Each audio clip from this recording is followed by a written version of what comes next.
Hey, play and win. Thanks for the half a year. Welcome back.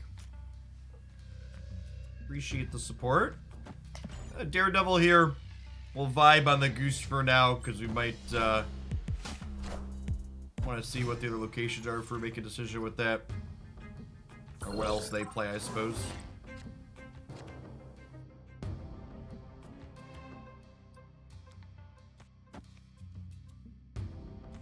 I think we'll goose here so that way they can't vision the Angela path.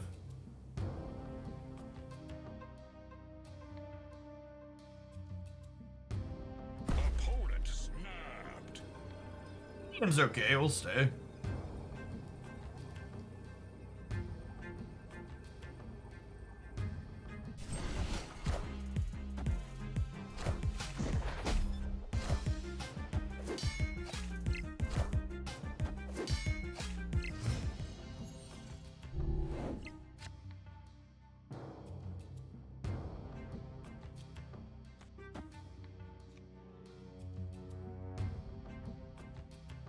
Am I giving up on this location? Kind of, probably.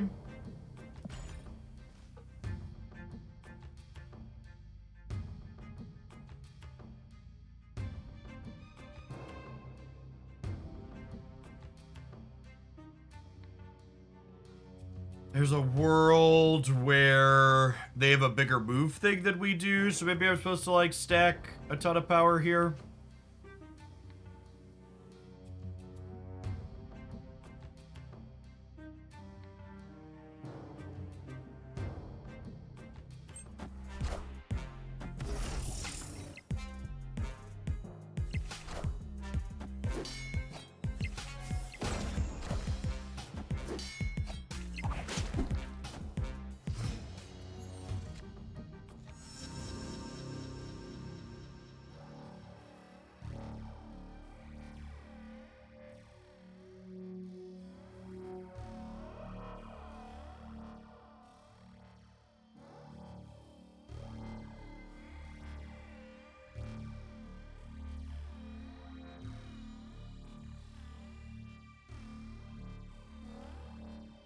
Likely dead here, but our opponent already snapped and week's called, so we get to play on a turn or two. See what they do.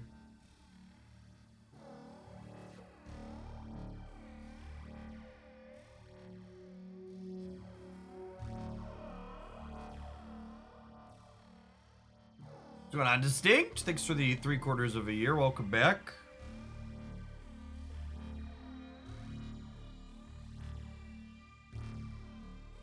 Yeah, having the Sanctum forcing us to have to contest the Angela path on their strong start is a tough beat.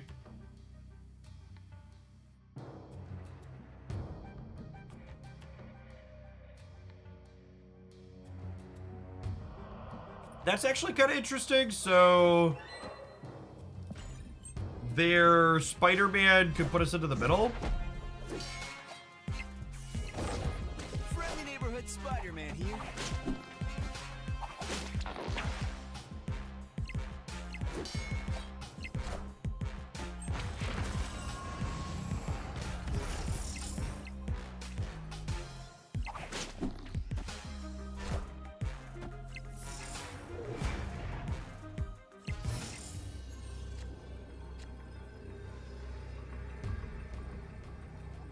Then I think we're done.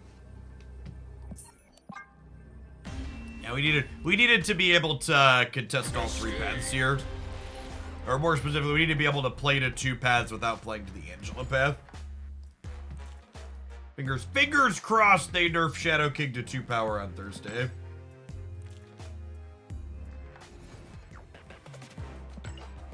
Crook Drain, thank you for the 11 months. I appreciate that. Welcome back.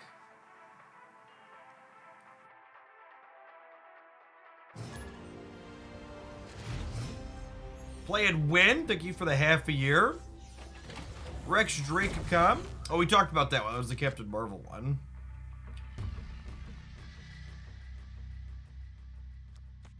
I mean, I don't think Shadow King needs a nerf. I just selfishly want to be able to play him in this deck. There's a difference there, gamers.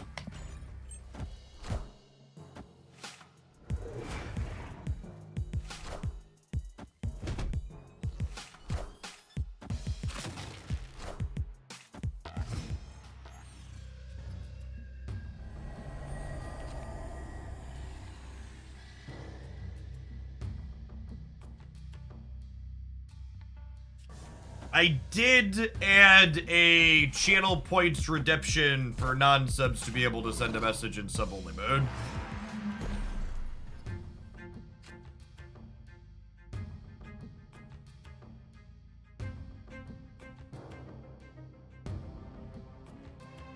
It's awkward.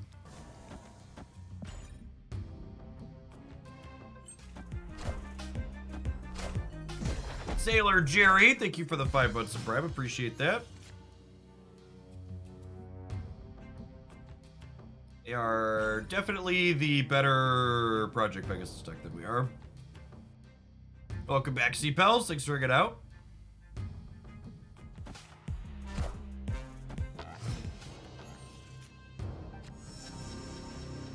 Opponent snapped. We get Goliath too as part of the OTA. Yeah, it's true.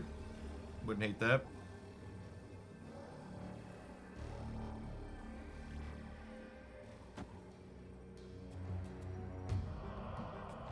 Probably dead, right? Maybe we'll have to slink off to the Conquest with our pile of Cerebro cards. There's a good chance this deck's just not competitive into people playing real decks towards the top of the ladder. Maybe if they give us Goliath to 2 power on Thursday.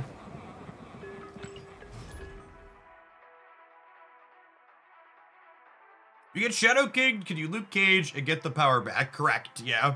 Yeah, if you look at cards, if you click on a Marvel Snap card, you'll see at the top there's a bunch of modifiers on it. And Luke Cage basically just undoes the negative modifiers.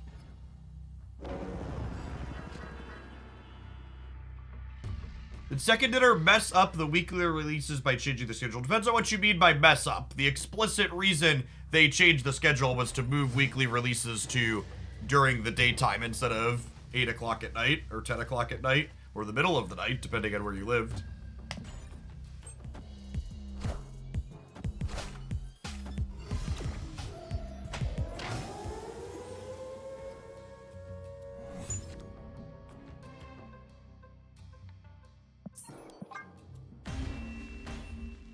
Still the middle of the night somewhere. Sure. But that statement is ignorant of the fact of where the majority of your player base is and where your devs certainly are. So a game like Marvel Snap, where they're drawing the largest chunks of their revenue from like the EU and NA, like you should have your release times be during times that are friendly to both of those things. So you're right. It's always the middle of the night for someone, but you can minimize and maximize who you're putting that middle of the night slot for. And Second Dinner is decidedly on the left coast. So having the rollover be during their working hours is a good design.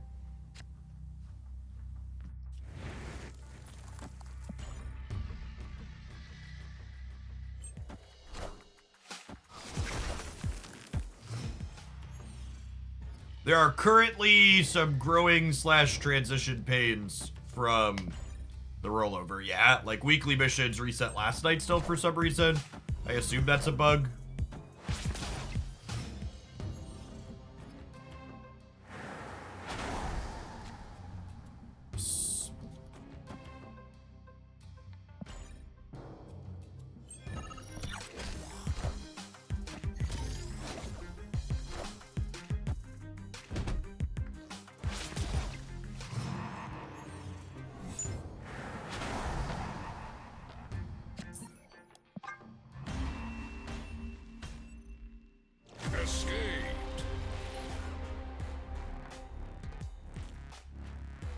So people haven't had their weekly missions roll over yet. Interesting. Yeah, the shop rollovers were staggered a little bit last week for people too. They mentioned when they rolled it out that they were expecting some growing pains and some technical issues.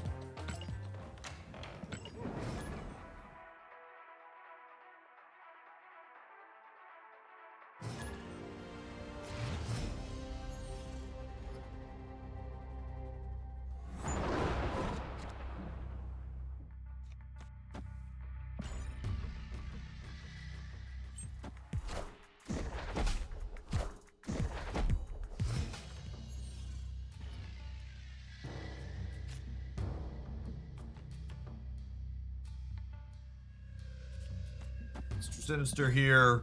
If it's a location that's bad for us, we'll storm it.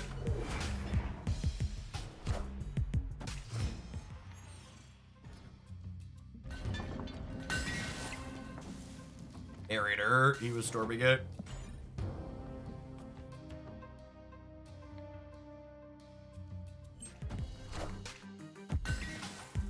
Wind, aid my hand. And then between Storm here and Hellfire Club locking out Kitty Pride here. This is probably a pretty solid, pretty solid game for us, huh?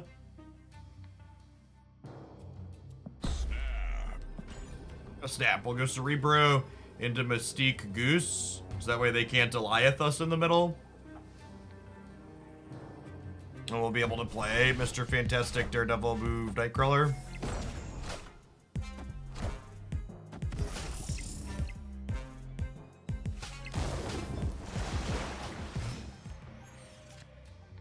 Okay, so Nightcrawler plus Jeff is 8-12 here. They're going to 14, so we're still beating that, but we could lose to a Vision.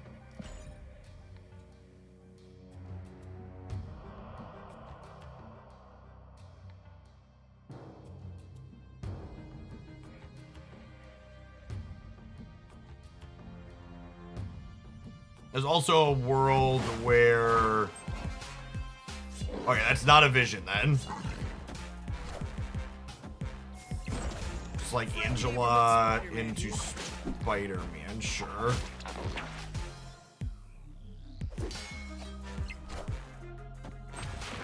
don't think that matters.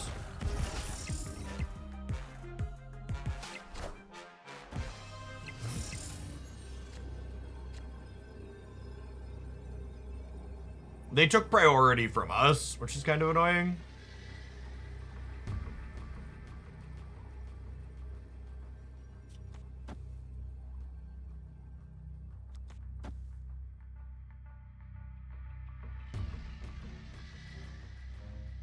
I just do this, right? Because if they Goliath us here, I'm winning the center and the right.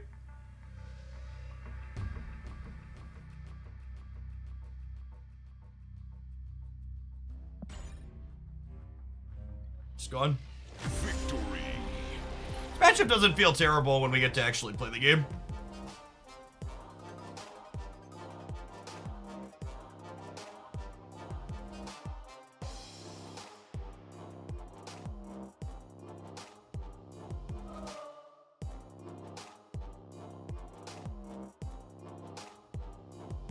They clog left and put Silk mid if they have it to win.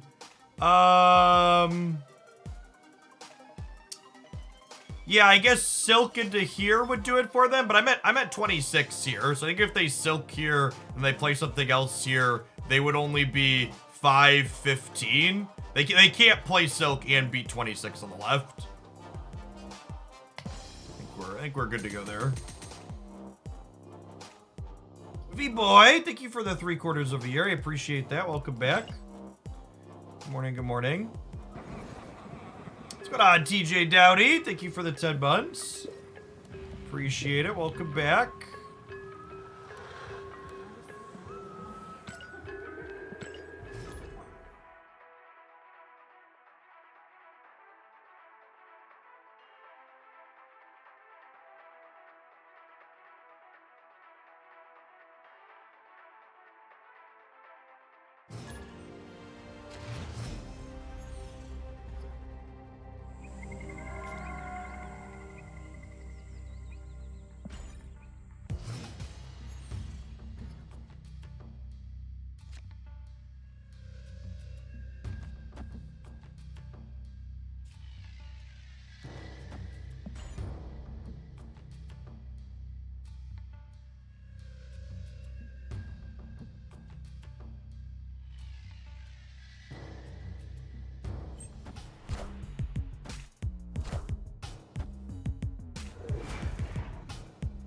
The average opposing Mr. Sinister deck is the Patriot pile.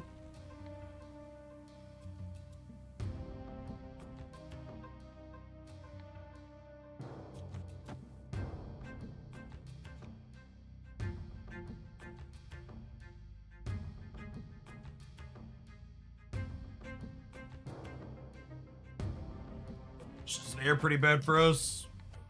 Long stream today. I'm just gonna do everything based on metrics these days. On days where we break 2,000 concurrent viewers, run a little bit longer.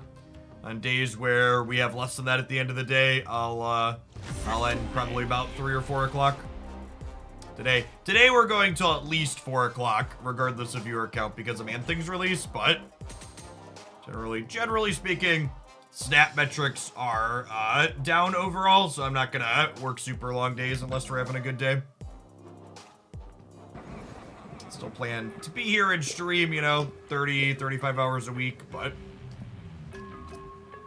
not gonna do anything too crazy unless there's extra metrics. What was the kids' event today? Kids had a blast. Had a lot of fun doing all sorts of different stuff out at the farm.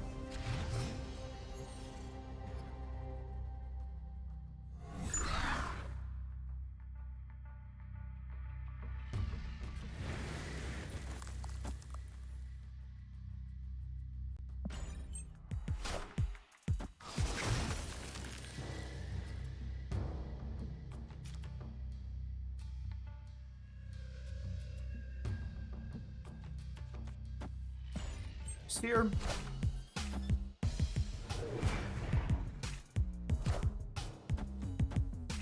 More spotlights. How often were new cards released? Still weekly.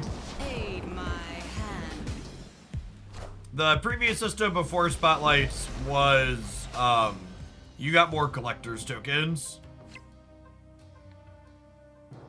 Yeah, the Alioth Galactus metagame hurt viewer metrics, and then they haven't really fully bounced back.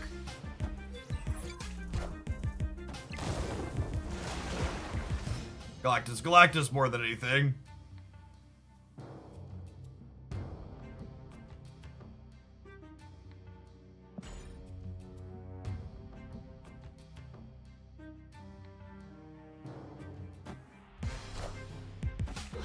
You ever try Cerebro 1 or Cerebro 0 again? There aren't really cards for Cerebro 1.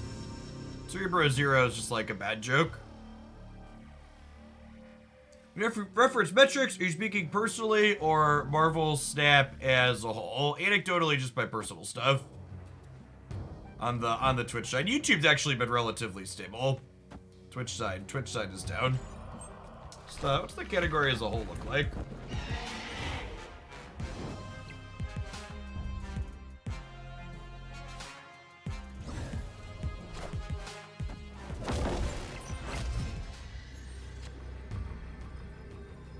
Oh, it's hard to get a decent full category comparison because does this ever win a game? Probably not. Probably lose to a big thing here. We can compare. So this is September metrics are way down, but this is comparing it to drops. So like compared to July, are we still up compared to July? Yeah, looks like it. August was drops. It's hard to get a clean read on. What is it? Broadcasters 5,400. Yeah, like even this is a comparison. What is it? Is it the viewer ratio 76.5? That's probably the one that I would use that correlates personal metrics. The average viewer count to number of people streaming. So the average viewer count is higher September versus July, but the number of broadcasters is almost double, while the average viewer count is not almost double.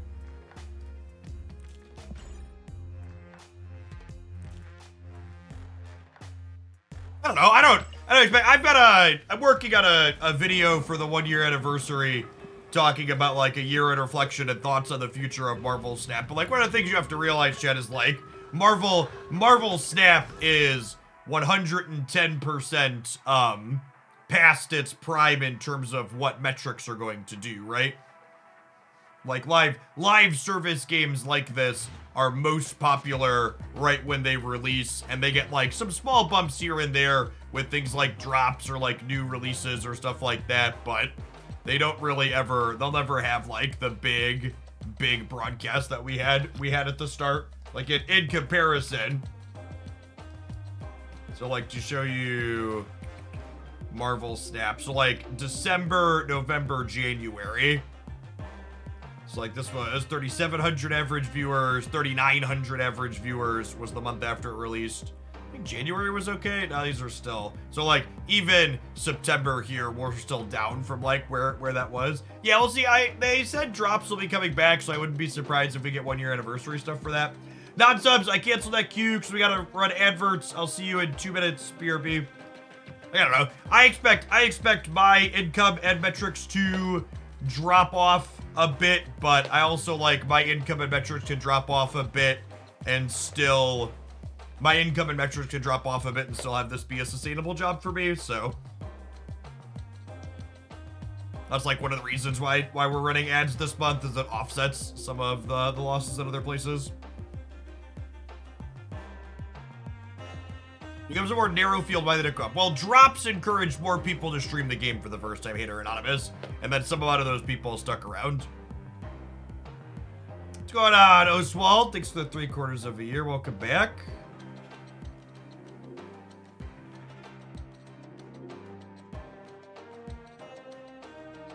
What's going on, IMS? Thanks for the 1/4 of a year. Welcome back. Isn't it weird they're not hyping anniversary stuff up? Second Dinner's communication or lack thereof has been really mediocre the last couple of months. So I would have expected some news on anniversary stuff by now. And there just hasn't been. We're a week out? 8 days out? So they haven't started promoting anything related to it yet.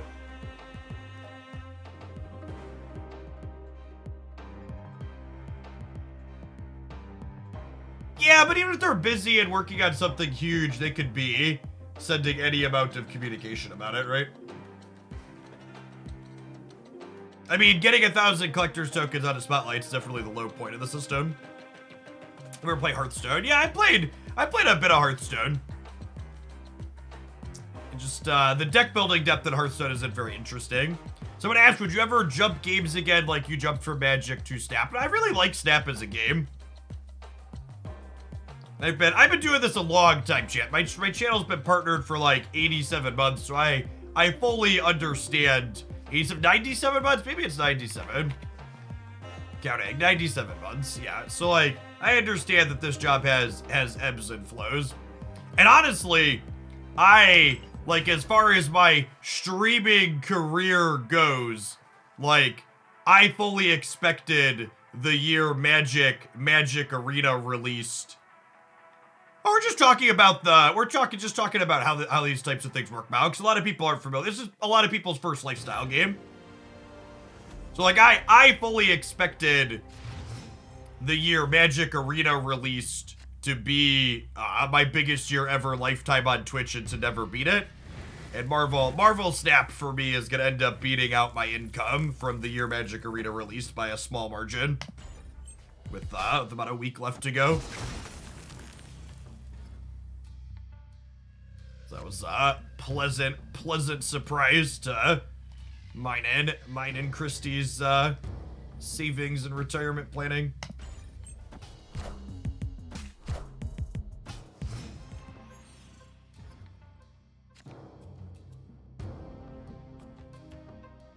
Yeah, I definitely think part of my average viewer count going down is related to Dara going full time and moving into my time slot a bit. Or not my time slot, the daytime time slot. He used to stream in the evenings, and now he streams during the day, overlapping me.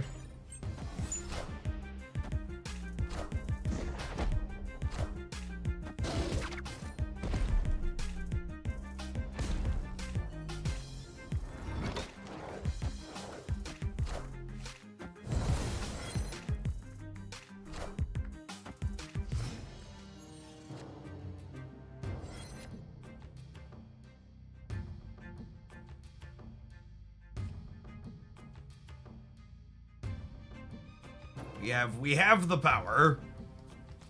It's just this now, right?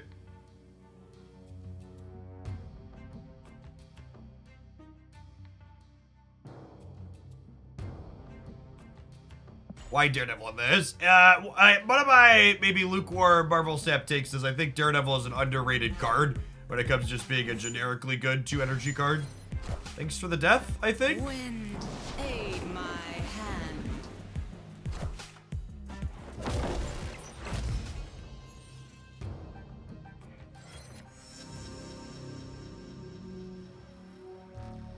Magic the Gathering Online is very much still a thing. Oh, I clicked the Adept overlay off? Yeah, I can fix that.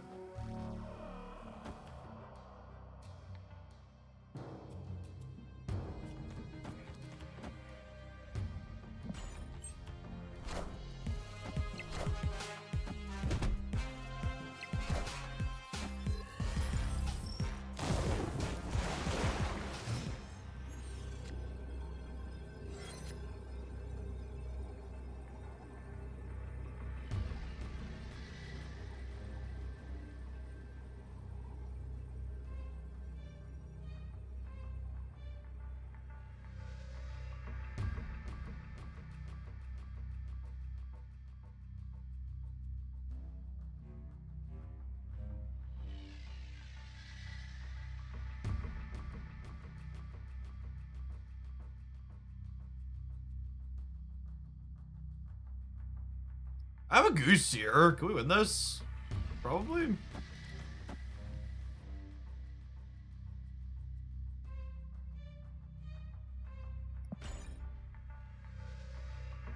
Victory.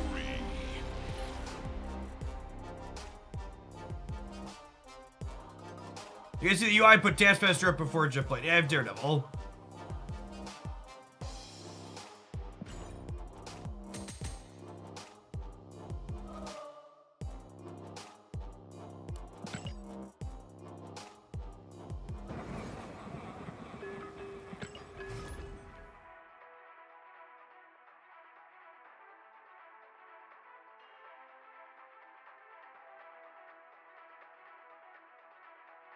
The other count on my personal viewer count is we've been losing followers since I moved to subscriber only chat, which I'm sure hurts viewer count a little bit too.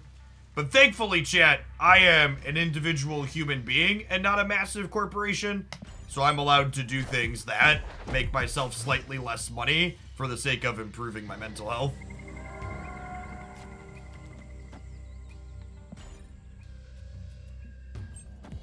Not dealing with extra random internet messages makes me happier. I get to elect to do that instead of being miserable.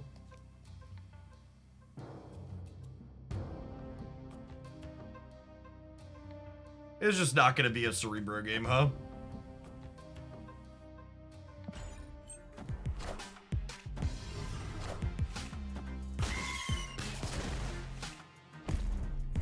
Enough said, bub.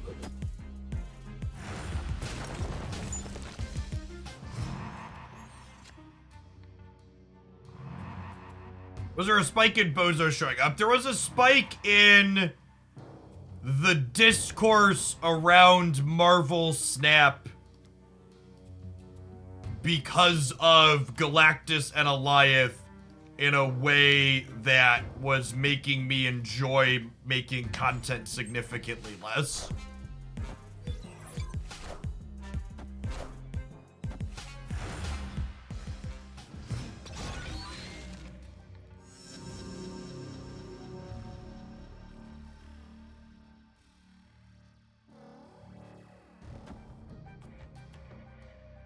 And here again. It's time to switch decks. This deck's kind of medium. Escaped. Wondering why you opted for Iceman over Korg when Mobius is a thing. Because they're both kind of mediocre, so pick dealer's choice on which mediocre you'd rather play. Also, like, your opponent doesn't have Mobius every game on 2, and sometimes you hit their Mobius.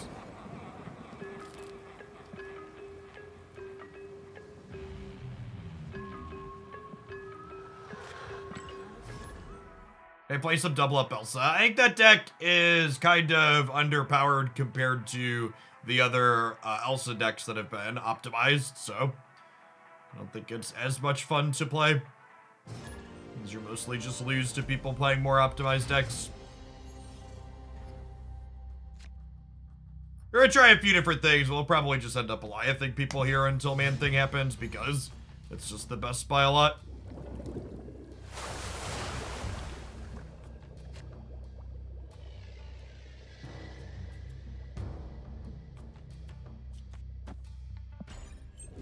Which is the optimized Elsa decks. The Mover Elsa decks and the Loki Elsa decks have been the consistently highest performing ones.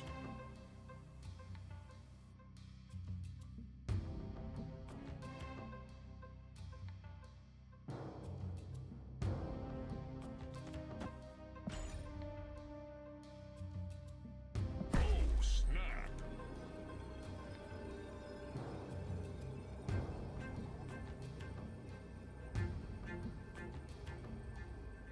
Luke Cage counters Man-Thing. Yeah, Lady Deathstrike kills Luke Cage, friends.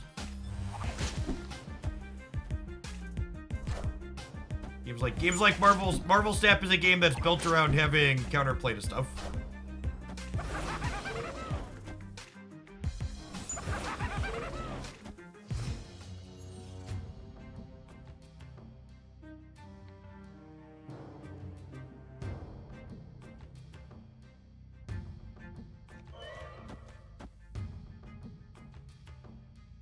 I like the sub-only chat makes lurking here great. Yeah, I mean, like, I don't think it's a stretch to say that my content is better when I'm less annoyed constantly at the stuff people are posting in chat.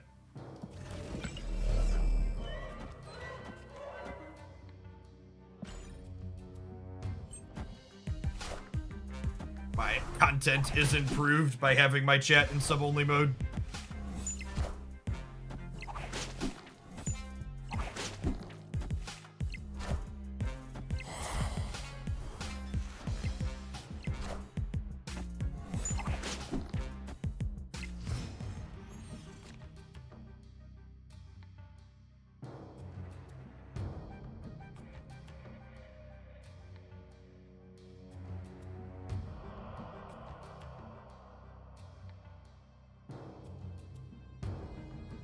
I just debris, right? Call it a day.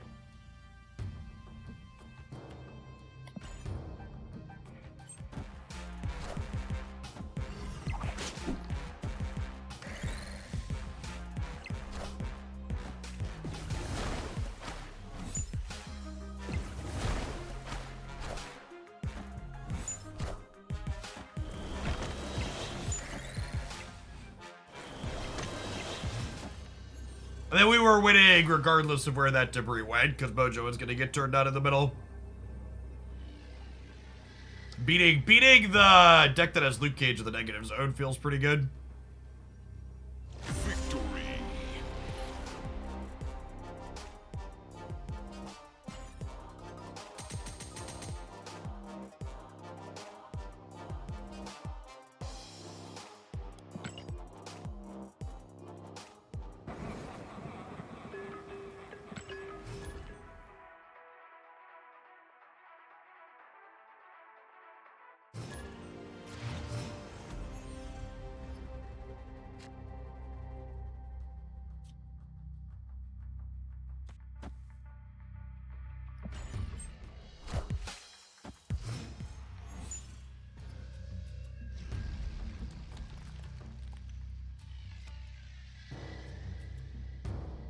Usually want to play Demon on a curve.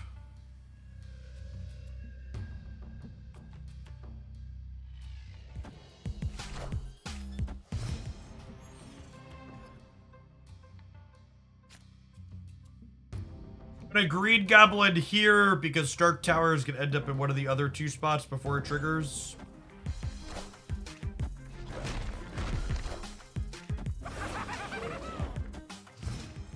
Is there a good Elsa bounce deck? All of the established Elsa decks all of what I would consider to be the good Elsa decks are not currently playing Bounce Elements, no.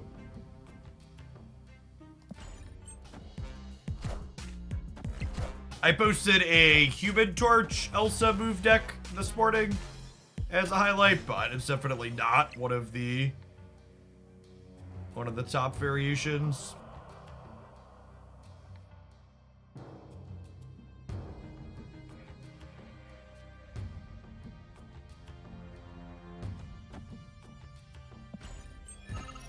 Mr. Pinchy over here on the right.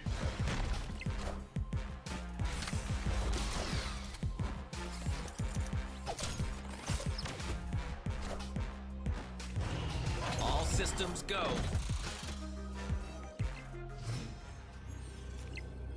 You know, in reality, it's not that different from getting Shang-Chi, but for some reason, it still feels way fucking worse.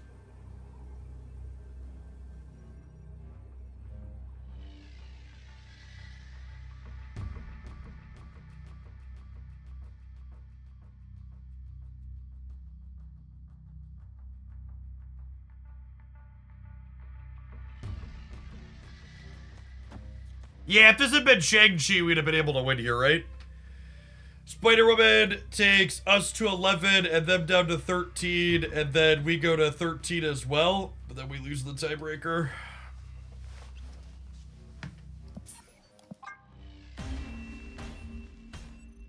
I think it's the animation, maybe. Shang-Chi has an animation too. It's probably just recency bias. Alliance is a newer card. That's the likely answer.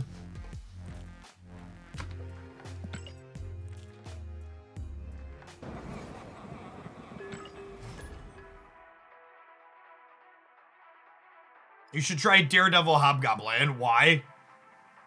What problem does my deck have that you're solving by making that change? What cards are you cutting? Why are you cutting them?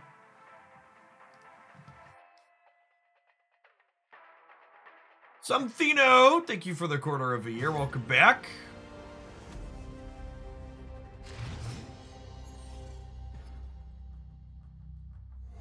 You need to cut Doc Ock because of how much Goliath exists. I don't think that's true. Goliath is a card, or Goliath. Dr. Octopus is a card that gamers who can't separate a bad beat or running a little bit cold from an average case scenario often have a really hard time evaluating.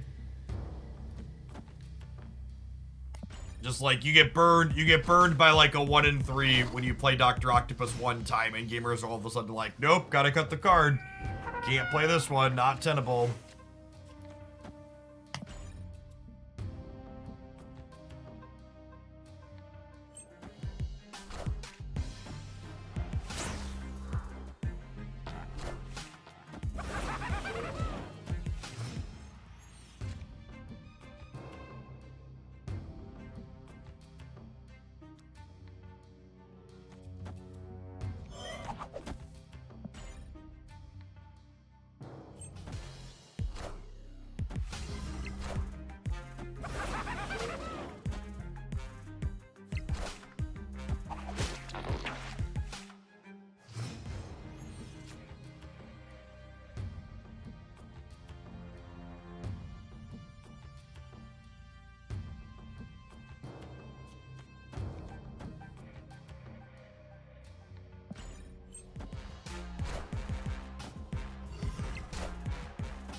Gonna Snapchat, I was a coward.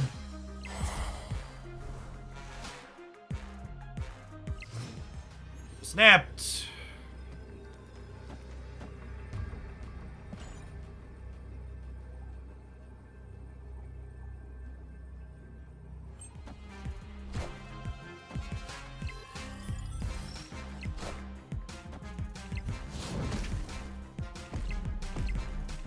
Finest dragon punches, please.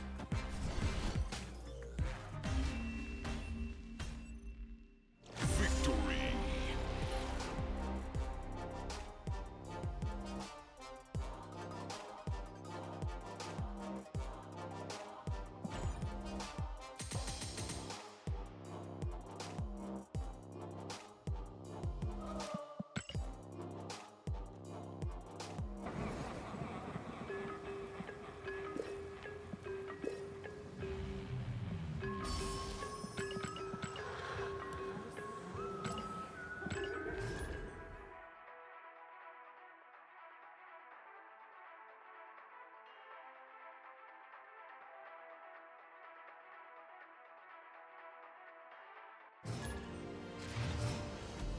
Make any difference if Alioth destroyed all cards and not just opponents? I mean, the Alioth player is not usually playing other cards other than Alioth the turn it comes down, right?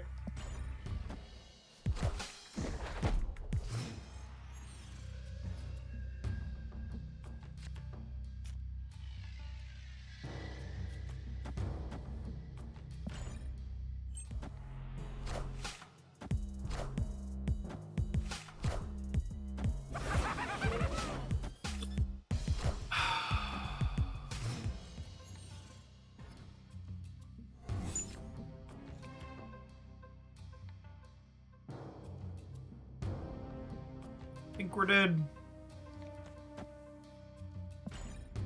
One-sided Elysium's pretty good.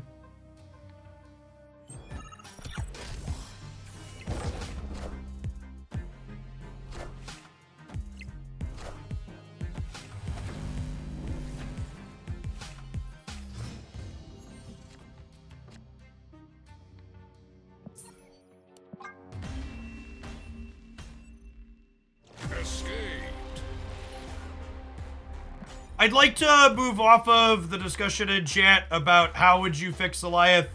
I really don't think those conversations are constructive, and they often just like feed back into the feedback loop of complaining about a card that people are frustrated with. Thanks.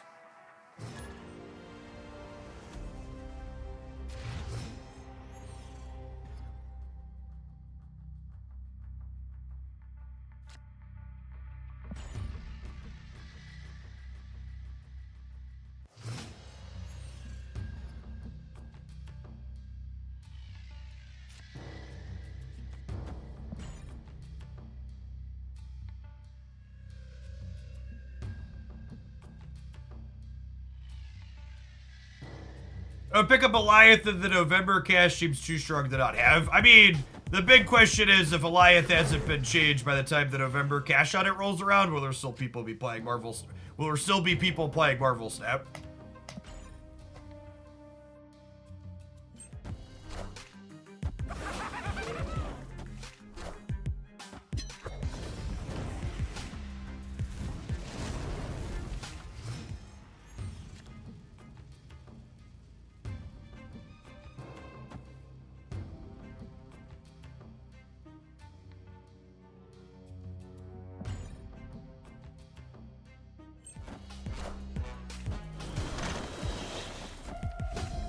Sentinel, Magic, Bast. Oh, there's Cerebro 3. Okay. Got it.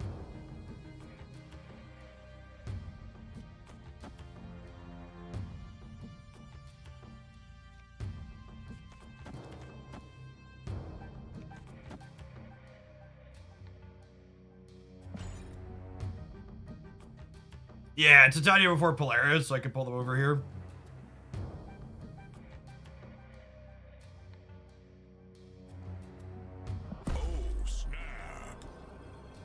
Alright, okay, spot. Press the button.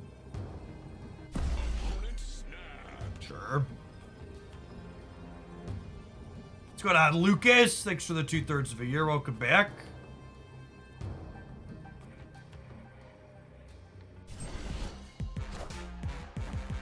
I am Iron Man.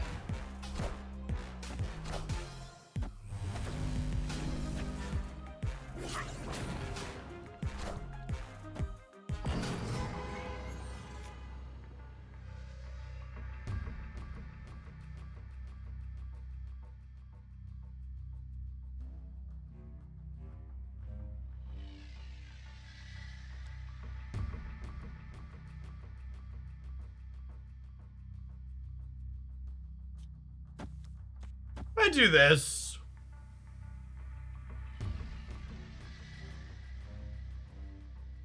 I think I like it. I think I like it.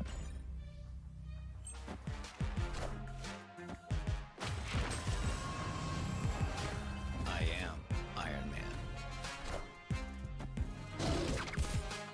Oh, they're a Killmonger deck. Yeah, our deck never beats Killmonger.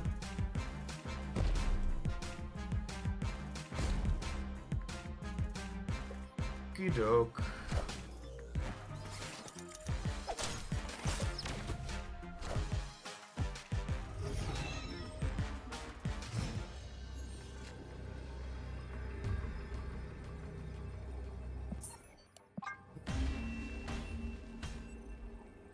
escaped.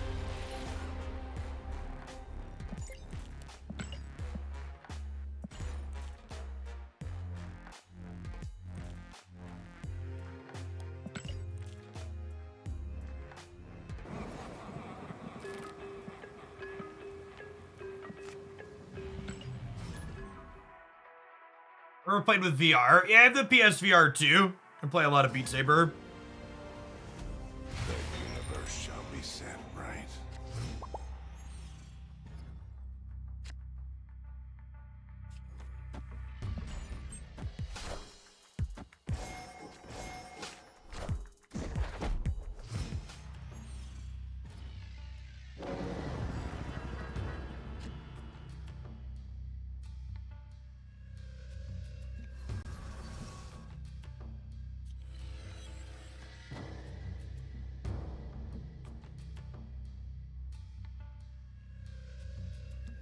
I have Beat Saber. Any other PSVR game recommendations? There's other PSVR games?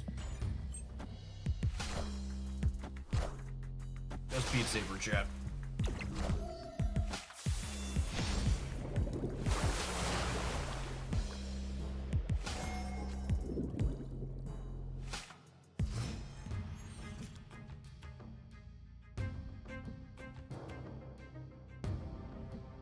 Dark Dimension kind of sucks for us.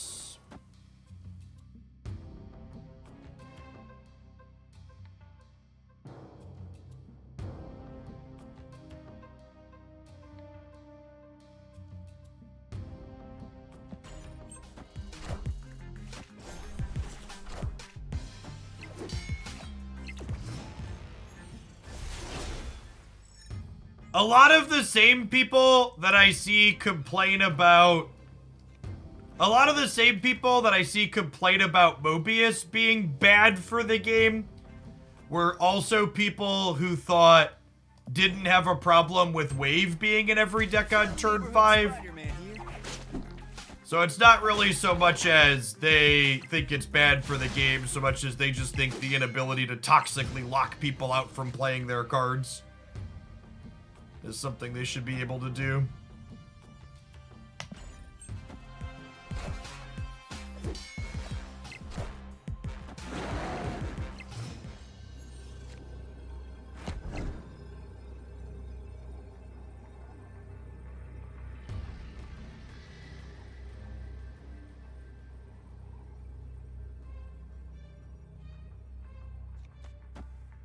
This beats their Goliath middle, right?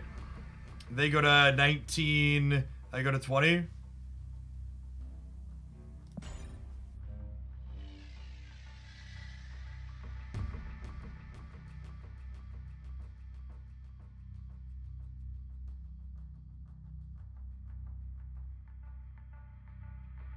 loses to Goliath left, but I don't ever think that's their play.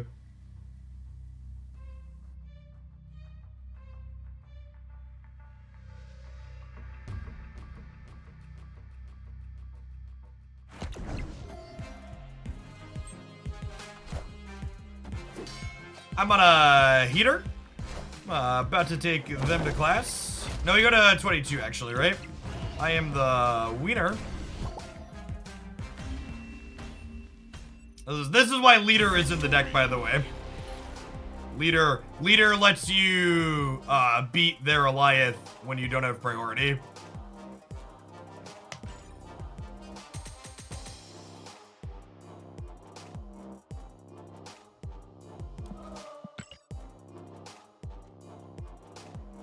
Yeah, what's going on, gamer?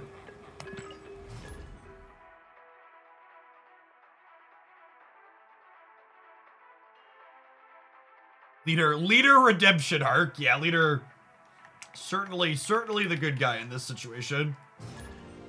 The universe shall be set right.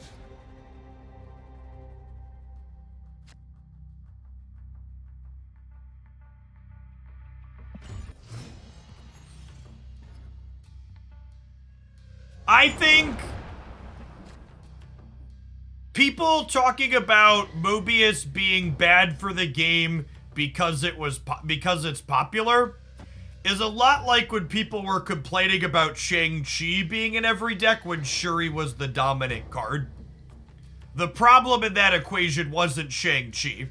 The problem in that equation was Shuri was really fucked up, so every deck had to be a Shang-Chi deck to have a shot against Shuri.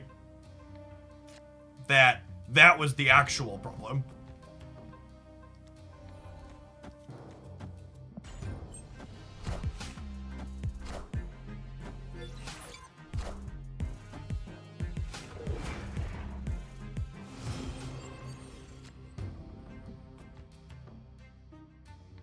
The problem with Legacy is personal. The problem with Legacy is Brainstorm, and that's a discussion for a different day.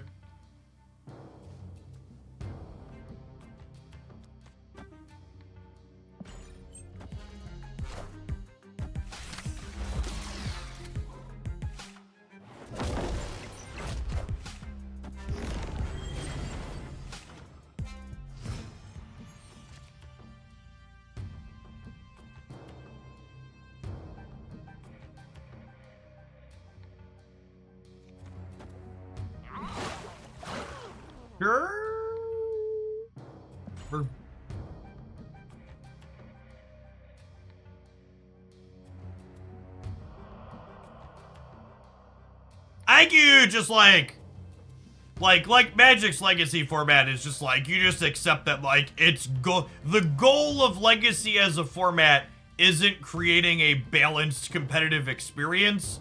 The goal of Legacy as a format is to create a specific set of play patterns that certain types of players really enjoy. And there's nothing wrong with that. Yeah, it's like a player retention thing more than anything.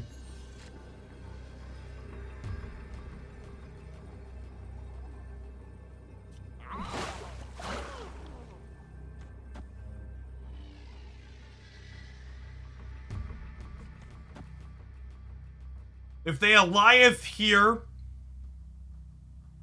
my dino will be 12 and I'll win here? No, will I? 6, no, only 18? I'm trying to figure out if I can play around Alioth, chat.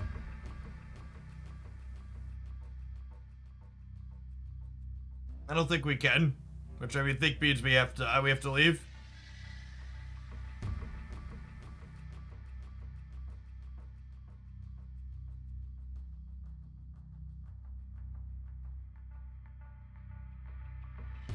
It was very, very nutty, Will Void. Yeah, I counted the +3 from Elsa. That's why I said Dino would be 12.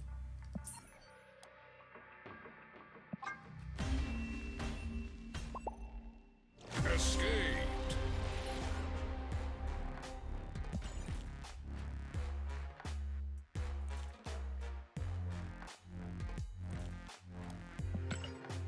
Yeah, but like saying there's decks in Legacy that don't play Brainstorm is like saying people still play Mr. Negative on the ladder when it's really bad, right? Like, sure, it exists and people do it, but nobody's gonna make the argument that they're like the best things. Like how the Forge giving me a Sentinel. The Forge doesn't give me a Sentinel if they Alioth me in the middle.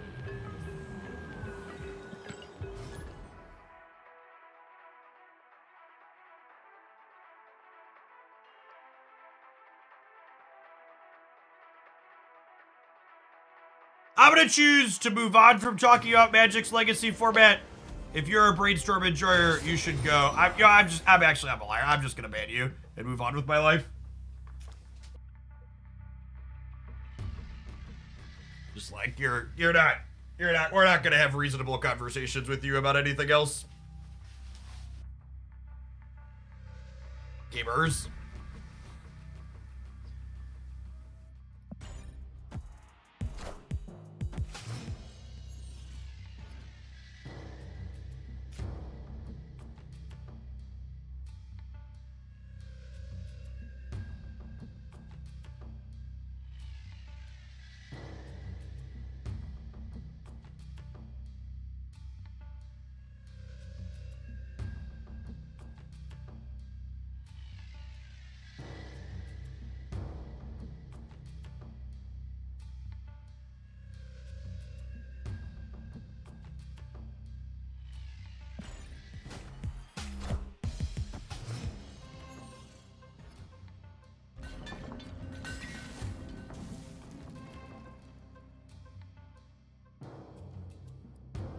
do this into this here, and then try Professor X.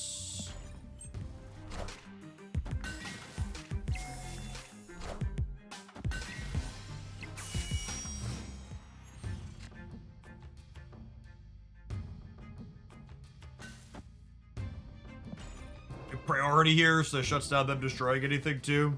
Snap.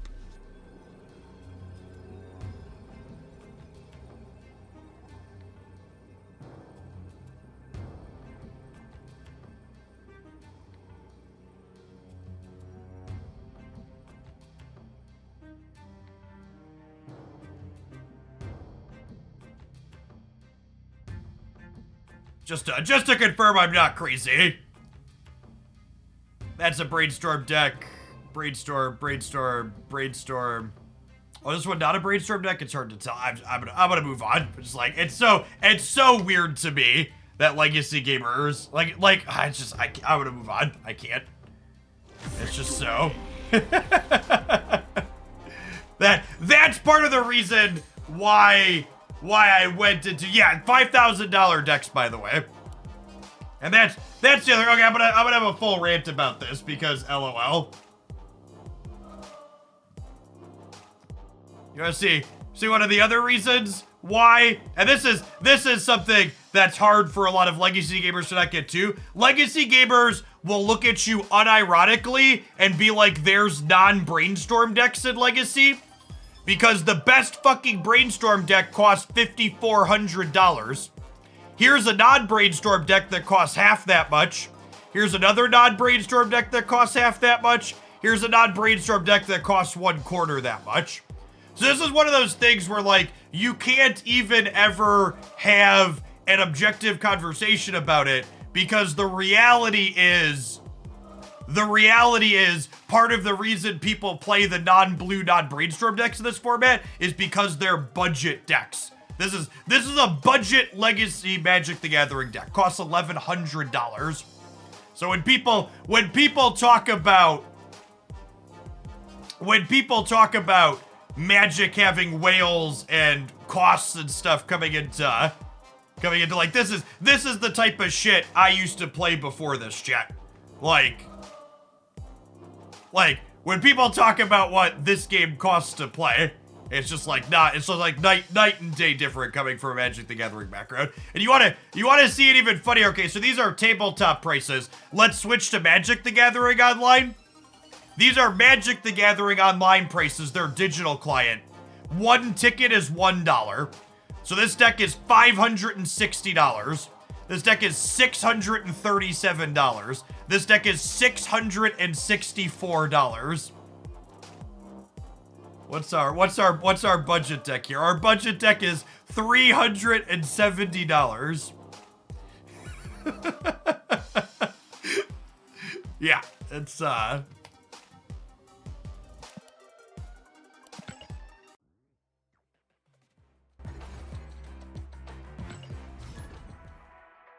One of the interesting things about streaming on the Snap side versus streaming on the Magic side is that, believe it or not, this is gonna shock you after looking at those prices, I'm sure. But when I streamed Magic the Gathering content, I had significantly more high-tier paid subs than doing Snap content. My paid sub revenue this year doing Marvel Snap content is about 60% what my paid sub revenue was when I was doing a bunch of Magic the Gathering. And the Snap viewer count is higher, so like bounty board stuff and some sponsored stuff and other things like that offset that. I actually am making a similar amount of money, but that money comes from different places.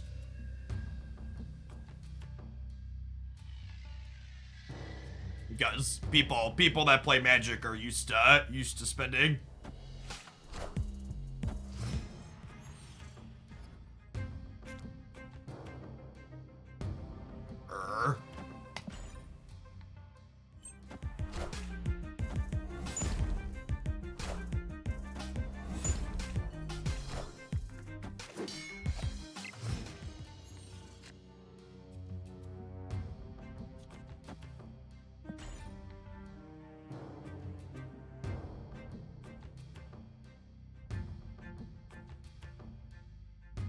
Erratic Gamer, thank you for the quarter of a year. Welcome back.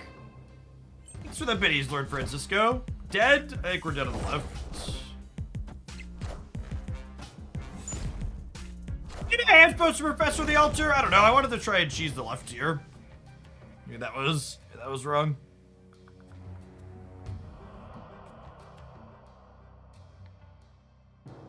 Probably dead.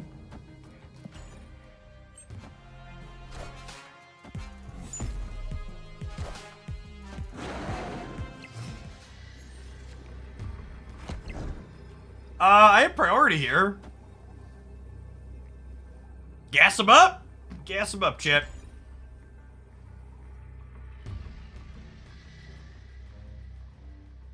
Victory.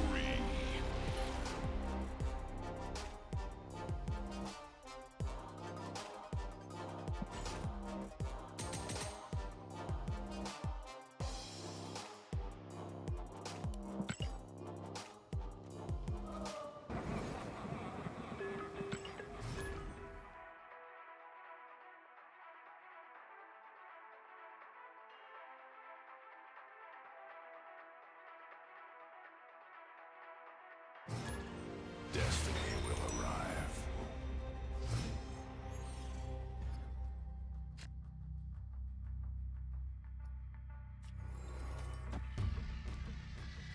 I guess.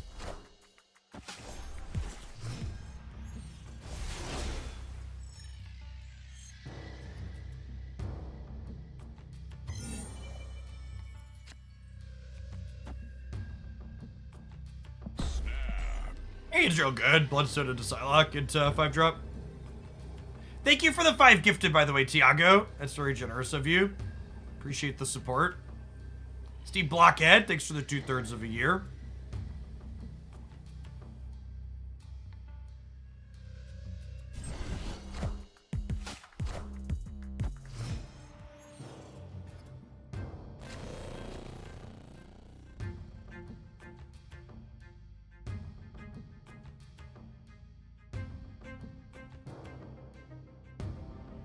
Why is Twitch telling me other streamers asked for you? Some people use their going live notification in a manipulative manner to clickbait people that don't understand how the going live notifications work and what they're communicating.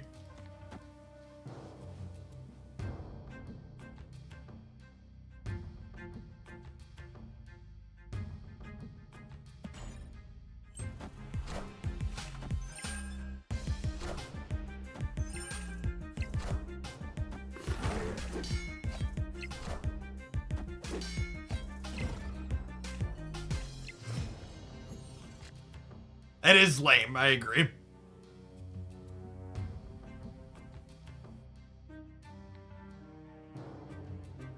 You think Snap is moving toward unfair games? It seems such launch for playing fair games to Snap and now not so much. I think fair versus unfair isn't really something that has very strict definitions in Snap, so it's hard to really have informed take on that.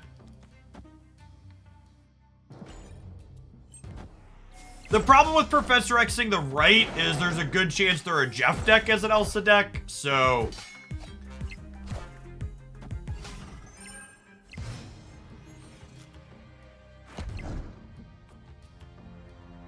All I have to say is,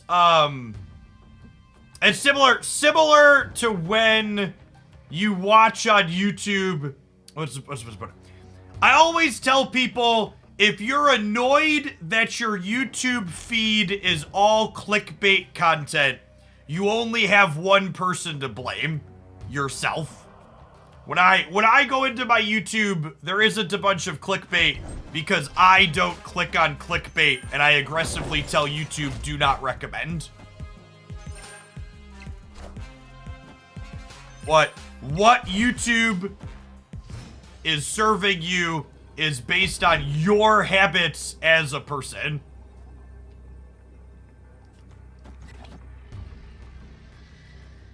So if you are at any point unhappy with what your YouTube is serving up, that's on you, it's not on. Not on anybody else.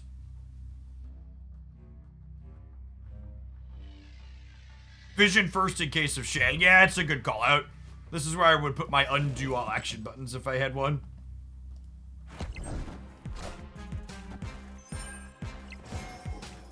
I think we'd be dead to Shang anyways, though, right? Because, he would be 9 from Xandar.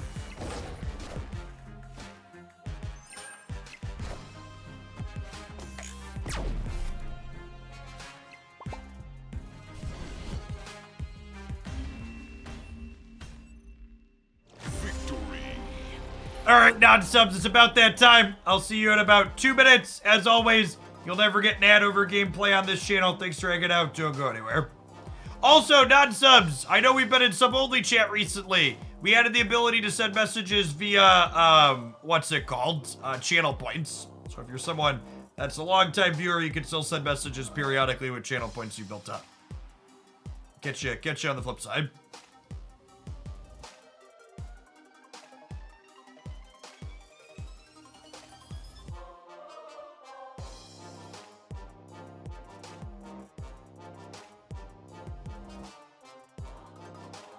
I tried to watch their streamer last night. They had 60 to 90 seconds of ads every 50 minutes. Yeah, I'm gonna be honest. A lot of the time, I open Twitch and I like flip through a couple of channels as they run ads over the top of their gameplay, and then I close Twitch and open a different streaming service.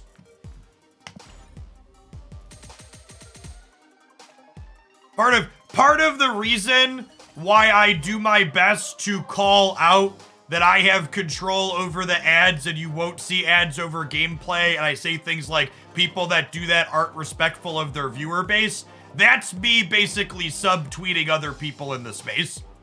And putting that type of pressure out into the atmosphere. One, it will annoy other creators, but it also puts pressure on them to rise and be better and produce better stuff.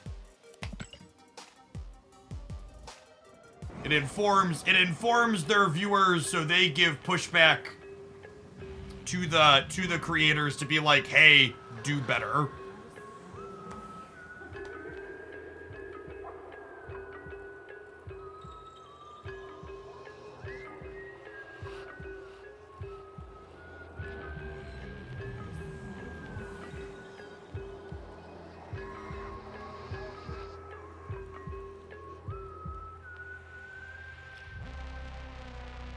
Wouldn't mind the ads as much as when they straight up claim the ads are automatic and I can't control them. Bugs me out. Yeah, the lying about it is. There's extra crap on top of it.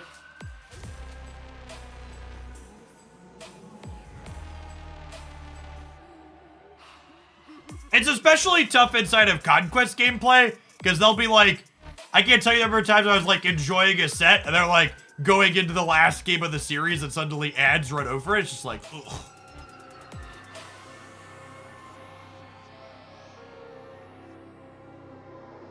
No, EOD, that kind of content kind of fell off because a lot of the people that consume Marvel Snap content at this point tend to be pretty deep into Series 3 and mostly, if not all the way complete.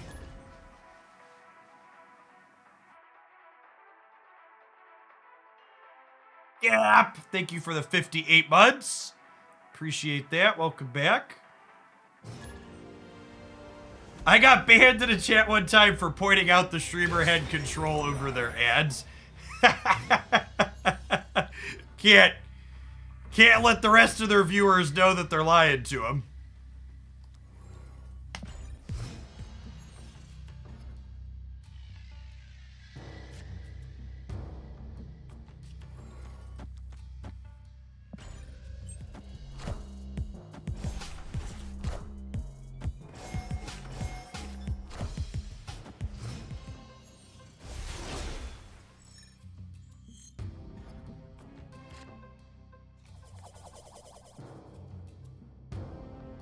They give you some sort of data about collection level after the Twitch drops. No!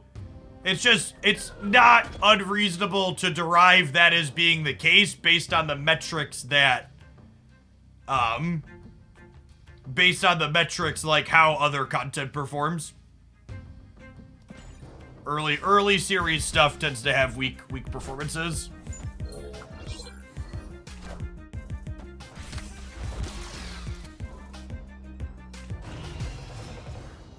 Sure.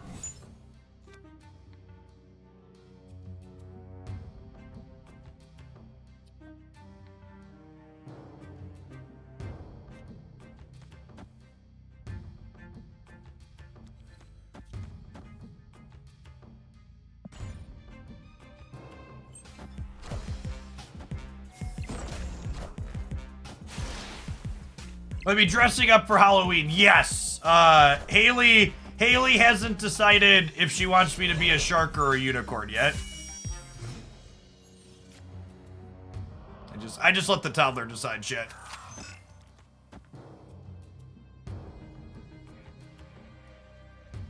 Why not both be a narwhal?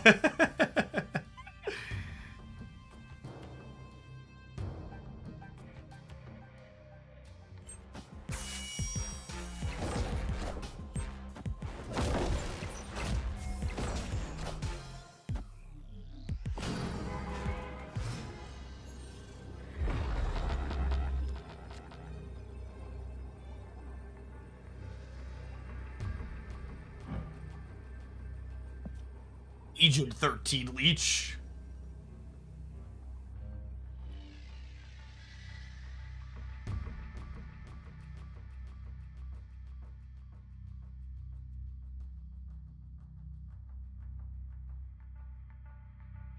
What's going on, Hedge? 6 to 11 months. Welcome back. Yeah, I can tell Elsa something. I gotta just do this. Call it a day.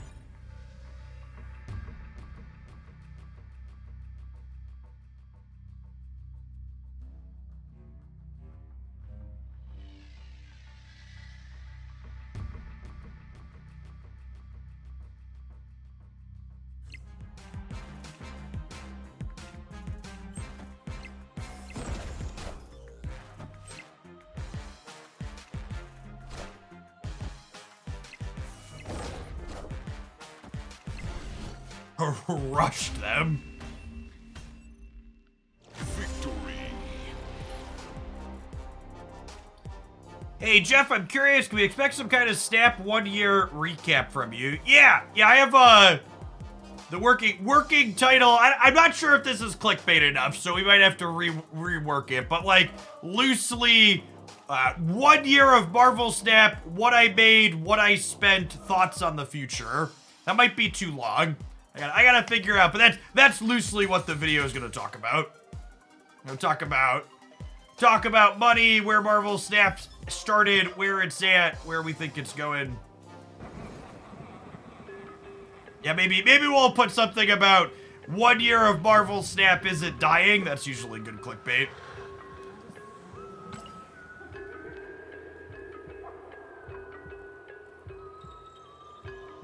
Is Snap going to make it another year? Yeah. Joe, this will come as a shock to many of you, but anytime you frame a YouTube title in a negative manner, it tends to perform better than ones framed in positive manners.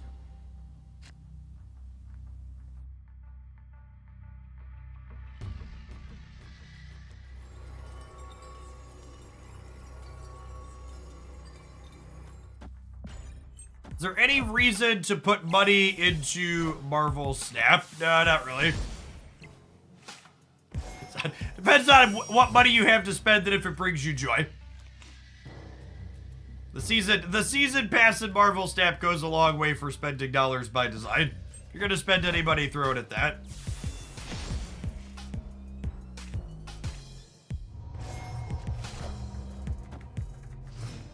Welcome back, Mr. Rooster. Why is everybody playing Thanos? It's like almost new.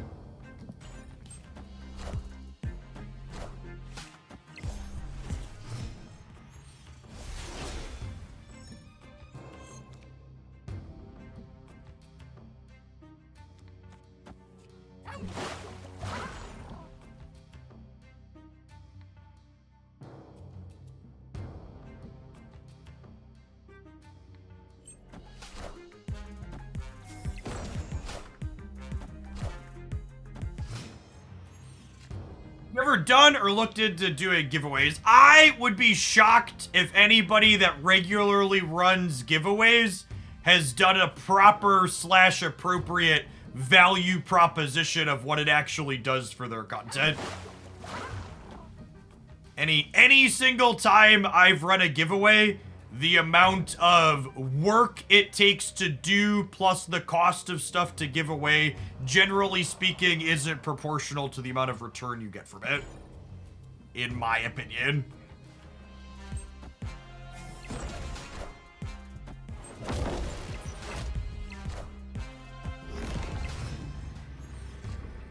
I would say, wow, I wasn't expecting them to play for the middle, but Professor X makes sense. Escaped.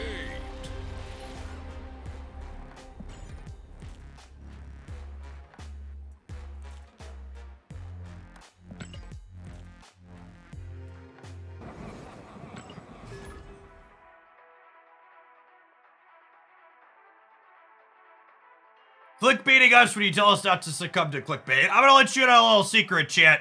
Life is shades of gray. So when I talk about things that I'm clickbaiting, for example, not all clickbait is equal, in my opinion. There's a difference between lying in a video title or thumbnail and obscuring or making it so... obscuring what you're going to say or leaving parts of it out.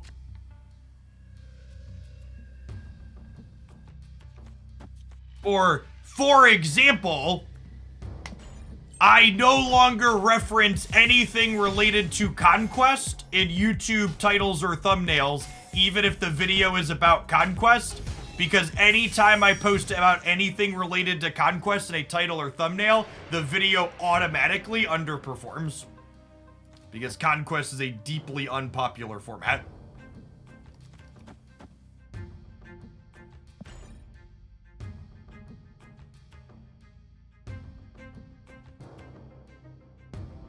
Big Drip, thank you for the 7 months. I appreciate that. Welcome back. Power word Conquest viewer count minus 50%. Yeah, something like that.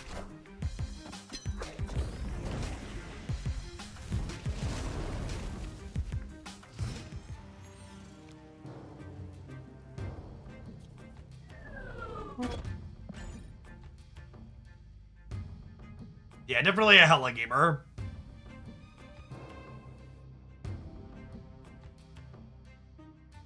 Hella Tribunal.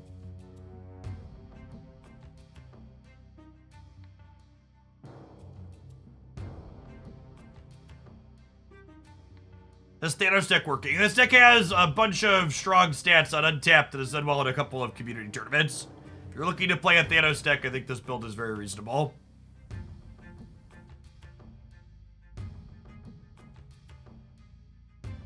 Do I want a Professor X mid? I don't know that I do. I think I want a Professor X left, and then maybe Eliath them.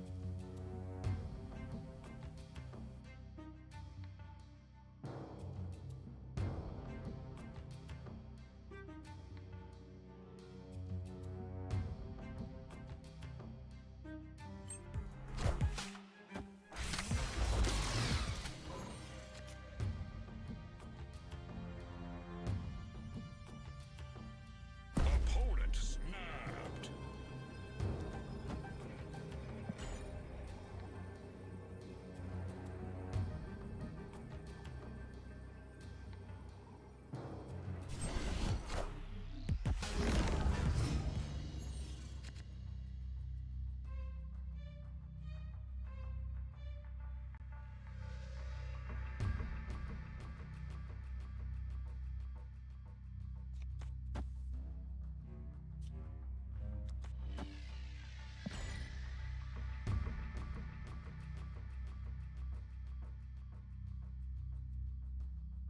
Snap back? No, I don't really like snapping back into coin flips.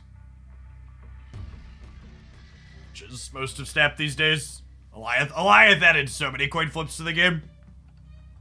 What's going on, Lunatic Fringe? Thanks for the 12 months. Appreciate that. Welcome back.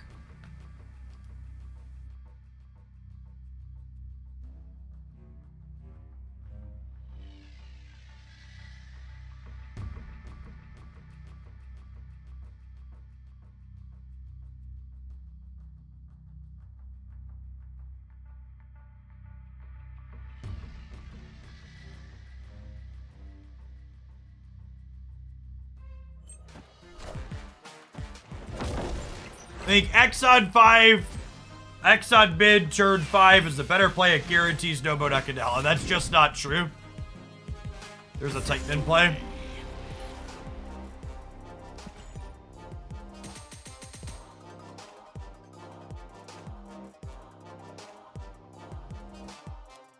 Yeah, they could have put Hela under the Invisible Woman on 5.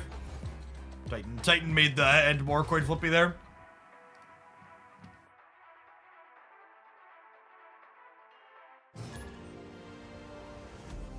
The universe shall be set right.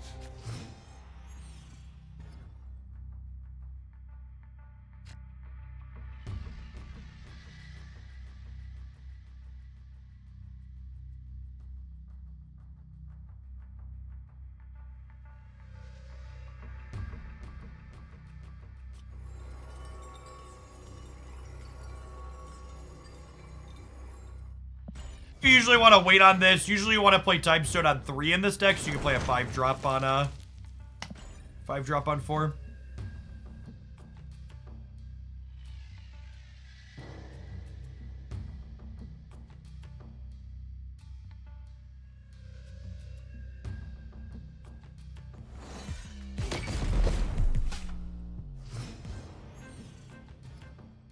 What percentage of decks is Goliath in right now? Yes. Opponent snapped.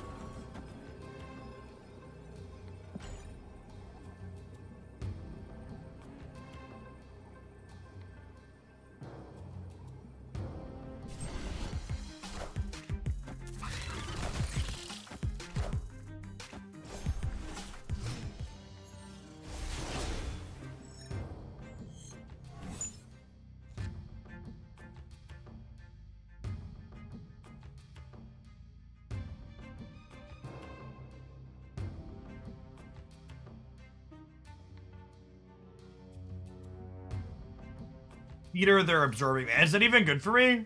Why is that good for me? Can you explain?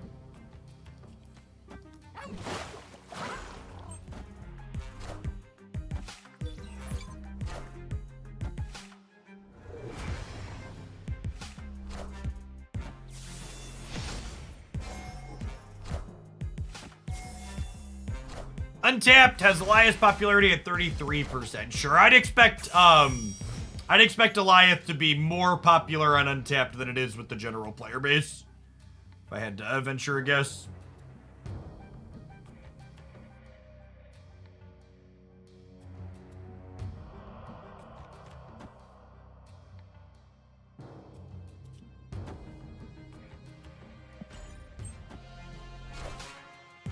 I am Iron Man.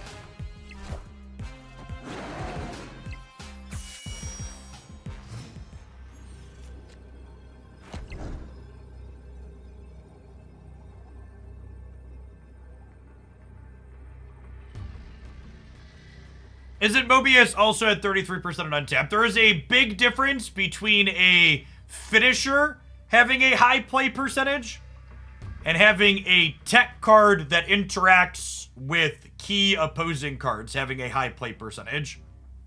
When a tech card like Mobius or Shang-Chi or Armor or Enchantress has a high play rate, in my opinion, it is never the fault of the tech card that is the case.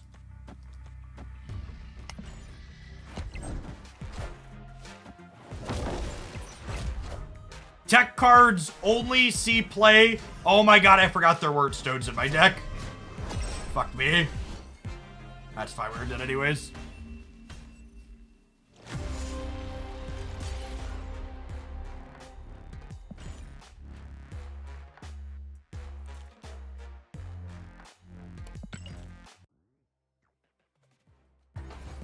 Tech cards are always a symptom of the format in which they are being played.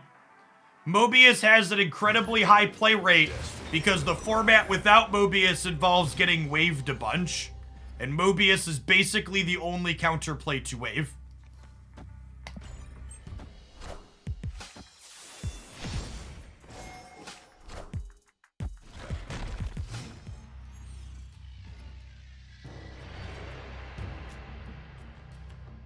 I'm not interested in playing the negative deck, gamers. Please stop asking. The negative deck is not good.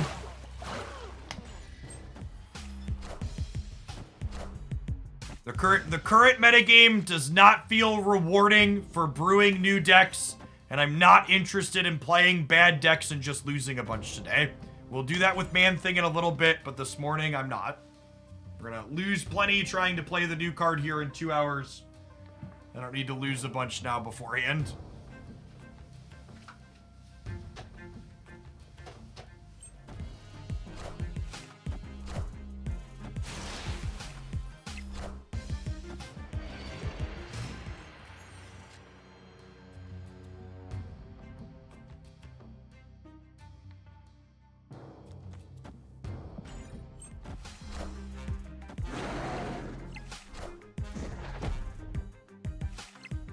Solo, thank you for the 3/4 of the year. Welcome back.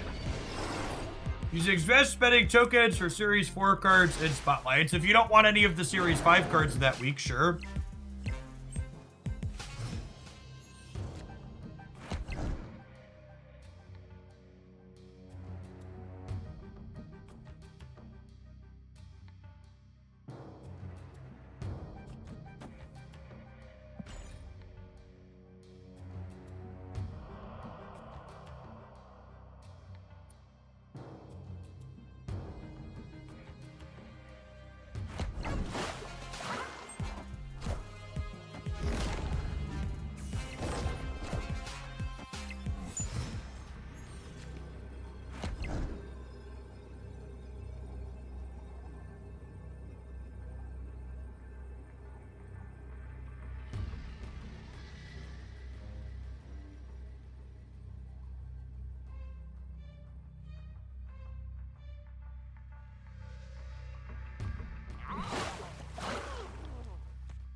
Or just end their life. Wave is collateral damage to the point of Mobius. The point of Mobius is to attack cost cheating decks. Alright. We're gonna correct that revisionist history here real quick.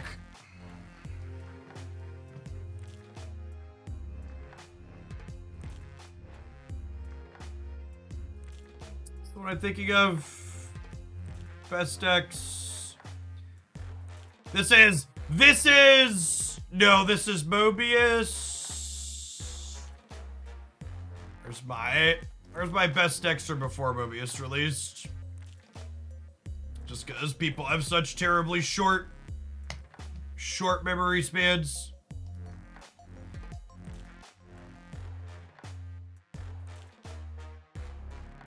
Okay, for people that have short memory spans, this is from almost a month ago from before this released. So, yeah, it is actually the same shirt I'm wearing today. There was a Loki deck in the popular decks, and then after that, it's Wave Deck 1, it's Wave Deck 2, it's Wave Deck 3, it's Wave Deck 4, and then after Wave Decks 1, 2, 3, 4, there's my off-meta picks that also include one Wave Deck. So, like, yeah. There's, like, a take I've heard a lot that is super revisionist history is that Mobius is killing things like Zabu and like Sarah and like Stature and Miles. And that's really just not true. Before Mobius released, those types of cards and decks were already long dead and pushed out of the metagame because they were shit into turn 5 wave. Mobius did not kill anything that wasn't already being pushed out by wave. Hey, King One, thanks for the 2 months. Appreciate you up with that prime. Welcome back.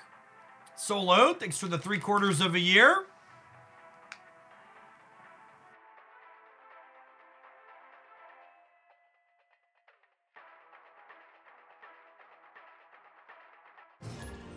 Destiny will arrive.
I'm getting rid of Elysium, especially into this snap, because they can have Mobius and I don't.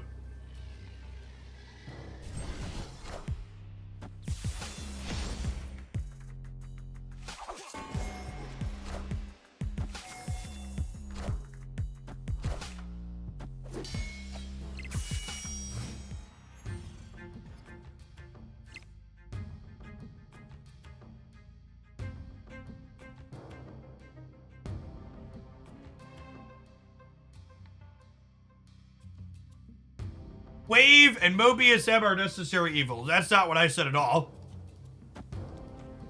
I said Mobius didn't push anything out that wasn't already pushed out by Wave.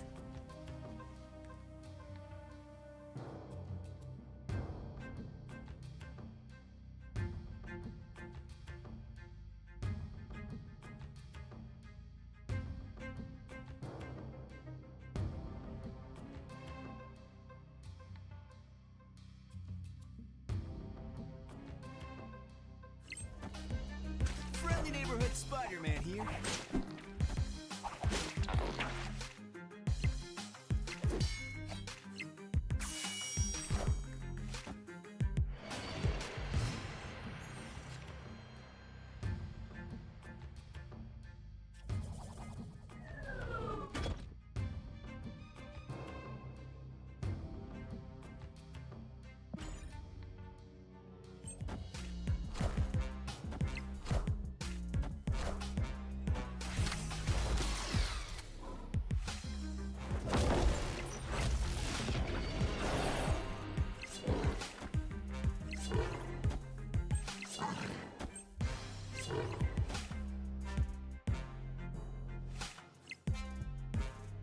I don't know. Whenever somebody tries to bring up Mr. Negative as like an example of how Mobius did something to a deck that Wave didn't do anything to, where were the Mr. Negative decks previously, chat? Mr. Negative hasn't been a competitive deck in a very long time. Like Mobius didn't kill Mr. Negative.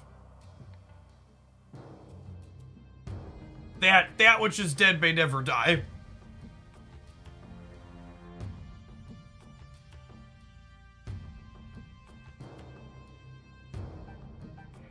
Yeah, but playing a deck to infinite doesn't mean that the deck is good. It just means you happen to play it to infinite.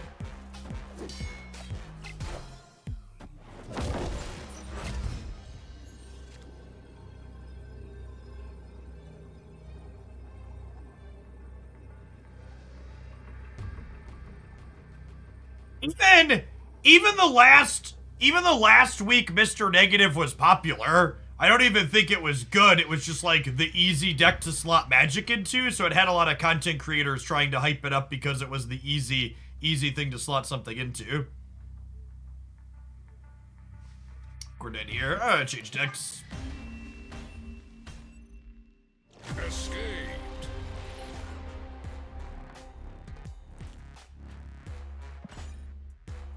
All right, non-subs. I'll see you in 120 seconds. Don't go anywhere. Thanks for hanging out. We're going to play a different Alliance deck for a little bit before Man-Thing releases, because that's what you do in this metagame.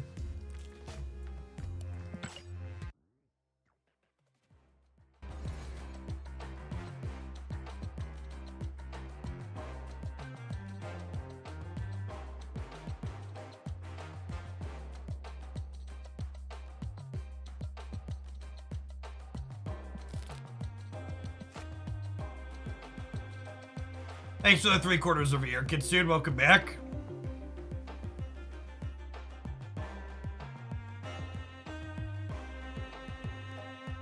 I don't know. I think people complaining about Mobius, especially with negative, like, you have multiple ways you can interact with Mobius. And it's like, I get that people don't like to adapt, but like, you can adapt to beat Mobius with this deck.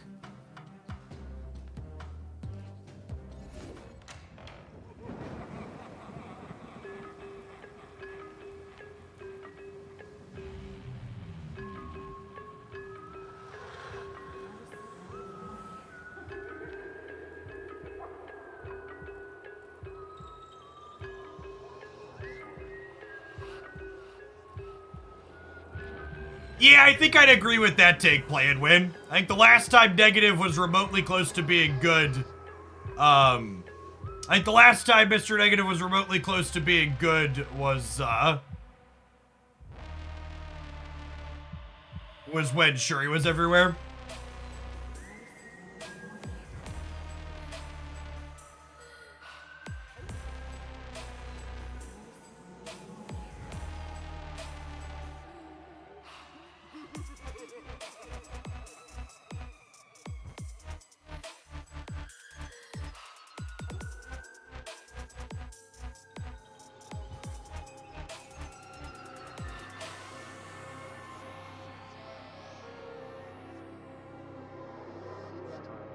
This is the default menu music, Lanik. Yeah, they update the menu music every month now.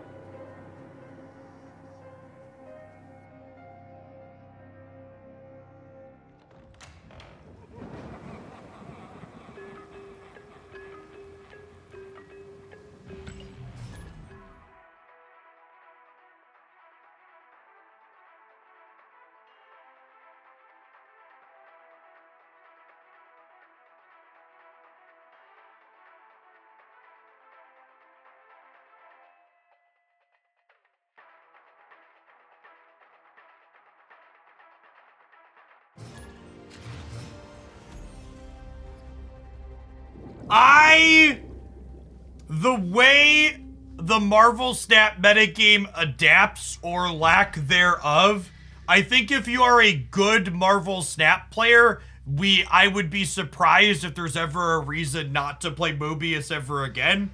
And that's mostly because people could, like, think about all of the times when Shang-Chi was bad into all of the meta decks, but people continued to just play Shang-Chi anyways.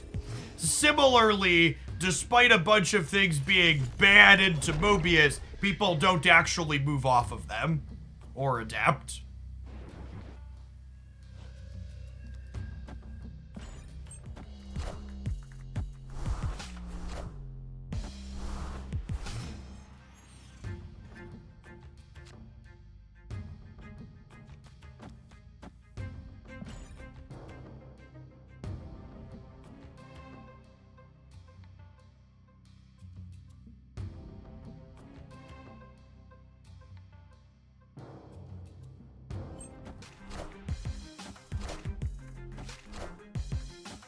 Wind, aid my hand.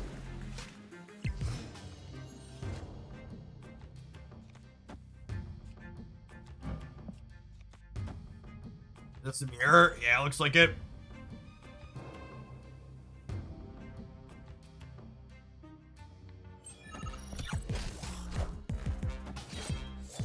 I'm done brewing until Man-Thing comes out. We're mostly just playing stock meta decks from here on out. They even copied our avatar. Yep. Jeff, Claw, Gamora, Eliath. Those are all kind of good, right? Would I rather do this, though? This might be better. Is this avatar-based matchmaking? I'm gonna Mr. Fantastic to try and grab priority here, I think.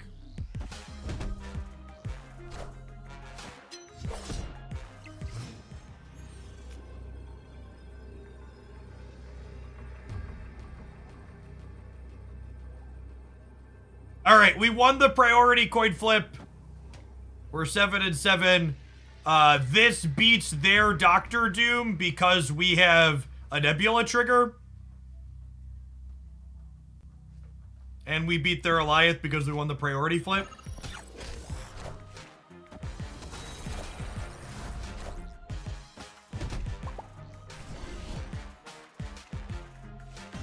Yeah, we beat Doom Eliath and we beat this. There's a meta deck with Medusa and Drax. There is, yeah, this one.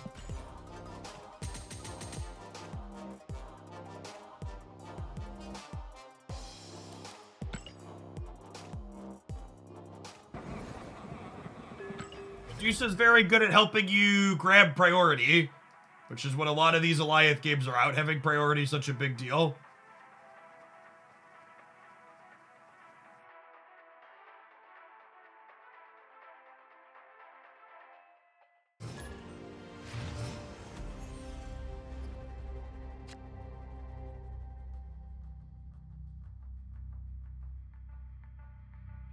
I'm not trying to sound rude, but I don't understand how you can claim all good players should be running Mobius and think it's not a problem.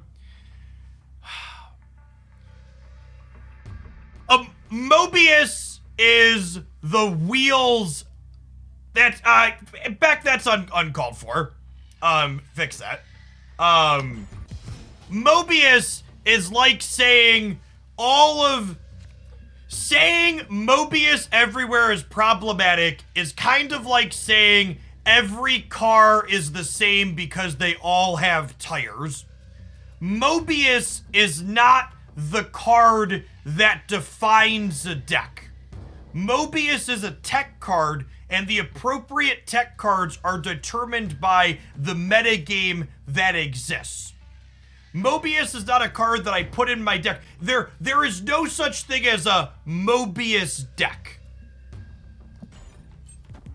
Mobius is a card that I put in my deck that is a response to things my opponents are doing. If Mobius was a payoff or a top end, I think that would be problematic, because then all your top end is the same. Having a random 2/3 that's not my deck is no synergy with it, is not built around at all, is very different than having a key part of the deck be different. Spider-Man here. And again, the best example I can go back to is definitely when Shang-Chi was a must-play card. When Shang-Chi was a must-play card, the problem wasn't that Shang-Chi was too good. The problem was Shuri was a fucked up card, and you had to play Shang-Chi as the best answer to Shuri. Mobius and tech cards like Mobius are symptoms of other things going on in the format. They are never the problem themselves, in my opinion.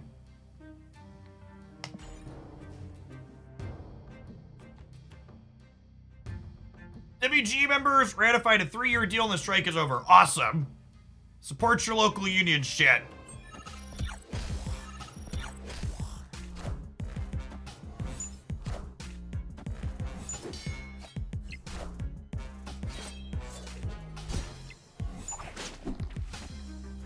Clear for takeoff.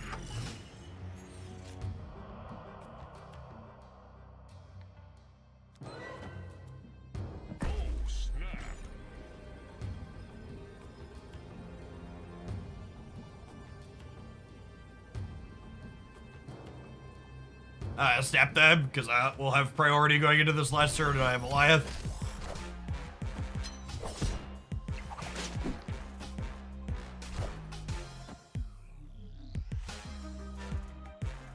Shag was just the best sort of answered. Yep. Agreed. Victory.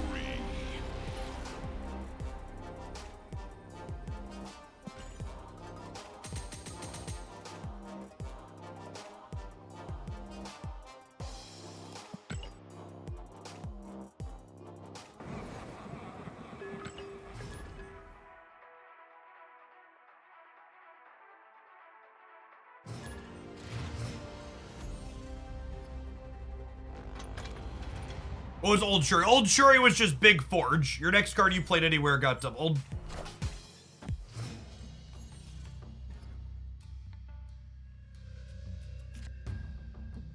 I'm loosely still playing Star Rail. I haven't really followed new character releases or anything like that. I like log in and do dailies and collect currency and farm artifacts, but I haven't really been doing much more than that.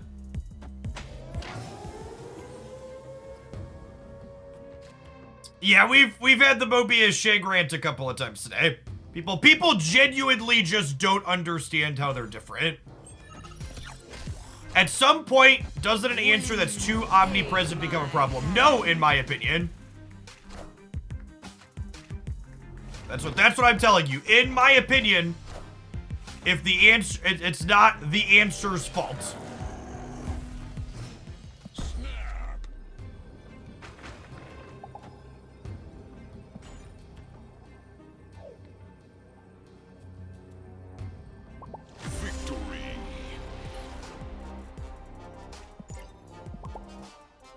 And that's subjective.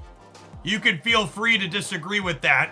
But in my opinion, the appropriate solution is making the question less prevalent or less powerful rather than saying the answer is the problem. Redesign wave. If wave wasn't a Marvel Snap card, I wouldn't have Mobius in most of the decks that I play.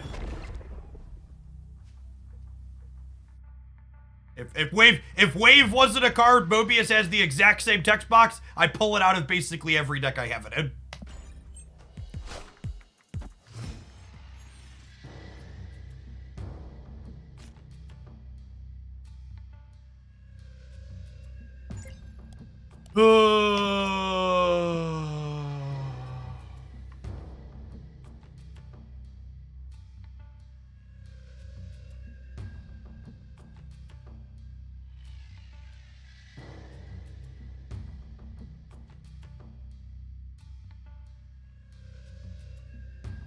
Hold on, I'm messaging about this username.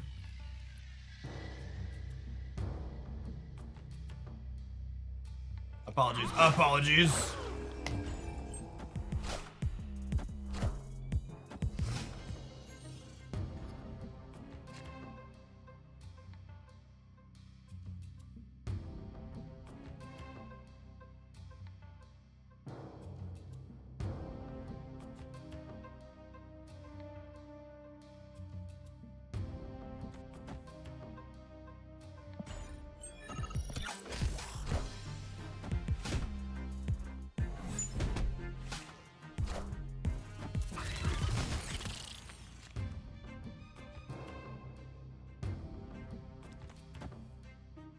For people telling me this is a Japanese word, is it spelled in Japanese with a number 1 instead of an I? Or is this person acknowledging the fact that they understand this word is a racial slur and are trying to disguise that fact by putting it like this inside of a... So they know that this is not appropriate.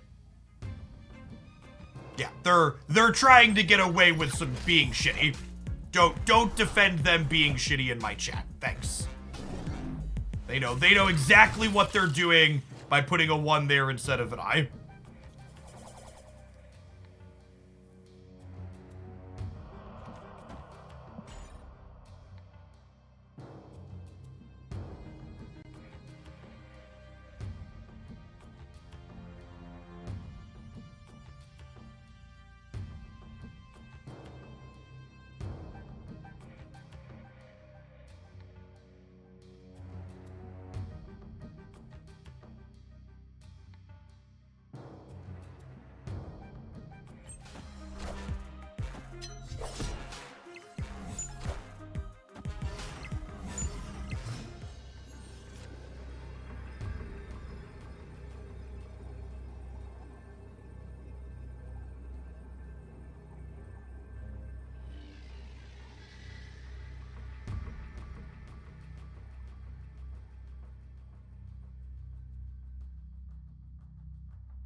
They beat Clawbiddle.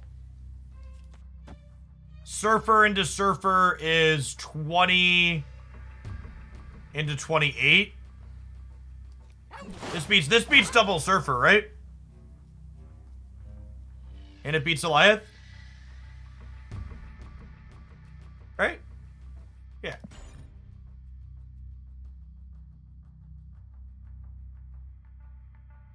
No, I think this is fine. Stormblooded could also be okay, but I think this works.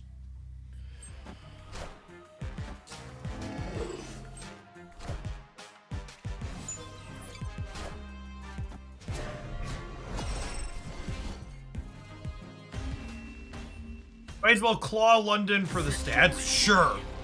Yeah, if I Claw London, it's technically +4 and a breaker. That's guaranteed to go here.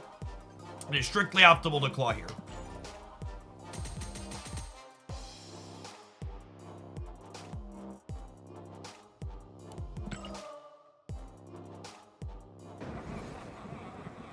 Why didn't they also surf a raid? They're worried about my Eliath. They're not ghosting. It's not a terrible one. I like it less than the Battle Pass one, but still fine. Still fine.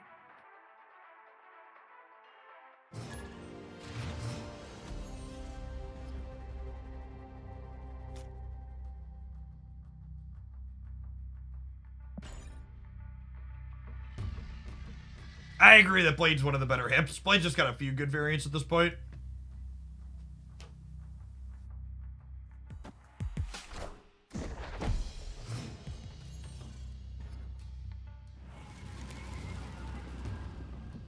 Breaking news.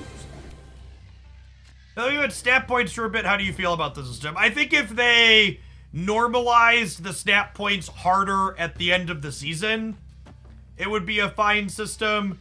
But it's weird to me that some people enter Infinite with less than 7,000 snap points, and other people enter Infinite with significantly less than that.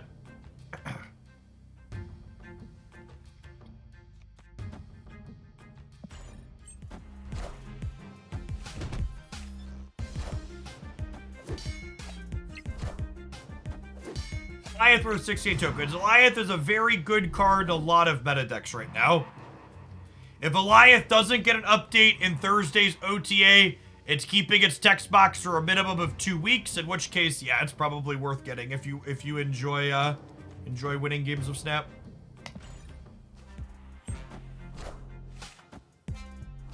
You enter Infinite at like 6,200. Holy crap.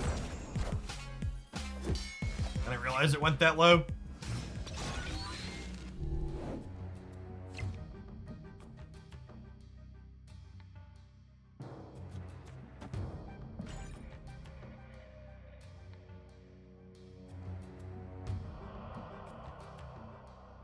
I'm sorry, that wasn't intended to be rude. It's just like, that highlights the point more, right?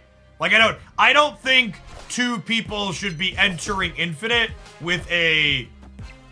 I don't think two people should be entering Infinite with that big of a points differential.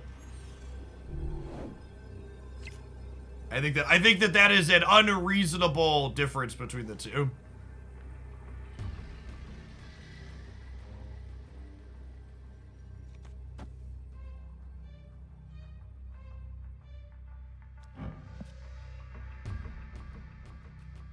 How do I lose? I'm beating Dr. Doom because of the negative zone. Pretty sure this is one of our purple fart can't lose positions. Victory.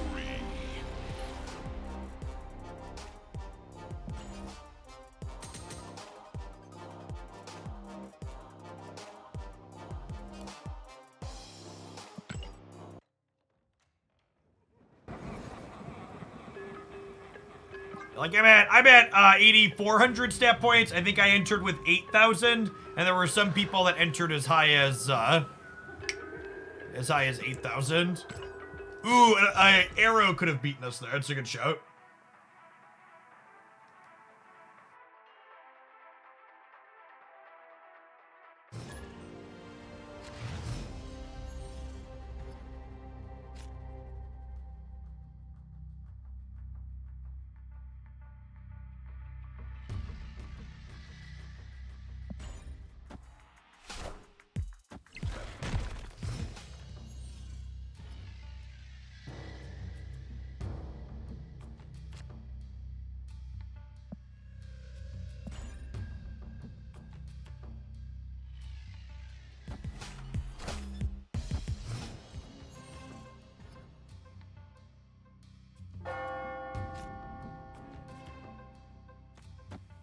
Played any Lockjaw? That's a good shout. I meant to play Lockjaw the other day and I didn't.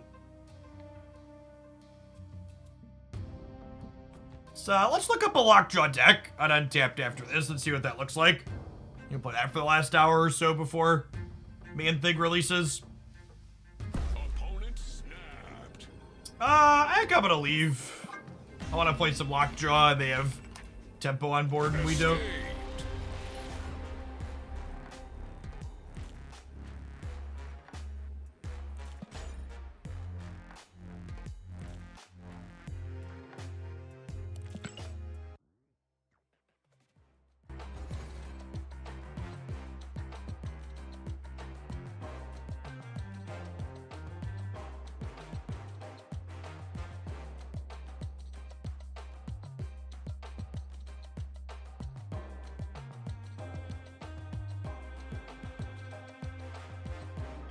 There's a pile of cards.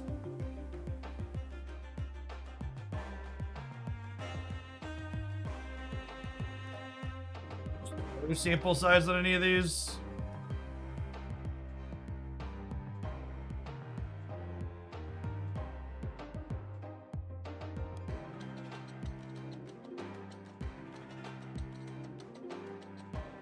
This looks kind of fun. Can we do that one?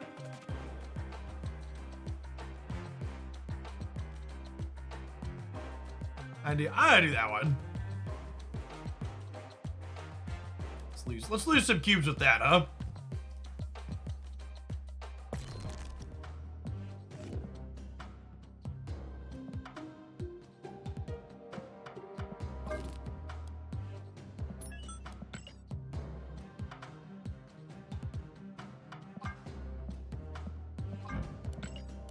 We'll reassess if it feels too terrible after a few games, but we'll start here. Why not? Why not meme all the way?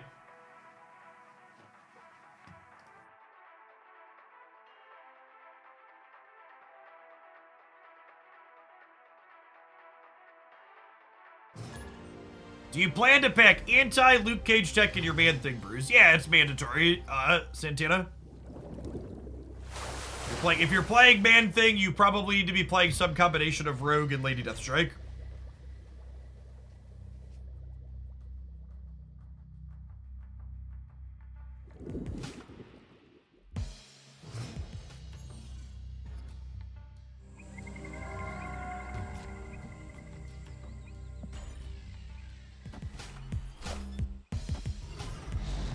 I think Lady Deathstrike's an underrated Marvel Snap card.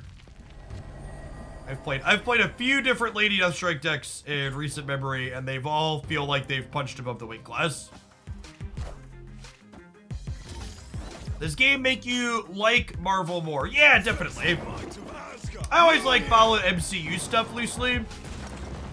Like, I enjoyed things like the Spider-Man game, but it definitely made me feel a bit more invested into all of it.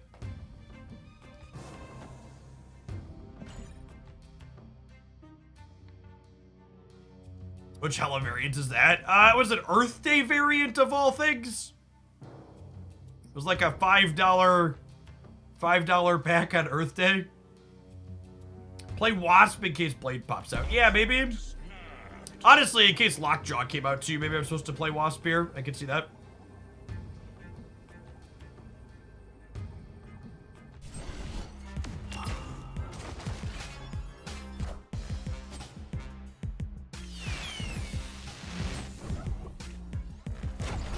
Yes, it did come with a Groot variant as well.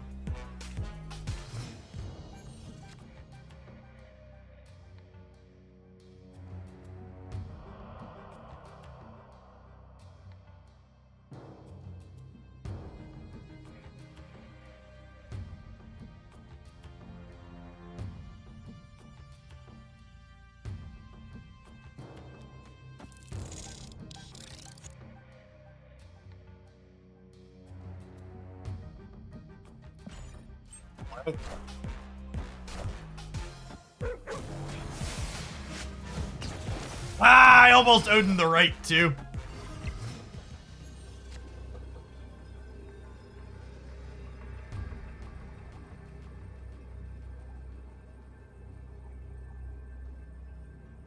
If Giganto flips up here, we win the center.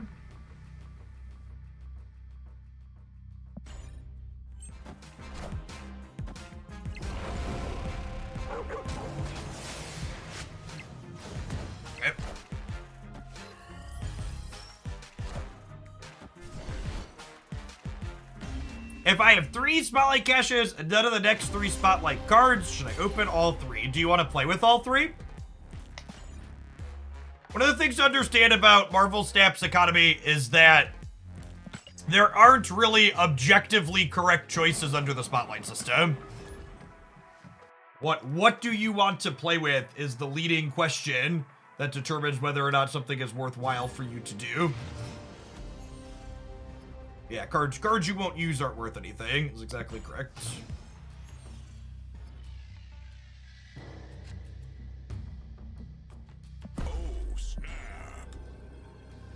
Solid.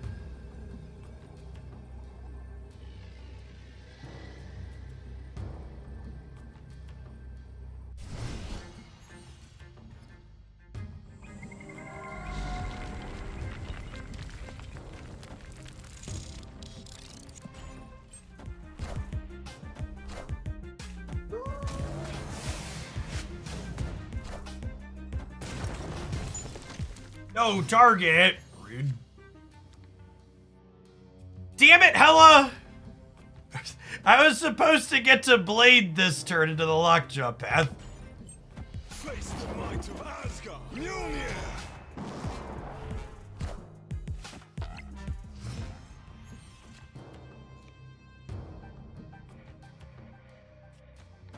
Doesn't Man-Thing get Luke Cage into the next dimension? Yeah, if you look at Marvel Snap, traditionally speaking, any card that has a counter card for it just doesn't see any play. So there's no ongoing cards that are playable because Enchantress exists, and there's no cards with more than 9 power that get played because Shang-Chi exists. There's no destroyed cards that get played because Armor exists.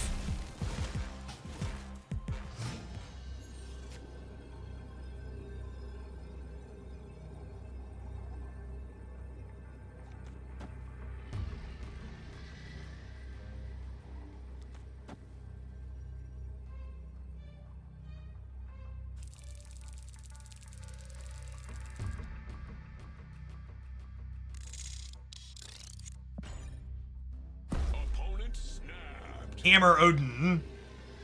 You want me to not Hella chat? Come on now.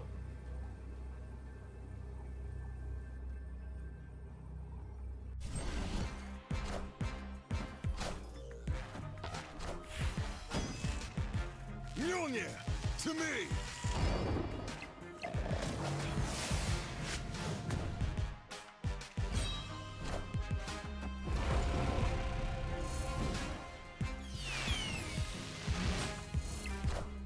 Got him. Got him. Victory. Haskow. Happy 72 months, Jeff. Here's to 72 more. Thanks for all the games I've watched you play, and you've made me spend too much money on. Thanks for the 6 years. Appreciate that. Welcome back. 72 month sub is pretty cool. It is, yeah. We were talking earlier about the ebb and flow of different things in Marvel Snap and where it's at in its cycle a year in. People were talking about, you know, metrics and all that. I've been doing this a while, chat. I've seen a lot of games go up and down. Metrics rise, they fall, they go all around. We'll just be here vibing regardless.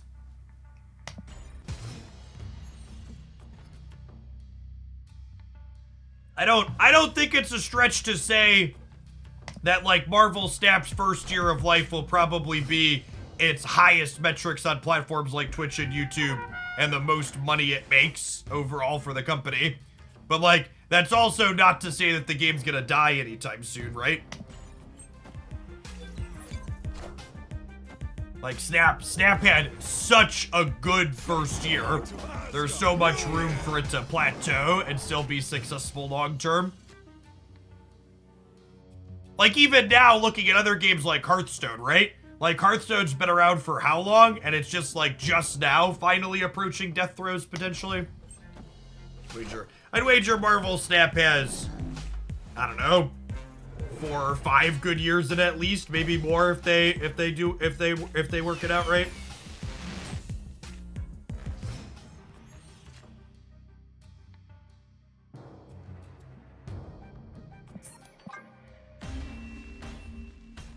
Number no go up, yeah.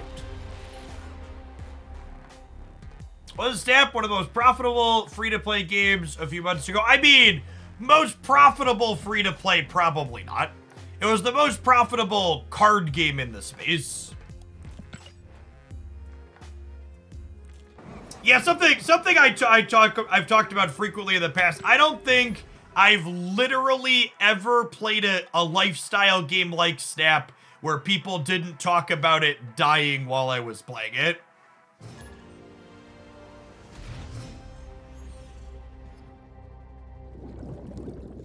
Most profitable free-to-play game is Candy Crush. It's Genshin Impact, actually, right? I'm relatively sure.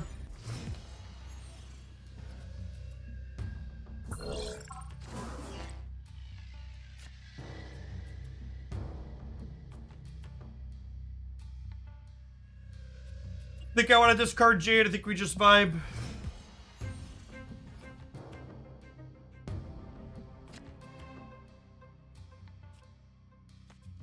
Genshin whales are a different breed of sea creature. Yep. Face the might of Asgard. Mjolnir.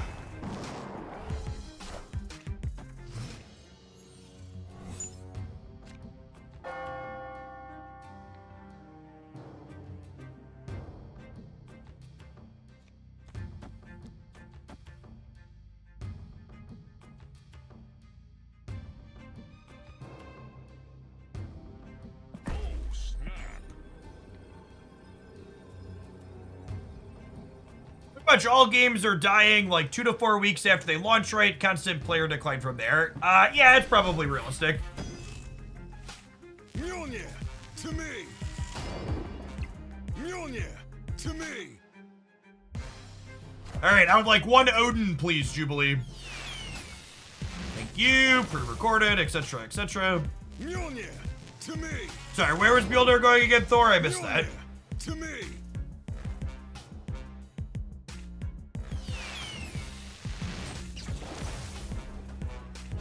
Mjolnir Hey, to Vikaroo, thank you for the 10 months. Appreciate that. Mjolnir Welcome back. To me. Face the might of Asgard. Mjolnir. Mjolnir. We probably won the left, potentially. Potentially, I'm winning on the left.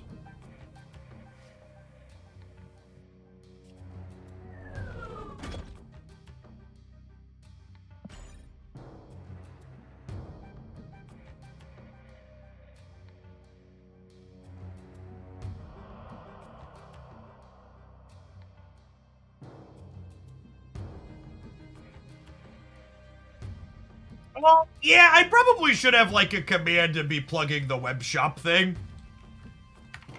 Just to spread awareness. I assume they're gonna do some official promo of it, so I haven't gone too hard on it yet. But yeah, if you go to the web shop, oh, this says there's only 2 days left on these. God, their communication and shit have just been an absolute disaster lately. Wait, was that a Lockjaw?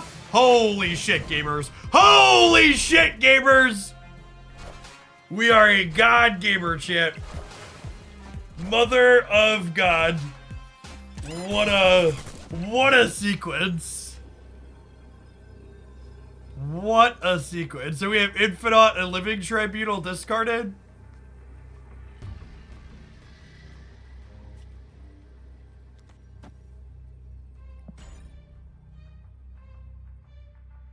Dream.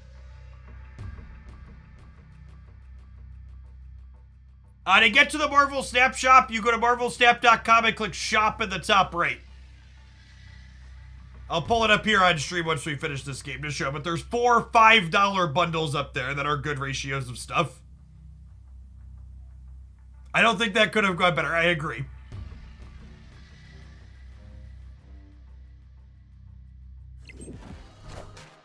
They stayed?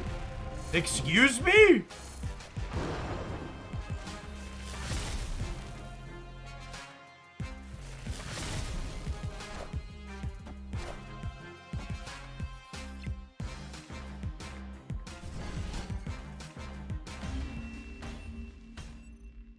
Victory.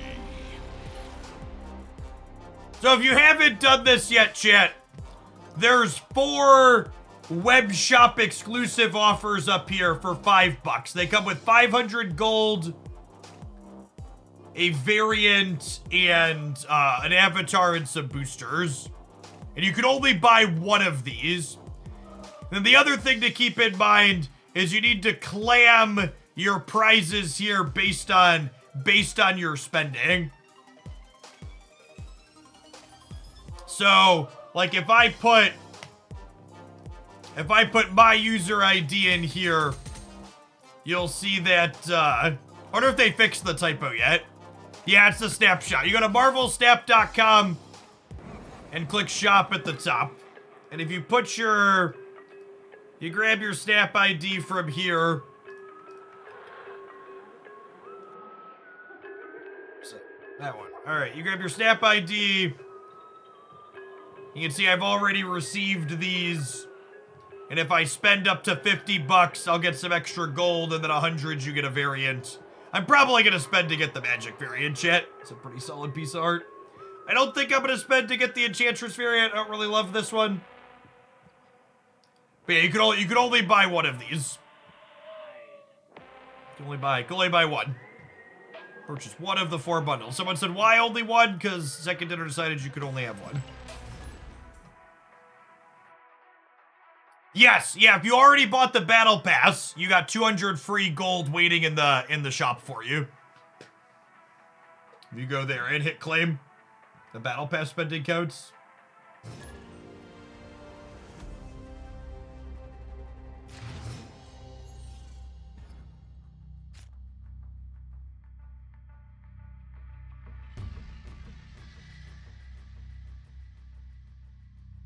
All right, we're gonna subtweet some people, chat. Man Thing is DOA and Marvel Snap because Luke Cage is a meta card. Likewise, I've never played a 9-power card in my life because of Shang-Chi. That's Shang, right? That's how you spell that? There's a dash.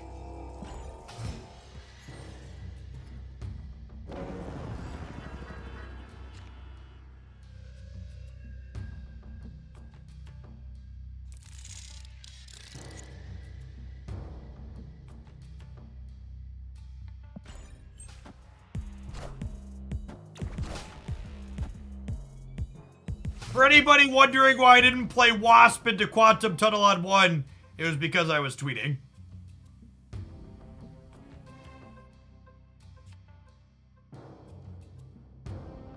Just a word, just a word. Dies the Doomblade literally unplayable, so you get it. You understand.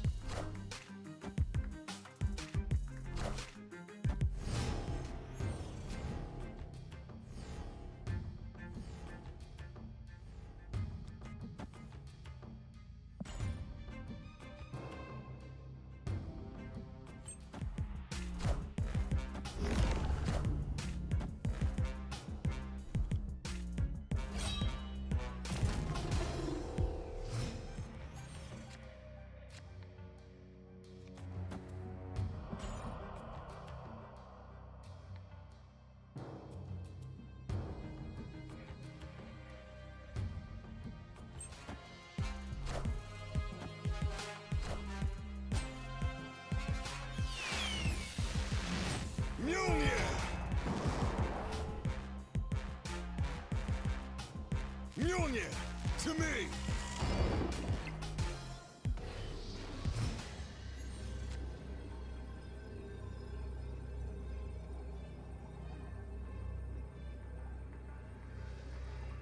I think we're dead here, unfortunately, right? They got a purple fart, we'll move on with our lives. Escaped.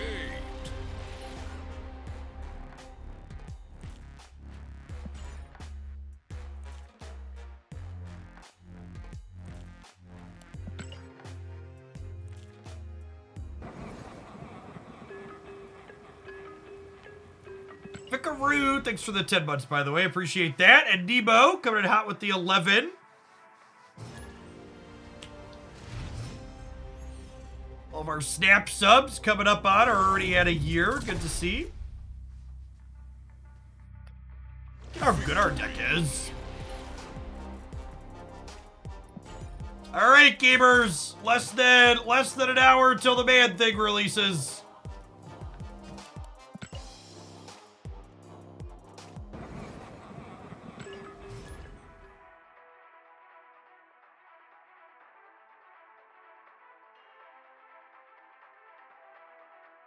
Decks already play with Man Thing. I want to try like the Lady Deathstrike kind of fair good cards thing to start.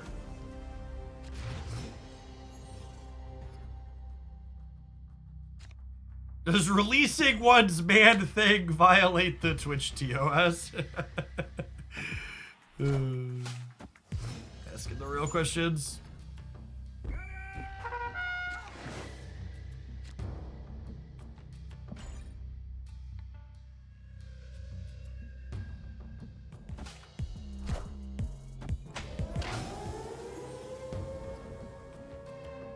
I think Lady Deathstrike is a fun and sweet Marvel Snap card.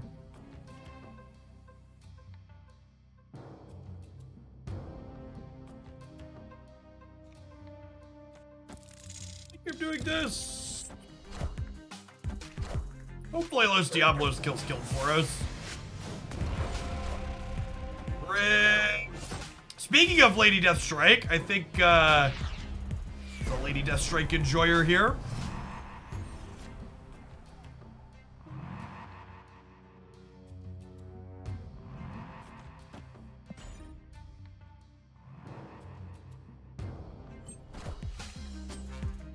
I just got to Infinite, and I can see my stat rank, but I can't see the stat rank of others like I see on stream. That's because your rank's too low, and you're playing other low-rank people. People who are sub-rank 5,000 don't have their rank displayed to opponents. So this person's rank is only visible because they're 41. Anybody below 5,000, it's not shown when they pop up. They're just blank.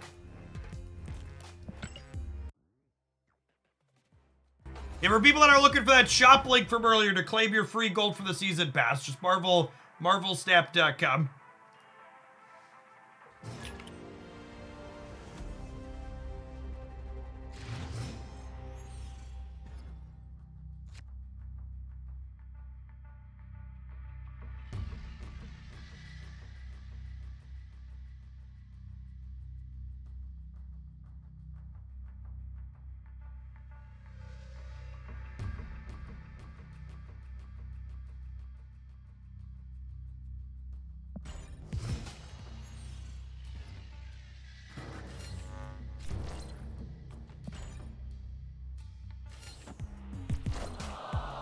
It's unfair that I couldn't show off my rank of 160,000 last season to make them tremble in fear. I agree.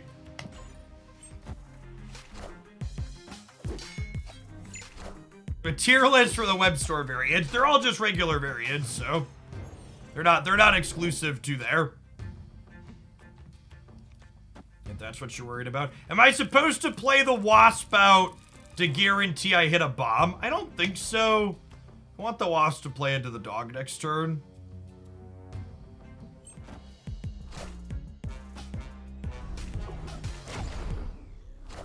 We're so good at winning coin flips, chat. What a god gamer. God damn it!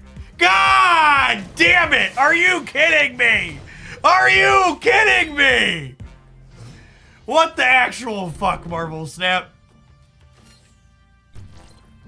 What the actual fuck? Never lucky rubber ducky. Winning the 50-50 into losing the 1 in 5 into losing the 1 in 5. What a game. Borrow King, thank you for the primer, appreciate it. Real Stewie, thank you for the brand new, for the sub gift. Face the might of Asgard. Mjolnir.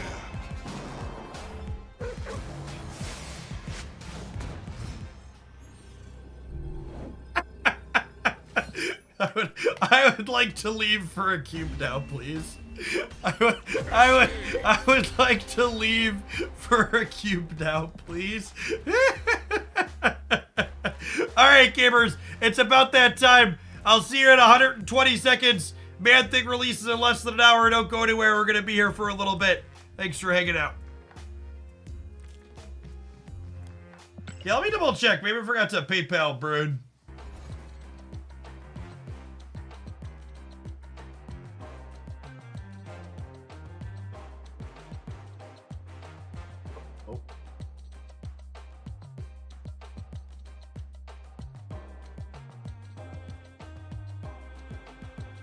Oh, chat. I said I was going to share pictures of taking the kids to the farm yesterday.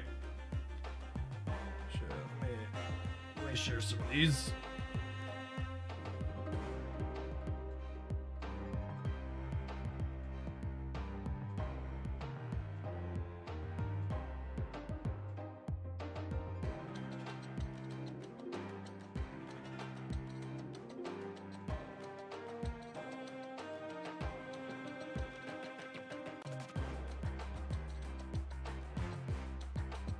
Put him into Discord, and then we'll pull him up here.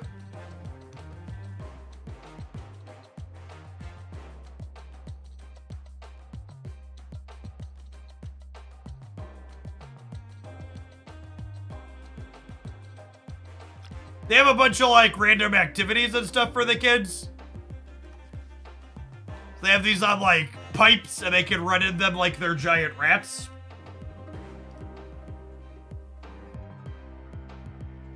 This is Declan buried in corn.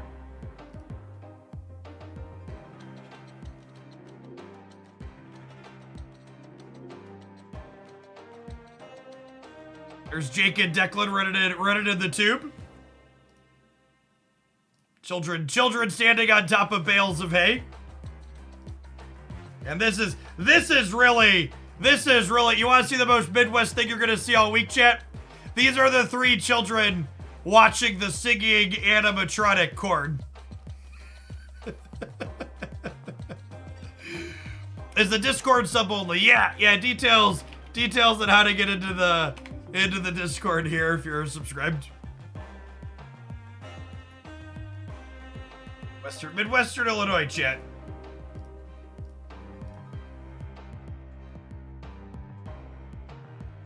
Oh, and this too, they installed some like actual like pseudo ride type things.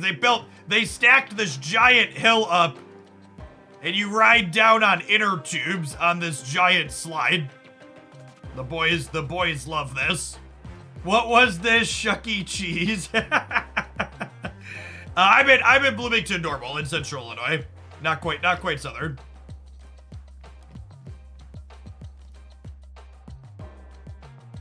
Oh, hey, my wife is watching, and she sent me one with all 3 of the kids up top. Yeah, that's pretty PK-ly.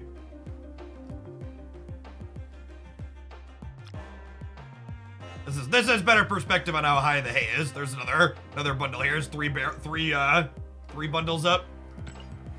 Listen, Chad, if you have a job that lets you work remotely, I can't recommend a mid-sized town in the Midwest enough. My wife and I, in our city of 100,000 people, have a 3,000 square foot home that we paid less than $300,000 for. Oh, this is a good one too.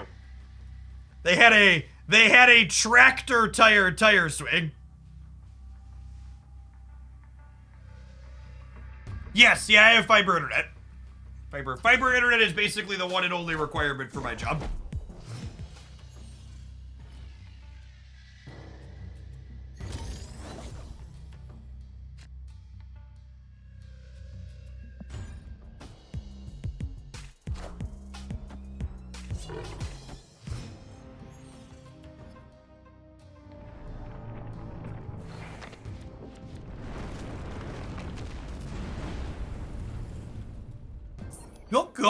Go. Escaped.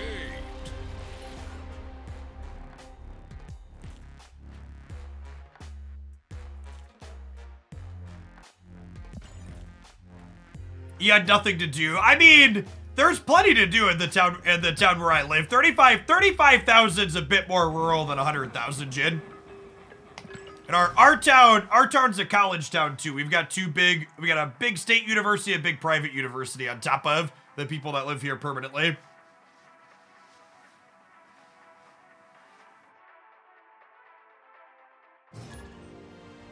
And about 3 trailing zeros that size in California. Yeah, exactly.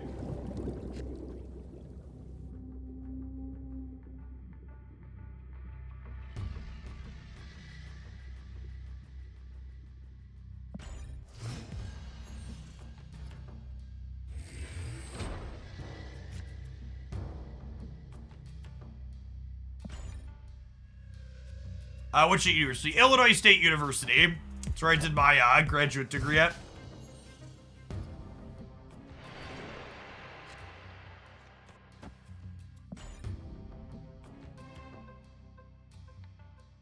Grew up in Taylorville. Did you ever play at the Hobby Horse there? I think the Hobby Horse was in Taylorville. We used to go there and play legacy tournaments for beat up box. back in the day.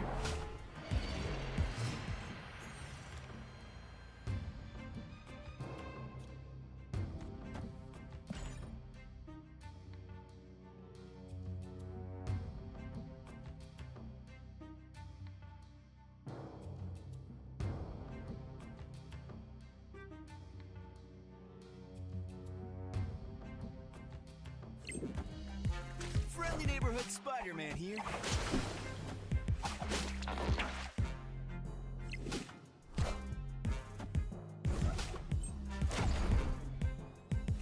On the nose. The worst hit on the board, but it was still fine. 3 decent cards to kill. We also binned Giganto, which is nice.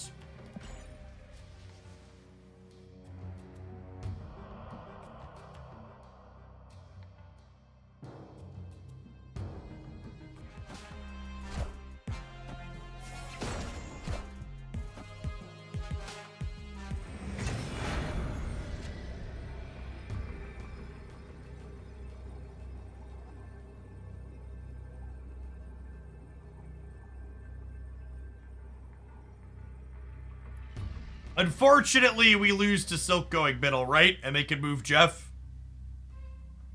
They move Jeff here, and then they bounce Silk into the center.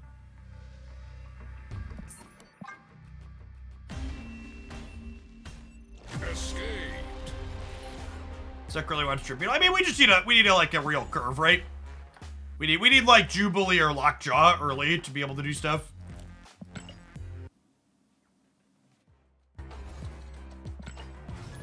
Decks like this would have a lot of retreats to run. Just how they go. You make up for those with people.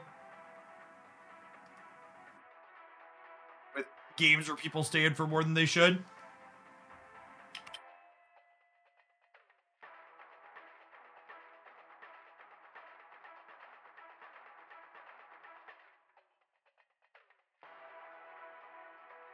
Hey, Dannon, thank you for the over 5 years. Welcome back.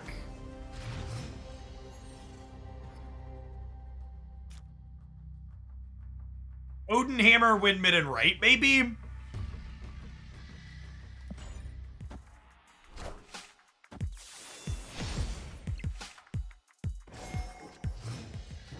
Could have maybe gambled for it, depending on where Gambit went.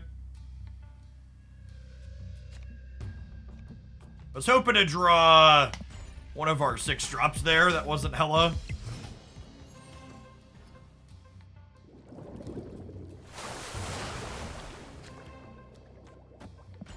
A little bit late because I want to play Thor on curve now.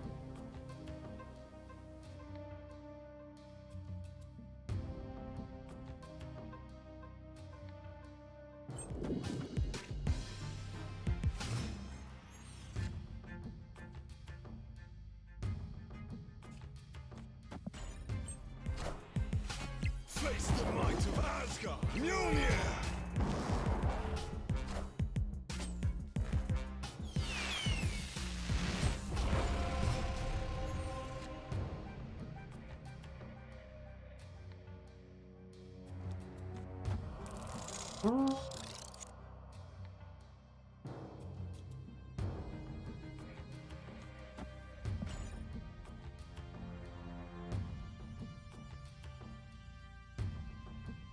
This deck, how do you know to stay in with the opponent's stabs? I mean, what does the board look like? There are a lot of times questions like that don't have good, clean, easy answers like people want to hear.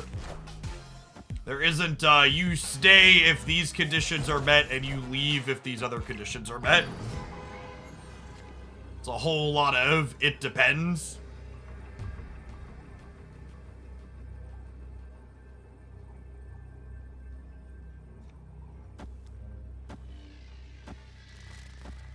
This is kind of sick, right?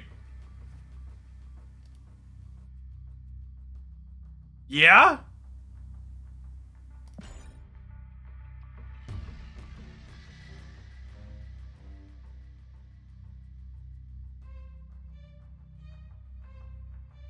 We get to Mjolnir. I even have priority too, right? So like even Eliath doesn't get us here. I have an Infinite and I have an Infinite, or not an Infinite, Living Tribunal discarded, and then we'll bin Giganto to Blade.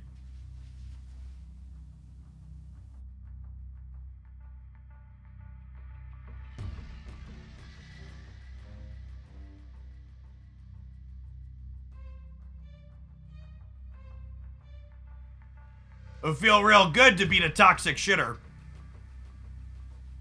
With our pile of Hela cards.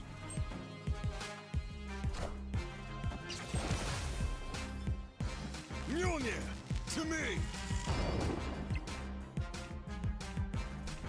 Their name sucks. Yeah, that's why they're toxic.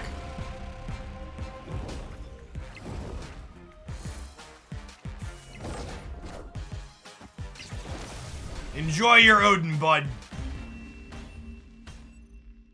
Victory.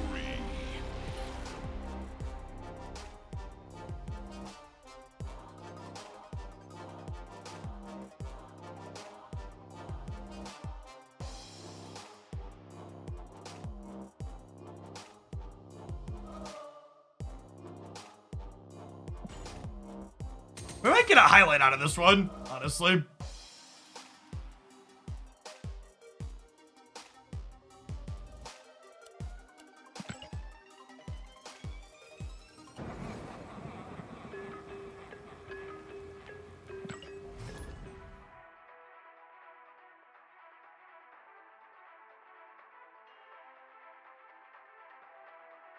Is Molt a person? Yeah, Molt's another Marvel Sap content creator. They do some Twitch, but they're bigger on the YouTube side. They just recently started doing Twitch stuff.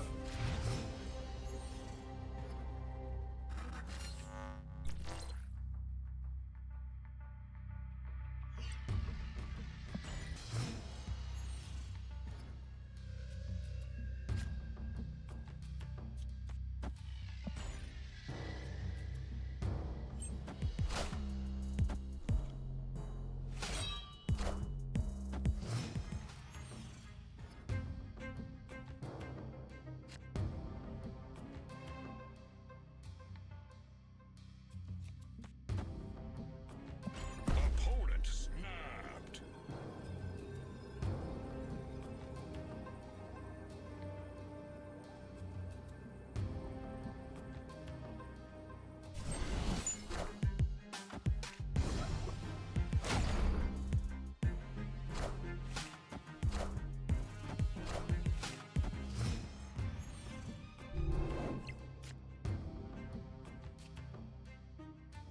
Edge.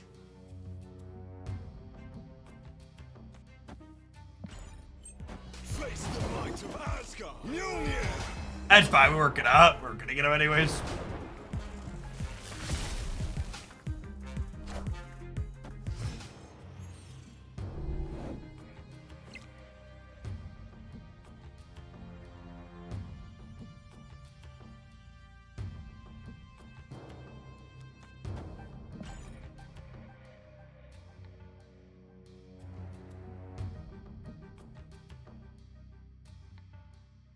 They have all the power.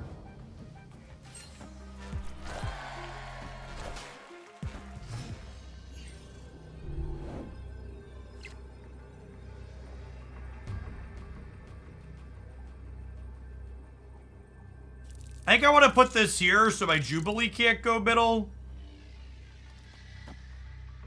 Then we do this and hope Jubilee lands here.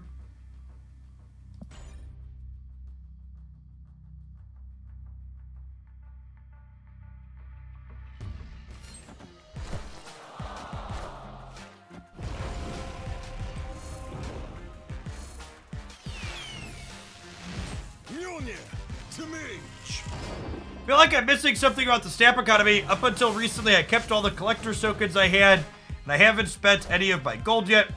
Looks like I can get a decent amount of collector's tokens from the variant shop. Currently holding resources, not entirely sure the most efficient way to go about it. Although I was hoarding gold because maybe I thought there might be some sort of holiday deal around the bin. Yeah, there'll probably be, if you look at the upcoming bundle breakdowns, there's some upcoming larger purchases for gold that have decent rates of things. As for like the most efficient ways to turn, I guess I'm confused what you're confused about. I guess you said it sounds like you could get collector's tokens for buying variants in the shop. You definitely should not buy variants for 700 and 1200 gold. This is not a good way to get collector's tokens. If your goal is to turn gold into tokens, you should not do it by buying these. This is a bonus if you like the cosmetics you're purchasing for anyways. Yeah, 7,000 gold for 2,000 tokens is a bad rate.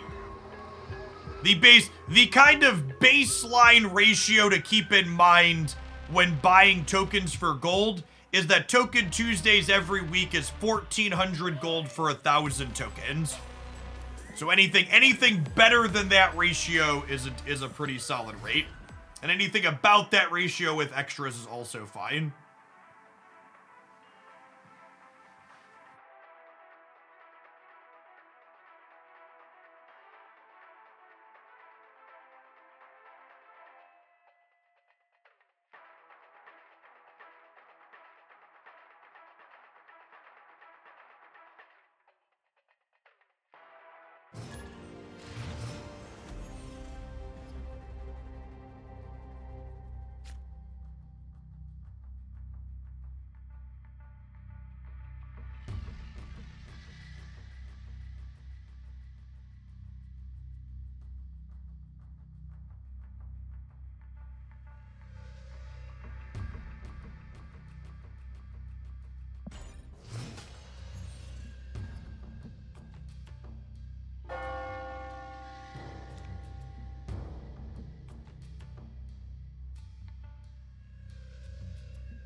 That return makes me feel better about buying variants that I want. Yeah, that's exactly what it's supposed to do. It exists purely to let you feel better about that. Face the might of Asgard. Mjolnir.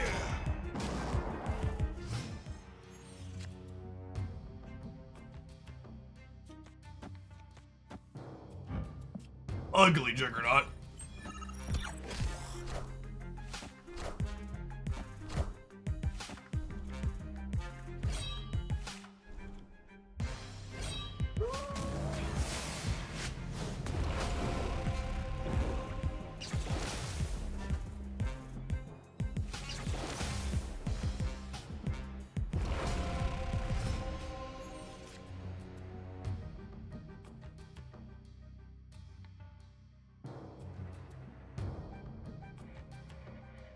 I'm just passing here. Ideally, we draw hammer and then play Infinite. Sure, that works too.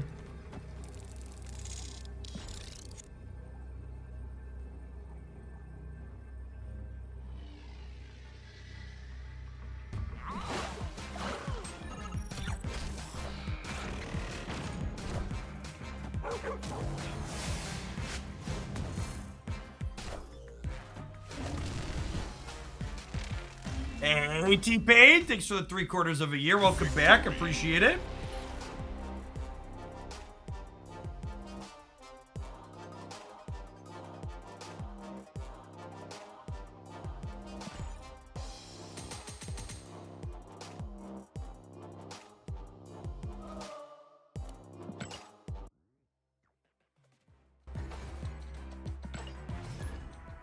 Stick playable without Living Tribunal. Probably.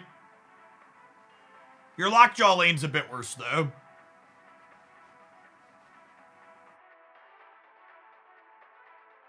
But one of the upsides of Living Tribunal here is your Lockjaw path being big gets spread out.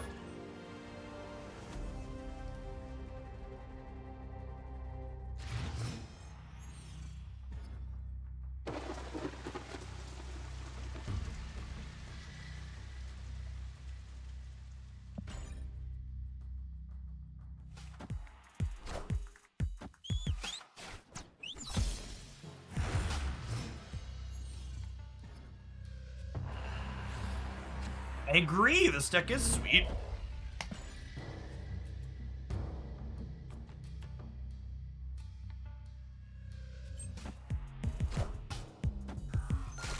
The timer in the corner, along with, chat being in sub-only mode, probably does wonders for people asking when Man-Thing releases.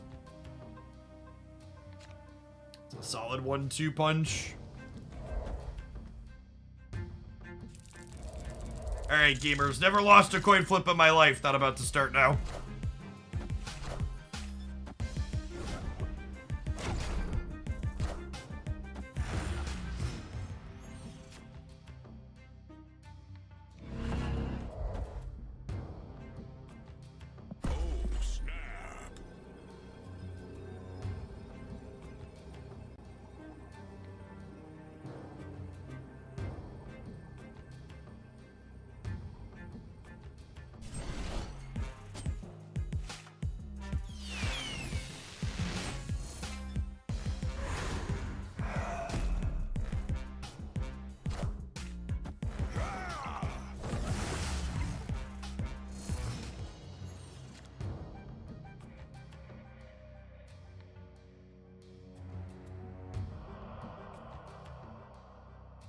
I think we play the Lockjaw here, because if we draw Jane, we can be guaranteed to Hella into Infinite, right?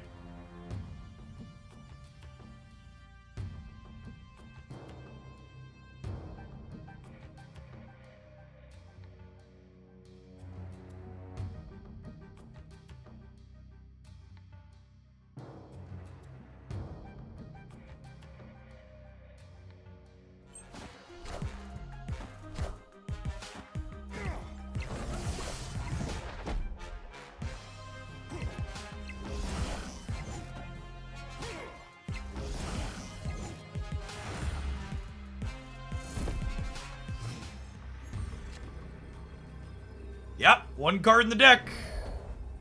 We have Odin and Giganto discarded here.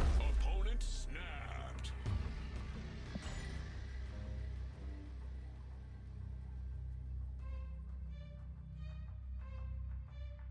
They like move Nightcrawler, play Onslaught or something? Oh, Electra's a pretty good one.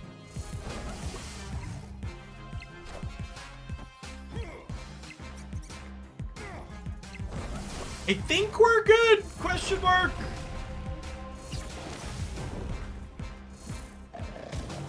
Yeah, this gets in front. Yeah. Solid game for us. Victory.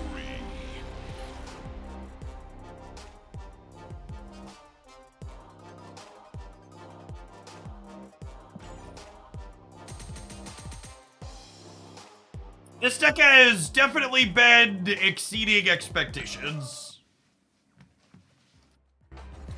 What are we at in the afternoon? I just wanted to lockjaw some people. We're only 7 and 8 on the day, so we're sub 50% win rate, but we're plus 19 cubes. Which is pretty peak Hella gaming, if I do say so myself.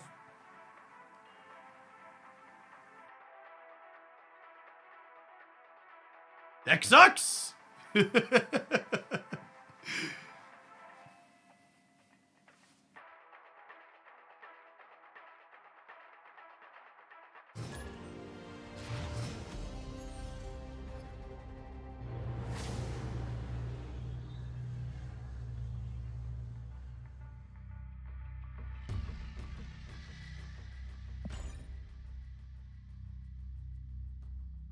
Win big, lose small, the Hella story. Yep.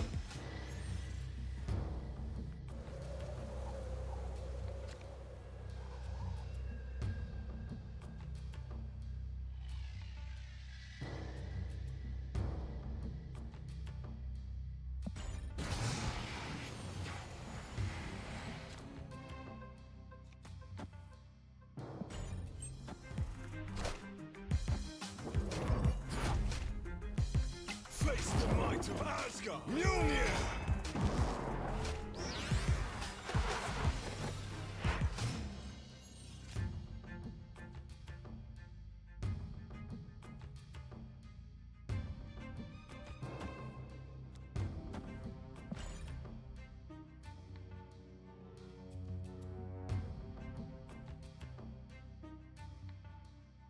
Gambit would never. Listen, champ, my Gambit's never discarded a hell in his life. Why would he start now? The trade professional. He's worked long, hard days to be ready for this moment in time. Yes, this is a fool's gold Gambit. No splits on there. The background's just gold by default.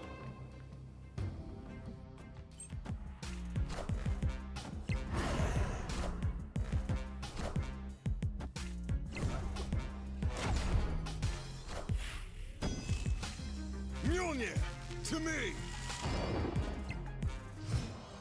Alright, we didn't hit an ideal thing, but we avoided discarding a bad thing, right? So, you know, 6 in one hand, half dozen in the other. I believe we're dead here anyways, though, unfortunately.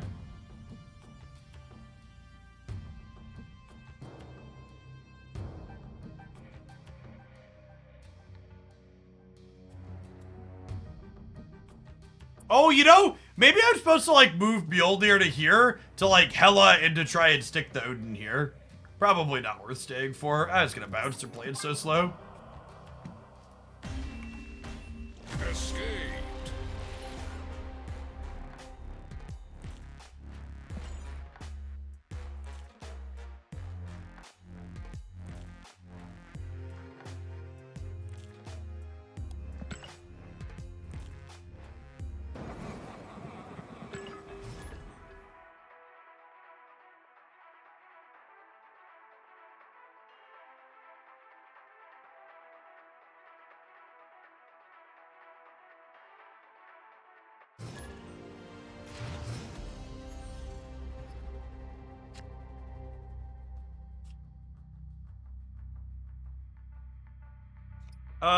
Yeah, this is great, right? I would love a turn 1 Lockjaw or Thor.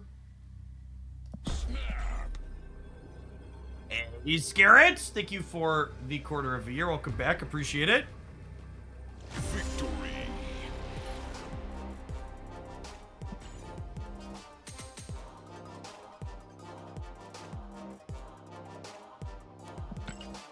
Almost a top 300 gamer chat. Look at this. This sweaty try-hard stream.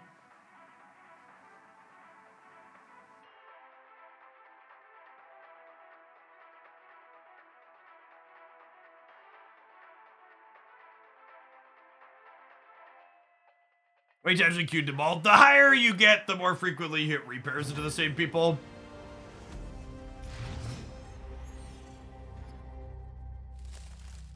I'm proud to support a streamer with so many self-worth points. I appreciate it.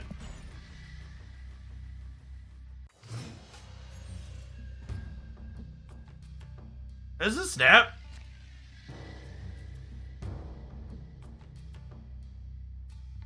I think I'm waiting on Blade despite being able to bin Giganto here because I want to be able to Lockjaw Blade on 4, I think. Is that right? I think it's right. Go either way on that.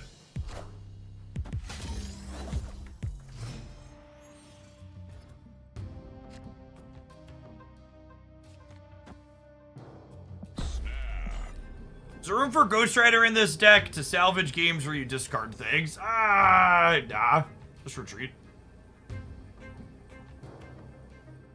I think we're drawing anything else we want to discard with him. Odin and Living Tribunal and Jubilee are all fine things to discard, so we're 50%. Even discarding a hammer here is fine. Yeah, like this is fine.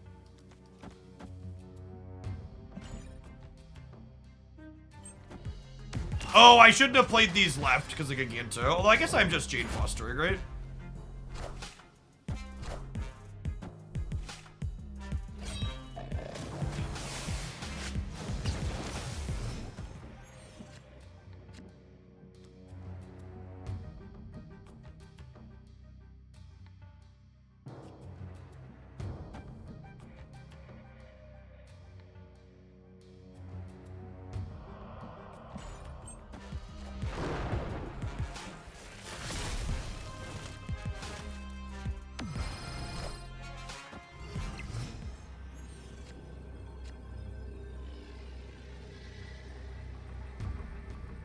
Okay, so this is guaranteed to discard blade. Or to hit blade. And then Hella is guaranteed to pull Jubilee that will pull the hammer back out. Is that enough, though? It's probably not, right? Assuming they have Taskmaster.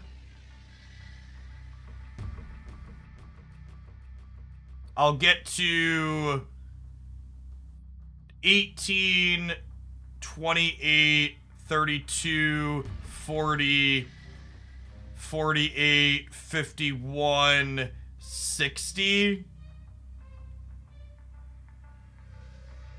Yeah, I'll only be 20 across the board. The Living Tribunal's the blade discard. Yeah, 20 power per does not do it. Escape.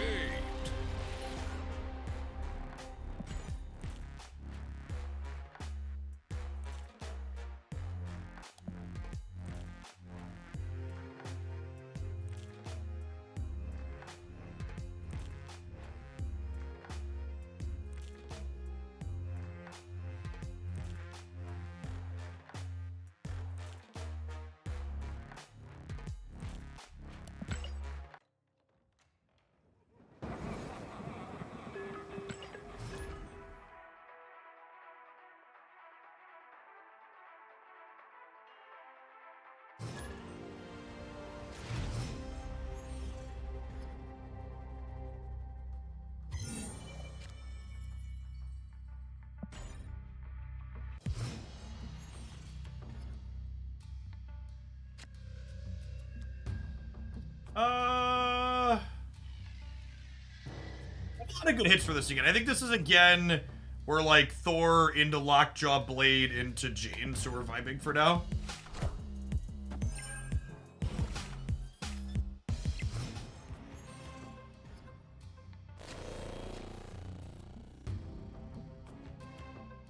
Or I could do this now. Yeah, I like it.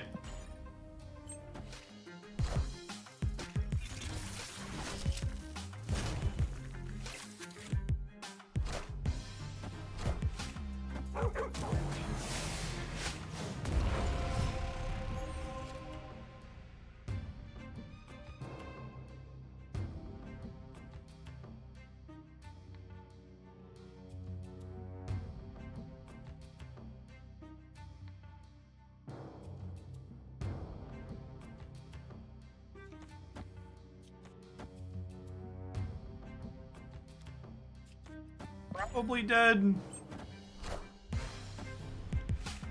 We could technically hit an Odin here on the Hela.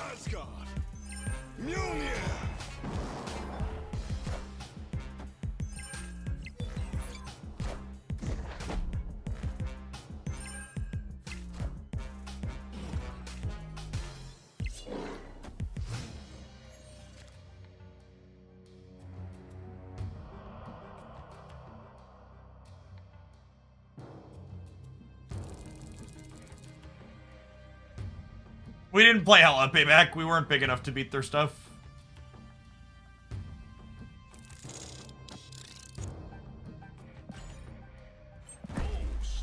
Snap too late.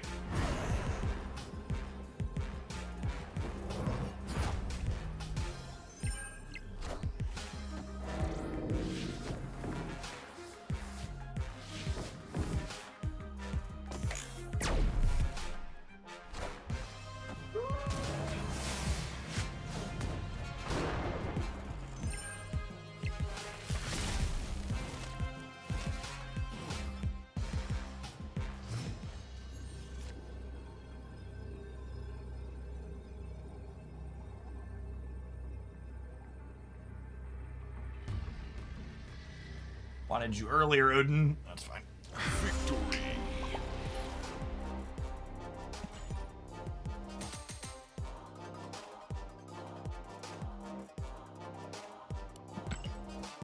Yeah, we ended up with some solid numbers anyways. Giganto plus Wasp plus Hammer. It's pretty solid on the left.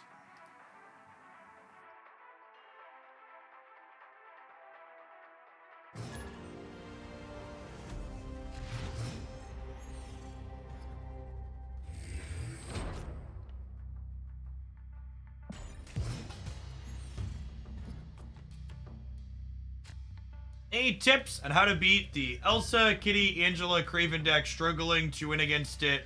They seem to run Luke Cage, so I can't Shadow King. Yeah, you can't really play Cage in that deck without other cards to kill Cage. I don't know. Honestly, I don't know that that deck has bad matchups. It's just like the blunt truth of it. It has all of the early tempo, and then it also gets to play Eliath at its top end.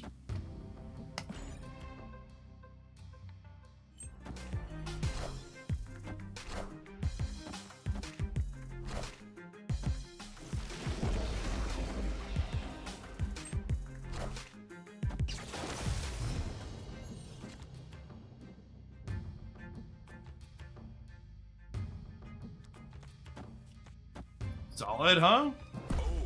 Snap them. Sakar was probably not good for them. Victory. Yeah, I think especially with Eliath at the top end, that deck's like a coin flip into most situations.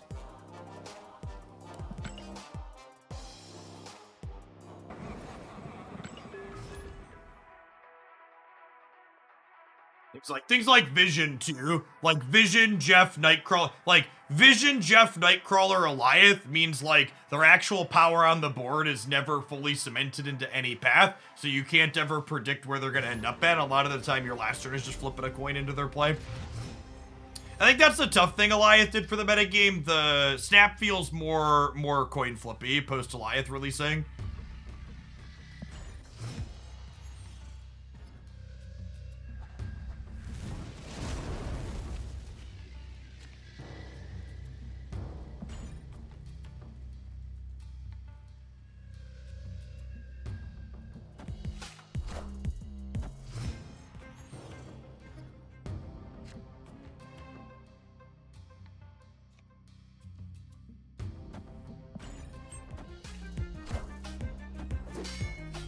Face the might of Asgard. Mjolnir.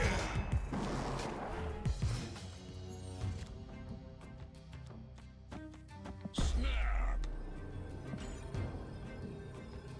Push the button here. Our hand's pretty good. Howdy, Boomflex.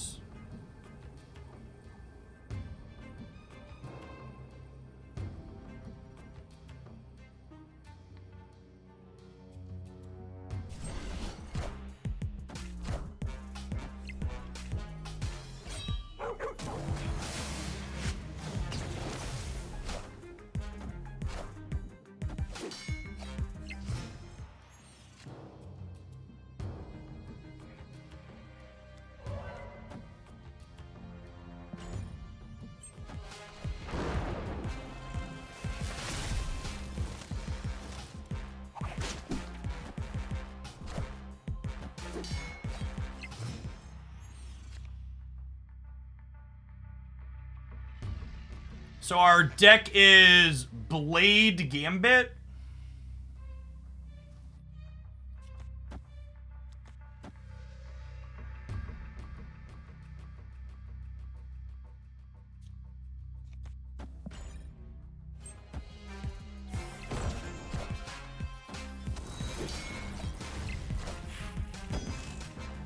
Mjolnir. To me.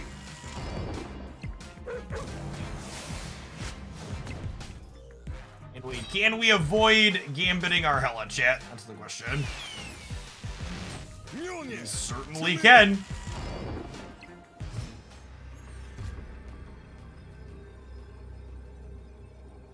So I have 2 cards discarded right now. Living Tribunal and Giganto. And we have priority, yeah.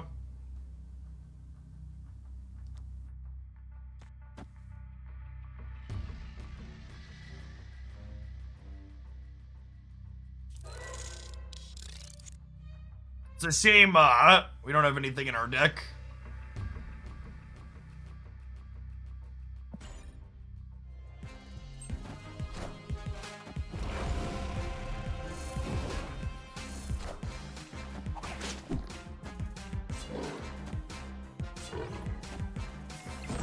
Oh, shoot. I didn't think about where Silk was gonna end up at. We We actually win this game if I play Wasp here, right? No, is that not true? Because they went second. They would have kicked this over anyways. Yeah, they would have kicked this over anyways. JK.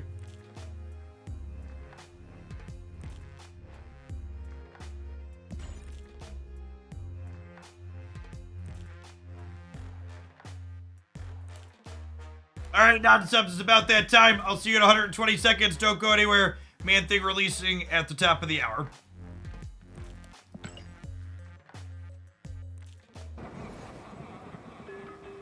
Should we build some Man-Thing decks, by the way? I haven't done that yet. Maybe we should build one or two.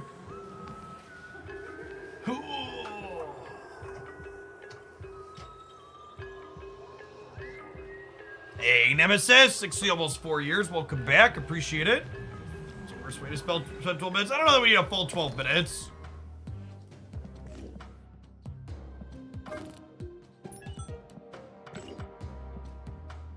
Some of these piles. FOMO, thank you for the 10 months. Appreciate that. Hendrick, thank you for the 7 months.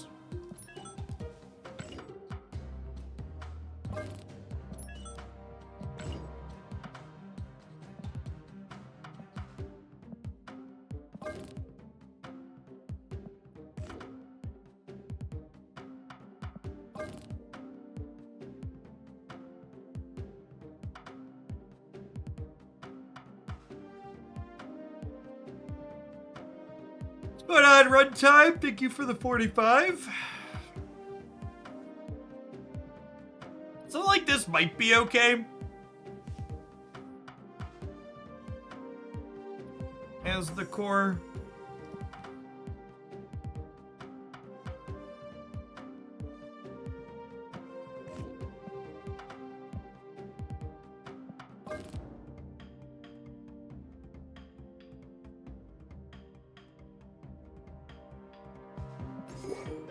I guess I kind of got to decide how in on Lady Deathstrike do I want to be.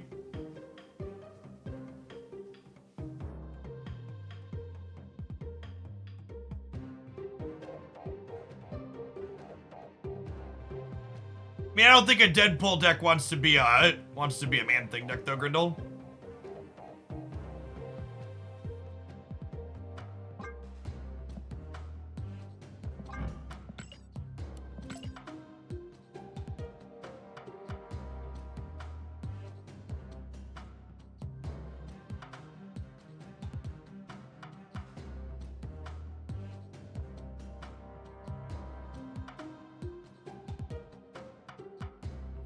Are we... Yeah, like, the question is, do we want to play a rogue of our own too? We could also play Enchantress. Do we want to...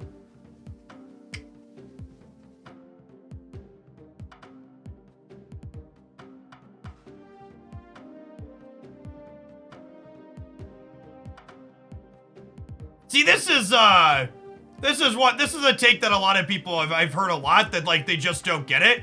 Lady Deathstrike seems counterintuitive if you're planning to put her into the Man-Thing lane. Who said I was planning to put her into the Man-Thing lane? Only people that were stupid like you. Like, yeah, Green Goblin's a good shout out. Lady Deathstrike is good. Lady Deathstrike is good with Man-Thing, not because you're planning to Lady Deathstrike the Man-Thing path. That's terrible. Lady Deathstrike is good because she kills Luke Cage, which is the best counter to Man-Thing.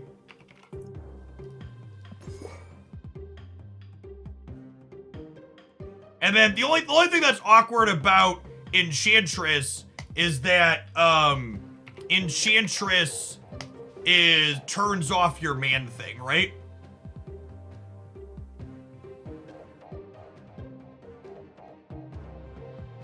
Ema Pie, 6 for the 2 months. Welcome back. You're a Zabu. I don't know that I want Zabu. I've liked Psylocke in other builds. Lets you play Man-Thing ahead of curve. Deathstrike's good with Sentry, too.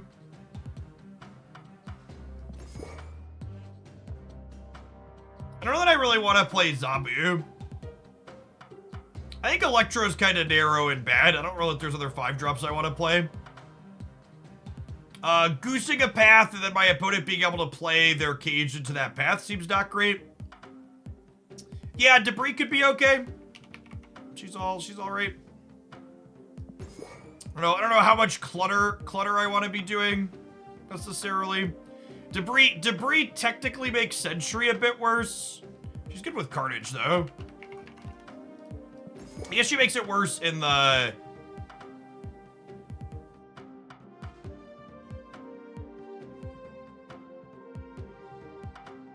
Maybe we do just play the full destroy sub package, like Deathlock Bucky and stuff.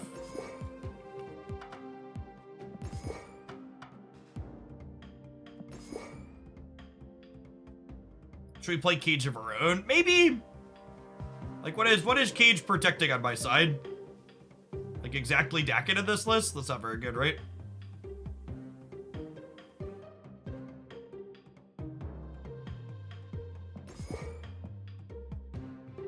X23 seems good here. Why is that? What am I accelerating into?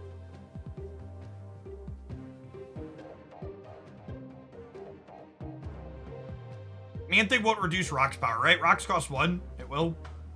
Man-Thing is symmetrical. That's true. It does impact our own stuff. I don't know. Man-Thing's probably holding the path down on his own most of the time, right?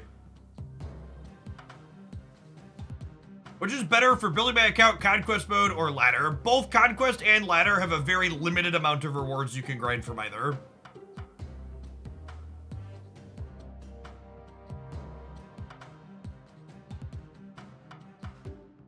Chat, this is Man-Thing, chat. If I want to add the other cards, I have to cut something.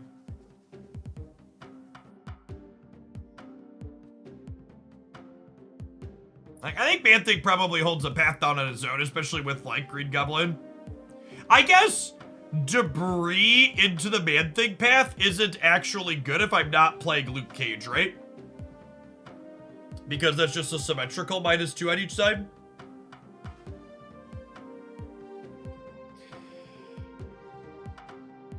That gives me a slot. Do I want Rogue or Enchantress? Rogue could be okay.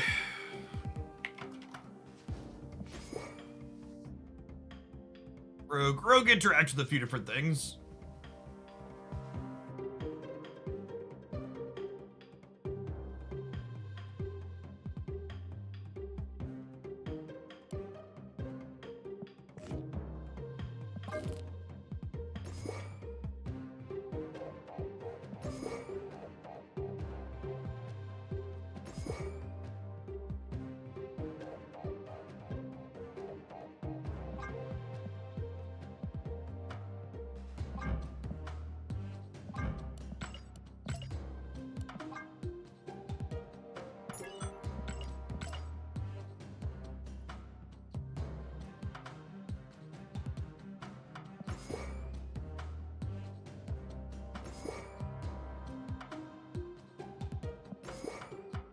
Widow has some soft synergy with Man-Thing too, doesn't she?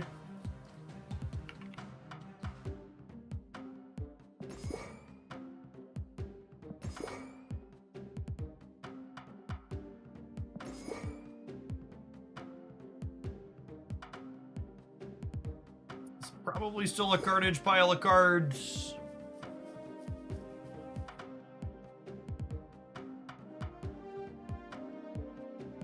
The high Evo package is just so many slots, chat. I feel like you don't have time. Like, you don't have time to do that.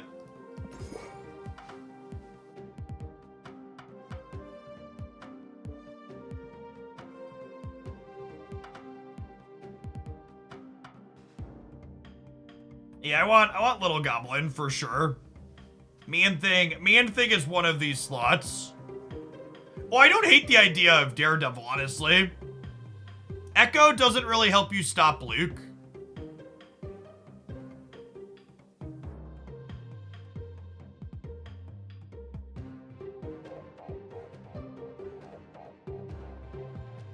We can play Absorbing Man. Debris into Absorbing Man is kind of a fun curve.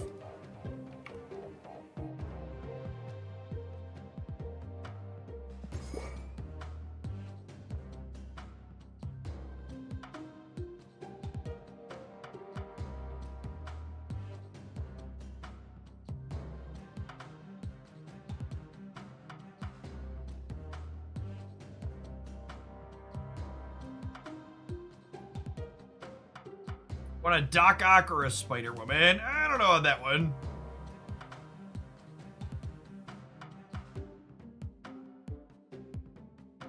Instead of Carnage, you play Falcon and Armor. It seems bad.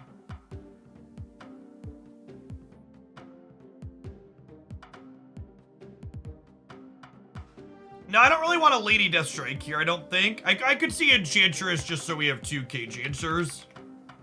I think putting 2 Cage Answers in all of these decks is probably not an unreasonable thing to be doing. A couple of our own ongoings here, but it's also still just like a 4-5, right? Titania could be an okay slot. I don't hate that. Could be a reasonable one too. I think Sentry's kind of clunky. I don't think I want to be it. At those 6 to 11 months. Welcome back. We build a good deck that has no 1 or 2 cost cards. That's a reasonable question.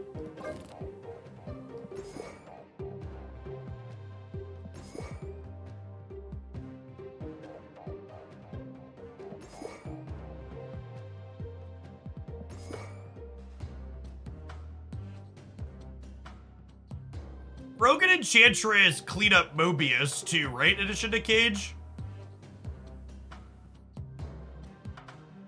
You could do something like this that plays Zabu.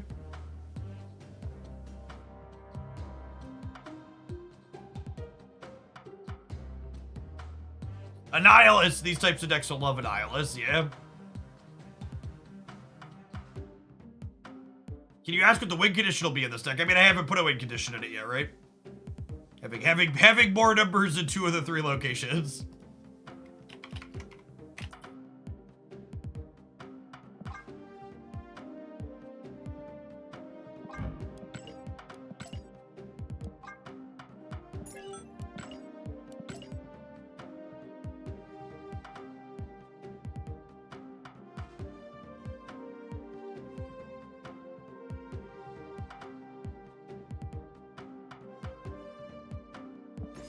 You'll play all 3 of the answers in this one.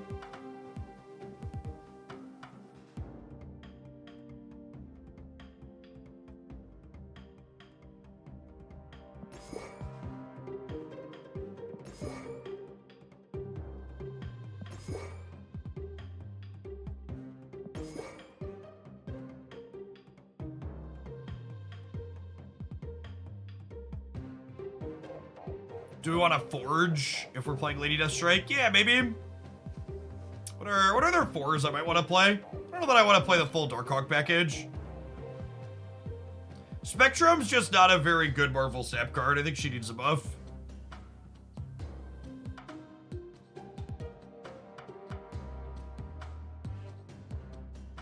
You can play Captain Marvel as we'd have some counterplay into Eliath. Oh yeah, I probably want a Green Goblin. I need to look at this. Played worse decks.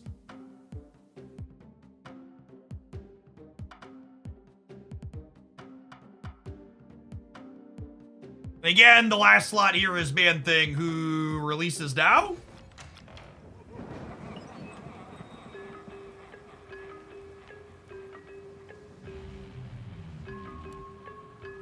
There he is, gamers.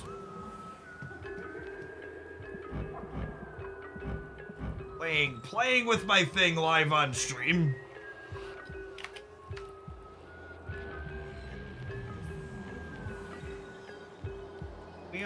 Well.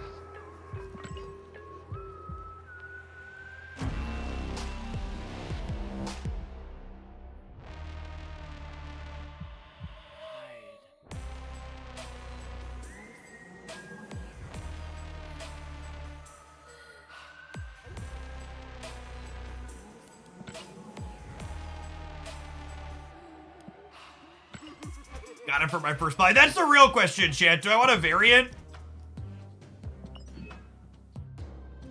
Oh, these haven't rolled over yet here. Okay, there they go. I don't know that I like this Lady Deathstrike variant. I kind of like the Man-Thing variant, but I don't love the Samurai or the Deathstrike. I like the Man-Thing one. Just don't know that I care for the others.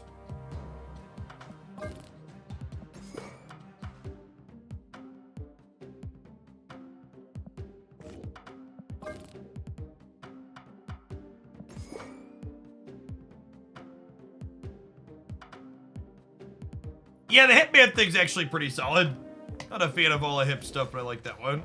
Claim my 50 free credits.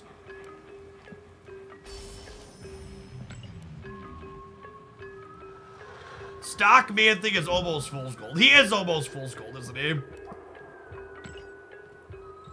That's what I like playing with base artwork.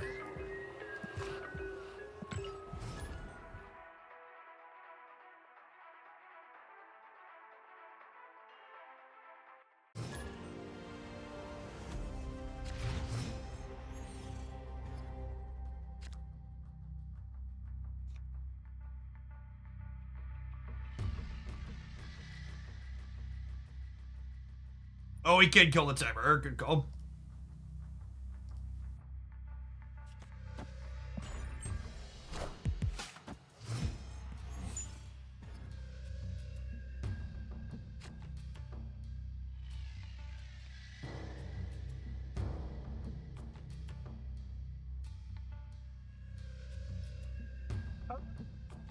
That's really useful. You can just pass.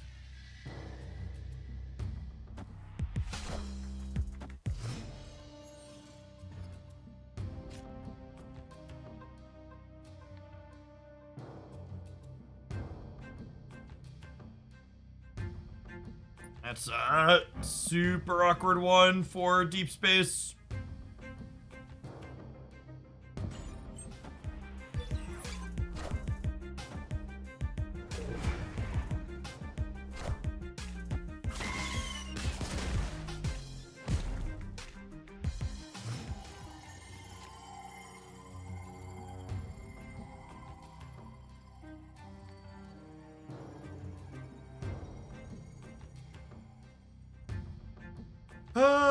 Probably Torch Shear. I guess if the Sentry spikes this, we could have a shot.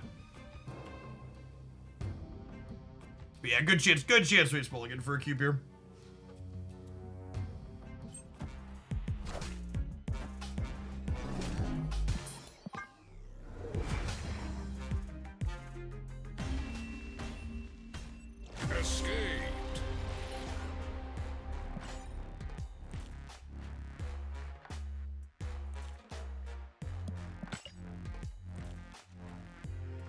I will say the base Man-Thing's artwork is close enough to Fool's Gold that, you won mid, although we were 18 to 15.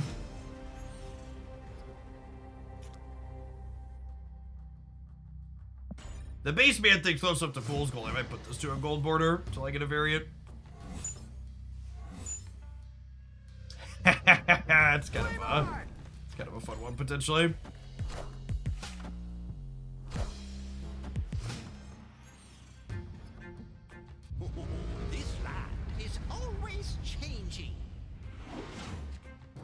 Well, shit.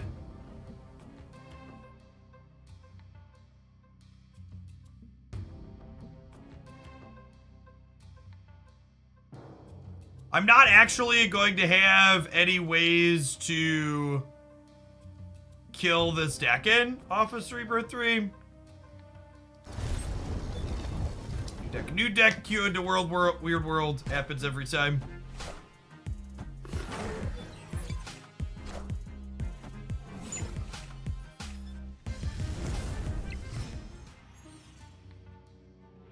Eventually have Killmonger, maybe.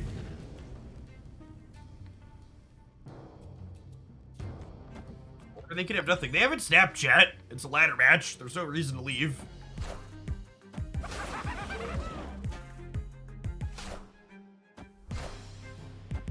Ah, I should have gambled the Green Goblin on the right.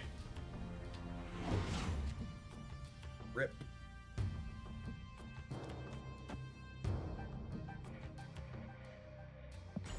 They get rid of Ant Maze before they could grab the bonus out of here.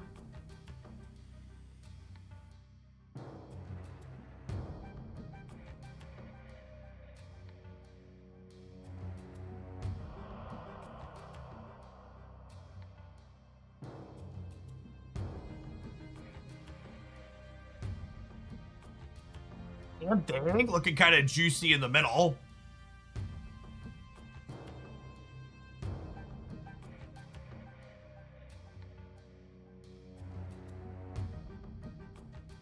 The problem is I assume they're clearing the right at some point.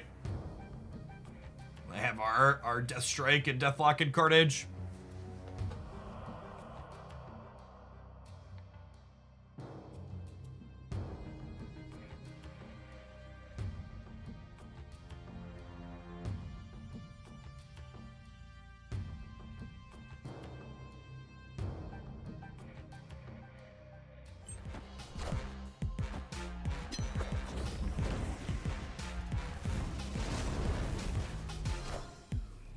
I am Iron Man.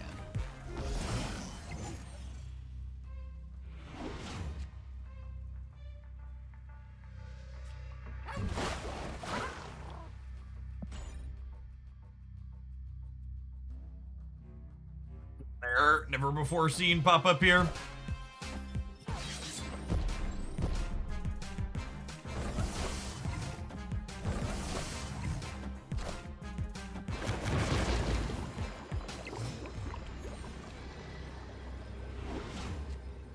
Oh my gosh, we drew their Luke Cage.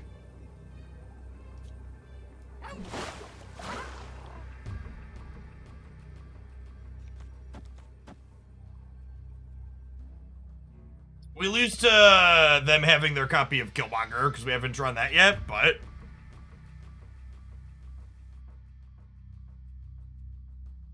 otherwise, we're in a solid spot.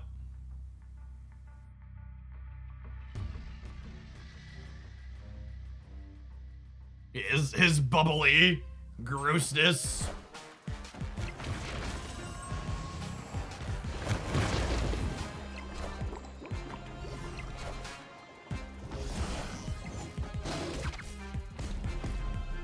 Excited for a second when the Shadow King flipped up. I thought we got him. Rip.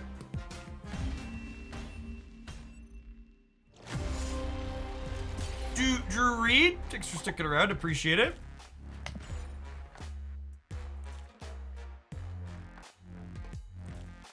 That's fine. That's not a game we're going to stick in a highlight either way. Weird world nonsense.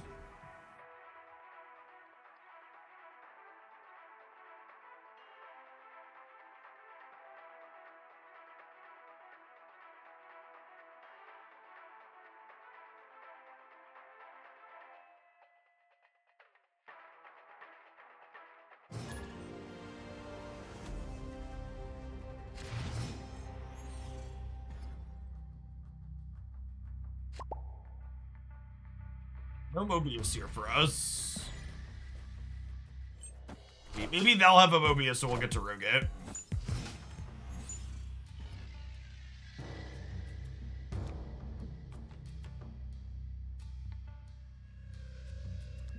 Opponent snapped.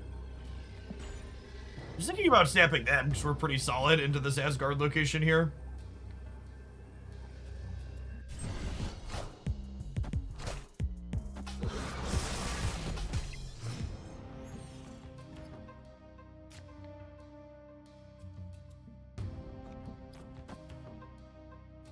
Yeah, this is still solid for us, right? So I go Dakin, Shard, Carnage, Demon all here in the center next turn. Means I don't really want to play Sentry out, but that's fine. Shadow, thank you for the third of the year. Welcome back. Appreciate it. Does deck have a way of handling Shuri? Yeah, there's a red button in the lower left-hand corner of your screen. Just tap that one when Shuri has their good draw. Go next.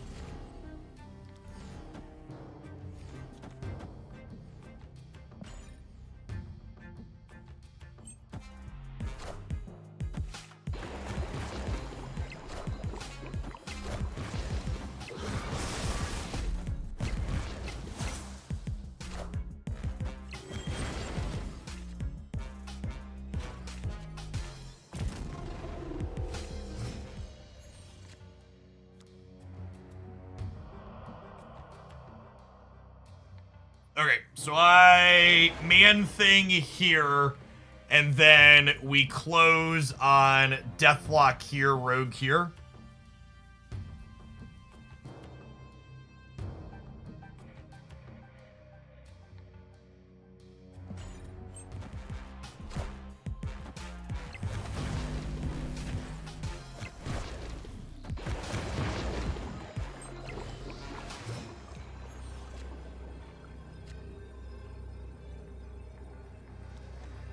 My statement stands, right? We go +8 here, so they would need to put 6 here and 2 here.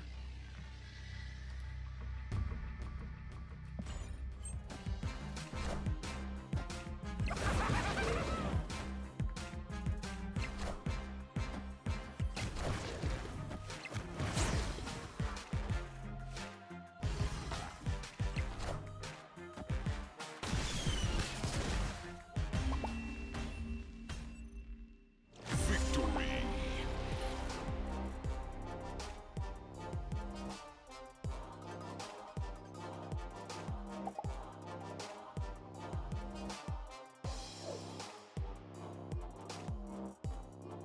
You know what is the funniest things about comments like that? That was someone who waited 10 minutes and spent more channel points to let me know how much they didn't want to be here.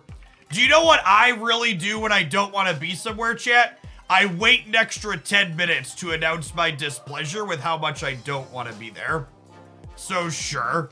Yeah, you go ahead and you move along.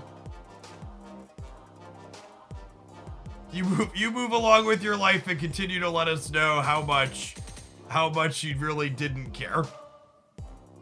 When I really don't care about something, I spend a lot of time announcing it. Also, the username being an homage to Rush Limbaugh is an extra icing on the snowflake cake. What's going on, Orfeo Matter? Appreciate the 5 months. Welcome back. Extendal! Thanks for the entire year. Let's get you a sword to go with that shield.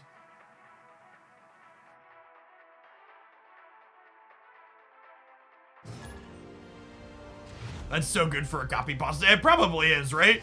I have a PhD in astronomy, so I'm not...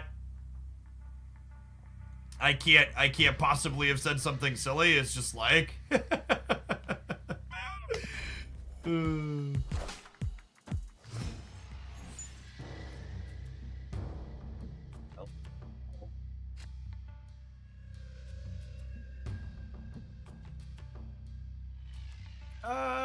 Let's put Bucky here, I think.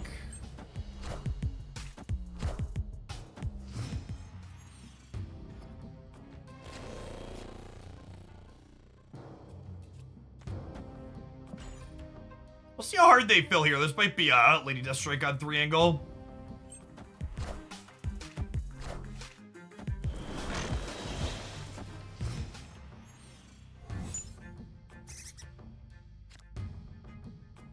Oh, huh?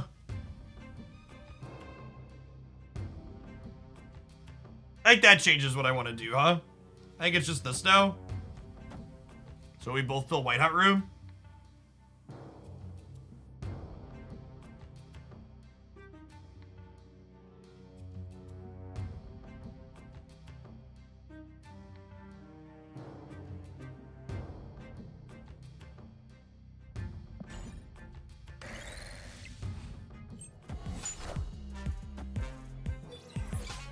Don't want to take the Mojo Booster. I just don't think we need to do that, right?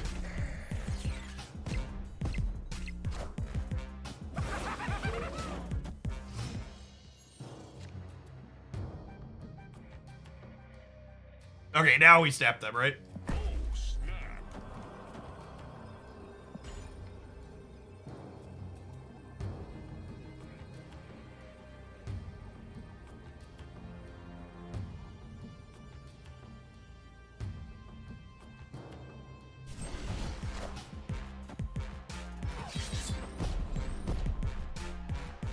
Milady? Milady?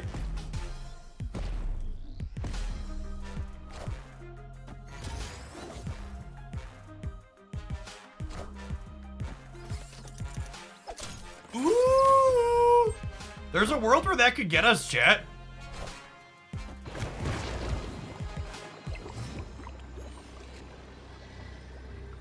Yeah, my last card is bad here. They only need 9.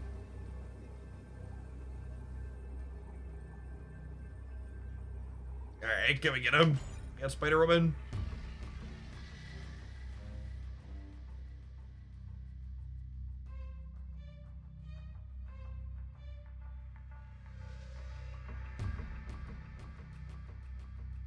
Nah, the clutter decks aren't usually Chava's decks. I think Spider-Woman is like their card that beats us here.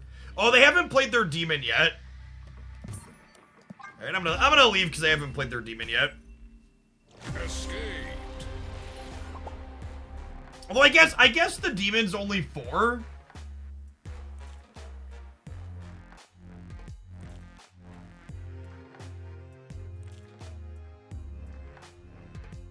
Chat, my sandwich is here. It's a little bit early, but I'm gonna hit the ads. We're gonna be playing with Man Thing for another few hours. Don't go anywhere. I'm gonna grab my lunch. BRB.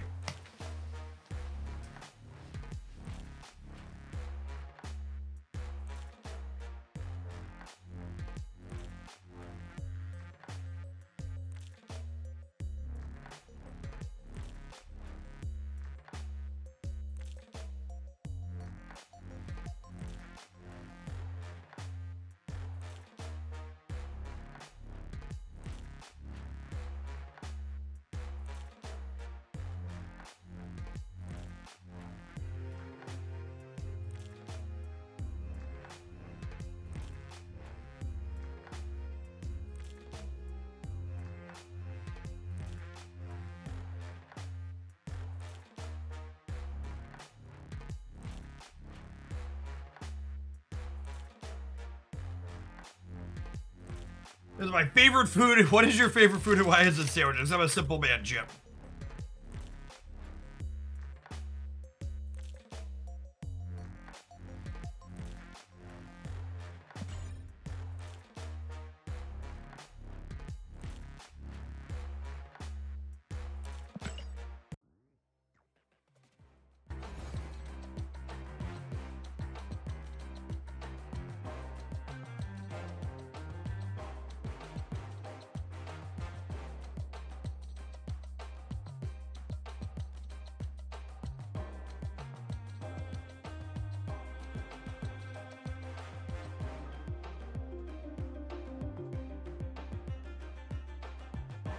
So better pick up Jeff or Eliath. Eliath's a harder card to replace.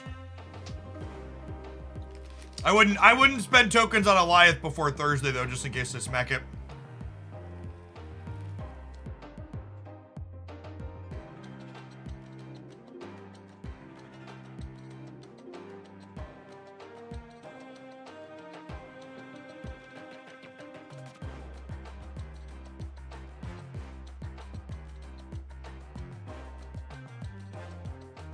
Okay, I post my untapped link. Exclamation point Dex in chat. I'll get you the untapped link. People asking what kind of sandwich. Just Jimmy John's delivery today. Their stock veggie sandwich. And a pickle, of course.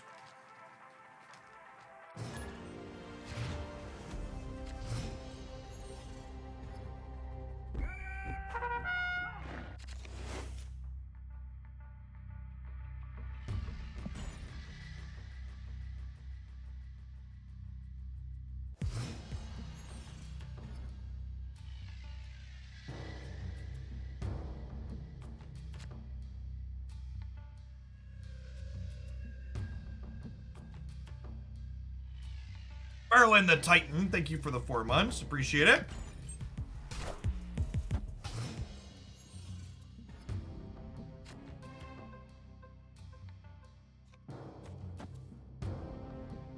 Huh?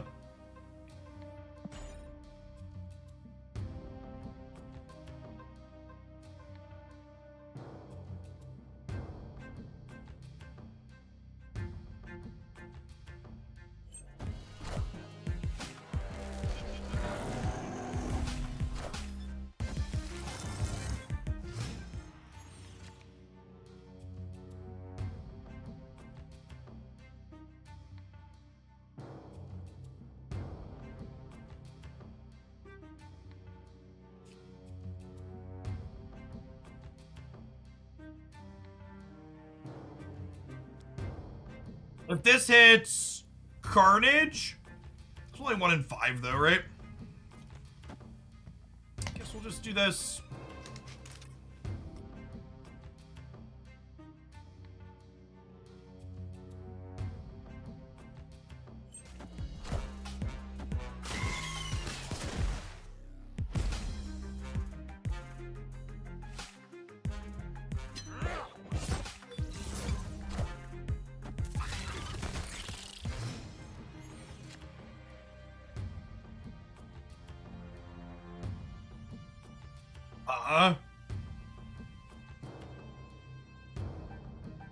Is it...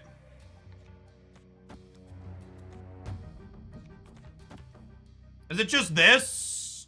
And then we close out on Lady Deathstrike in the middle?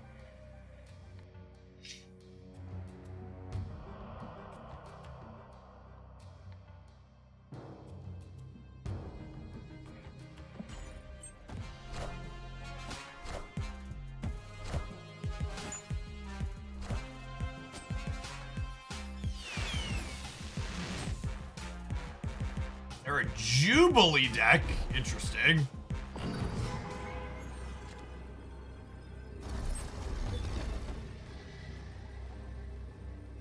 I guess it's a solid chance to win all 3, huh?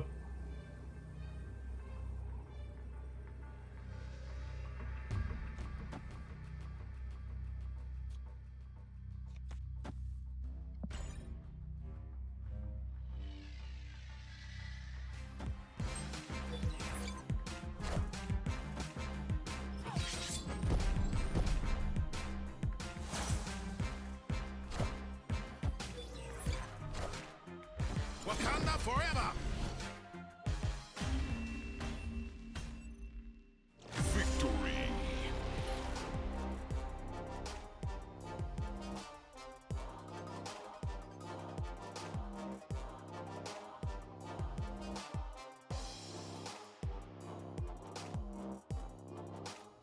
I know that I know that Man Thing is the brand new card that released. But really, chat, a lot of you are gonna learn that it's Lady Deathstrike week. I think she's a really solid card in the current metagame. Man Thing. I think she complements Man Thing well also, but I think she's pretty solid.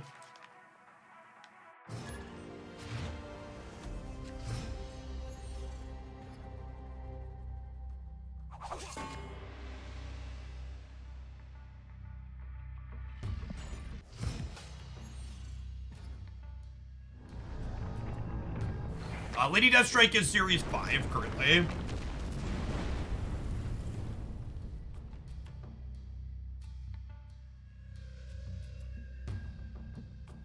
Okay, so I think it's like Bucky into Green Goblin into Sentry into Hood Carnage.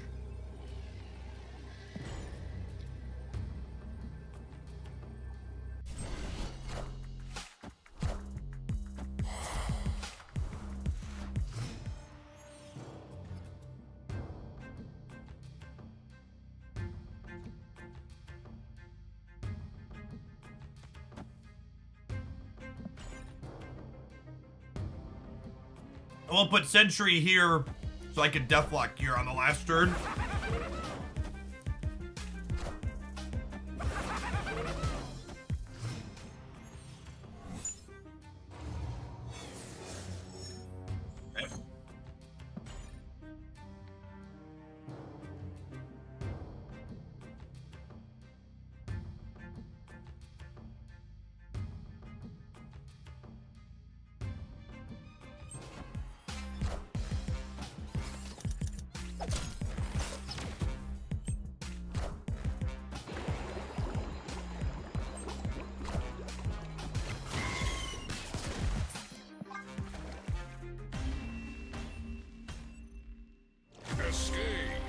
Slade plans and all that.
And even if they have like Viper here, we have another destroy thing for the middle.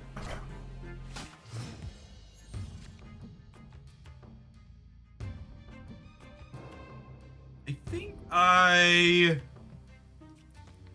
do this turn, so that way.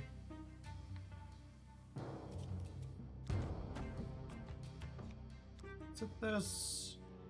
Maybe it's just this.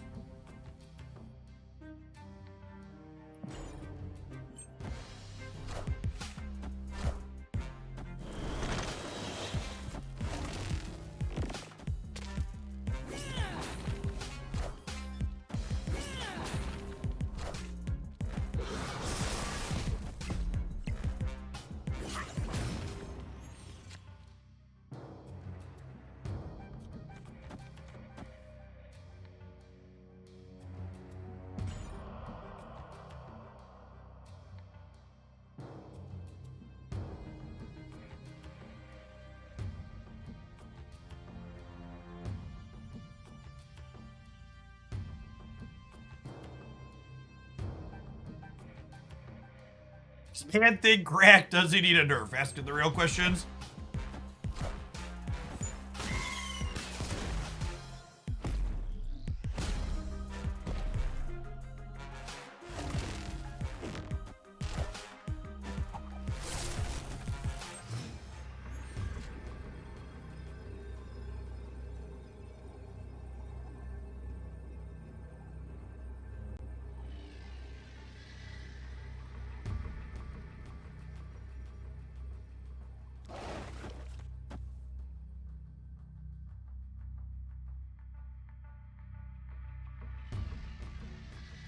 That covers us on all three, I think.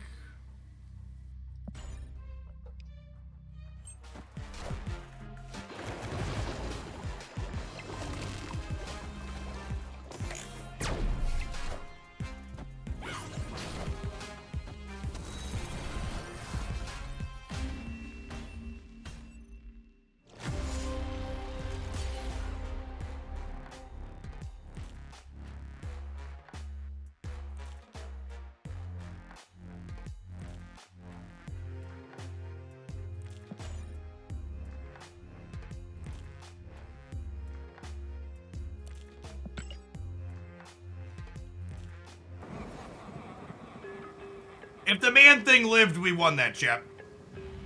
The Doombots are 5 or 6 energy or whatever, but they would have been -4 and we would have been +5, so we would have been 5 to 4 in the middle.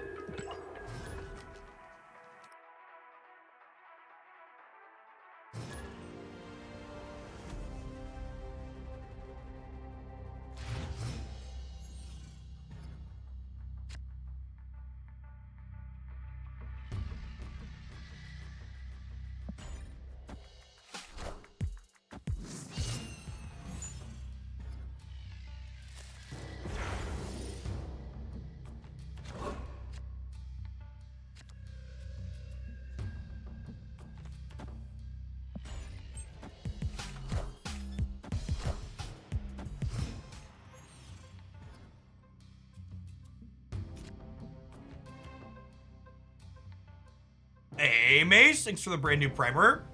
And BMLM, thanks for the quarter of a year.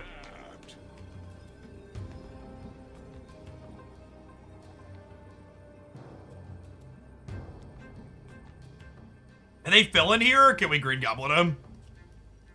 I'm probably filling here with the snap, right?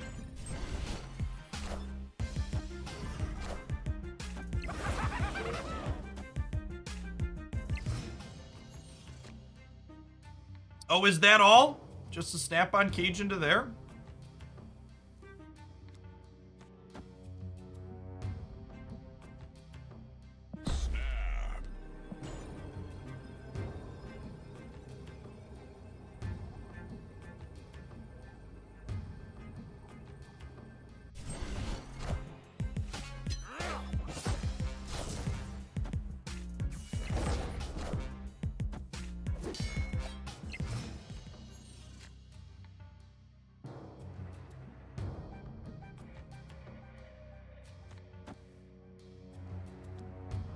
So I'm definitely playing Shard Carnage this turn. The question is, what am I doing with my last one?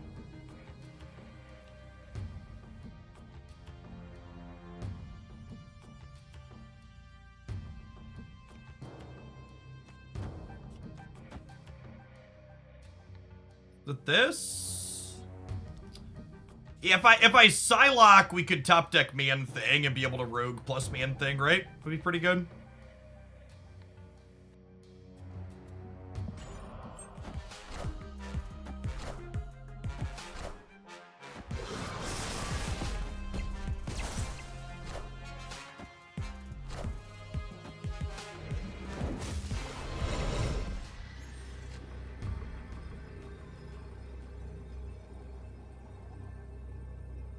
Find him. Yeah, now we do this, right?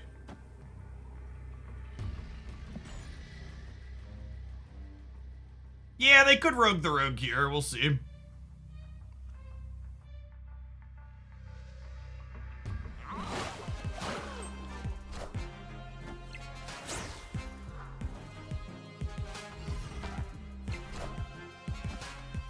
We can also lose the 24 in the middle. They only copied 3 cards out of our deck, so their odds of being able to rogue the rogue there weren't super high.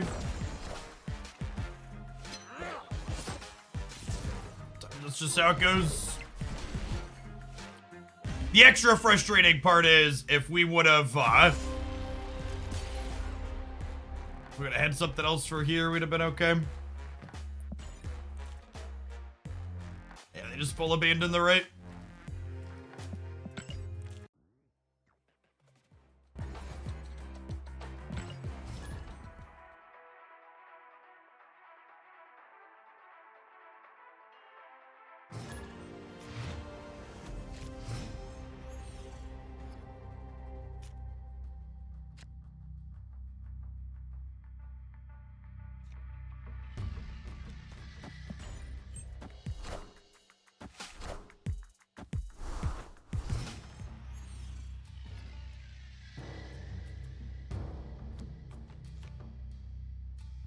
Okay. They can have Mobius. They didn't have it last turn, though. Goblin and Demand Thing sounds pretty solid here in the center.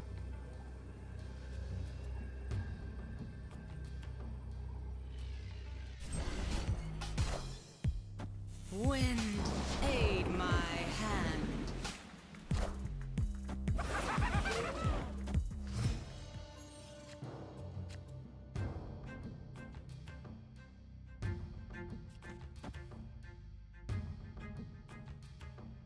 I don't think I want to try and compete in the flooding. I think I want to just set myself up to be ahead enough here to beat Eliath and then beat like their Dr. Dooms and their Claws into Kiln.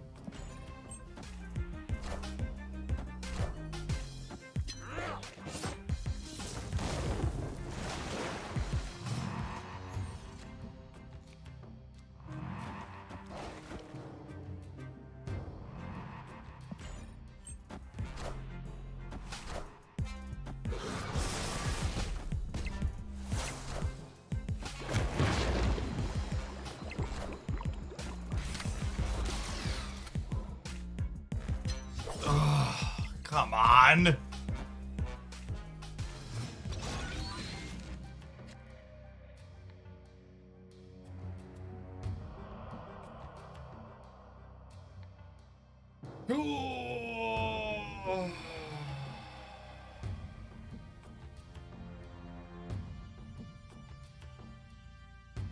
It's dead, unfortunately.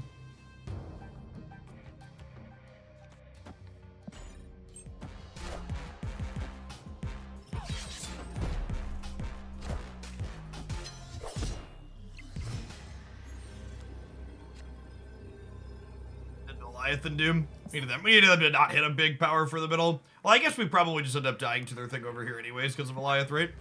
It's the reason why this Drax Storm deck is getting popular. Yeah, a few content creators have been playing it, myself included. It's just like one of the many examples of like Storm plus Eliath or Professor X plus Eliath just being super easy and clean to lock out the game in a way your opponent can no longer compete with.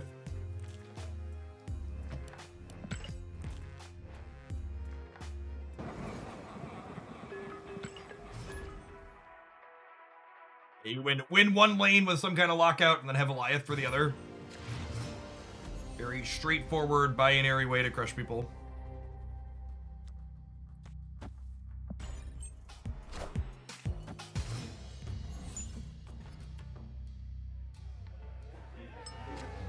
That'll do, pig. That'll do.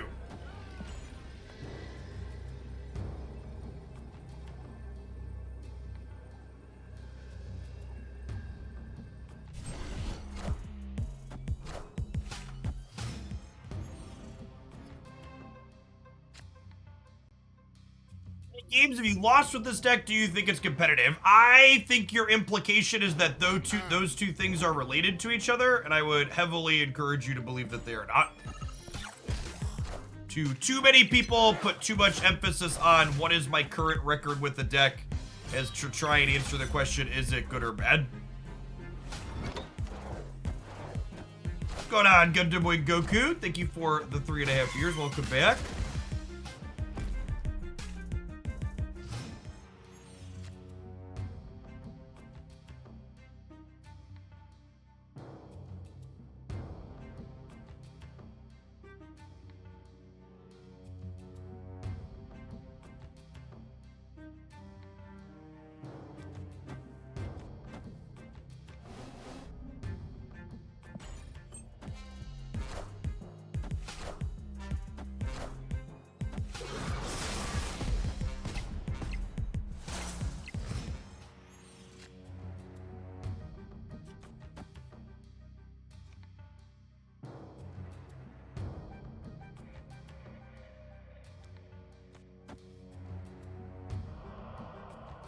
I think I want them to not know that we're gonna Lady Deathstrike them, right? I think I want a Green Goblin here, and then just like Deathstrike plus Demon Dexter does a surprise for the highest cube equity.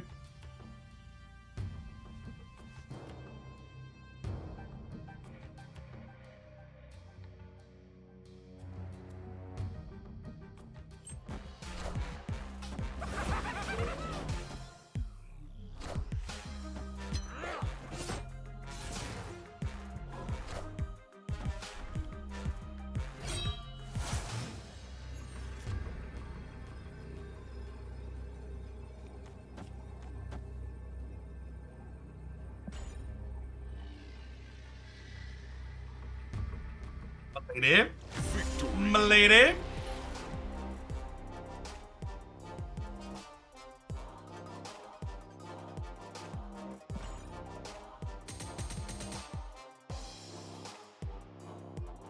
It's been okay, but I haven't, hasn't really felt like, it's been more of a Lady Deathstrike day than a Man-Thing day. Let's try a different pile of cards.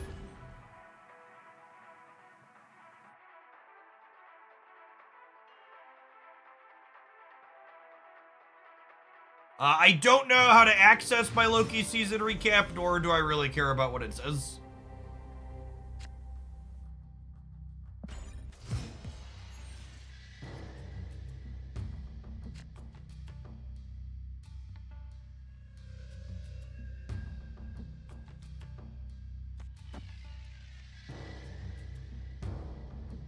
You think Man-Thing is a better card than Hazmat? It's such a weird question.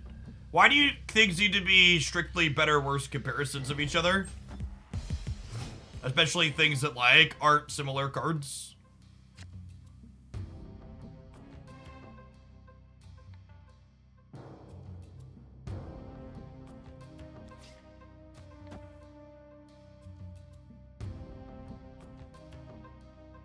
I think I want to put Absorbing Man in the Dark Dimension after Hazmat. I think we just do nothing else here.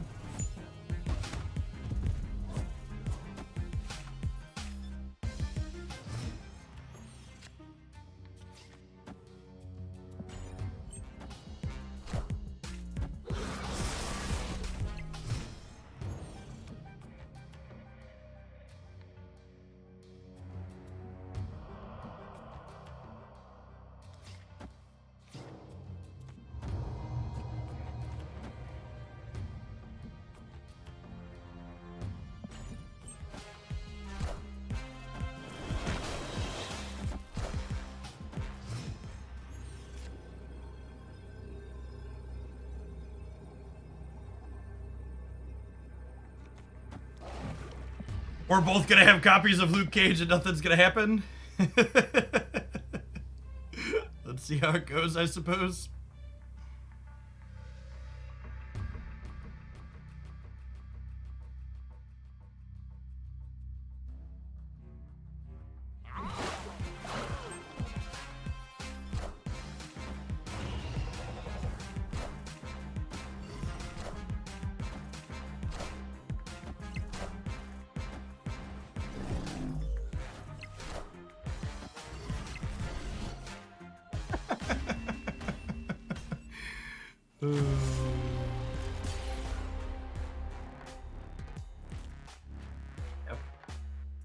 Yeah, I don't know.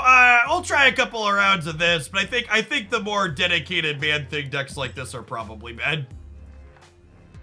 I think using him as a supplemental tool in like the Lady Deathstrike deck like we were playing before this is probably a better approach, but we'll see.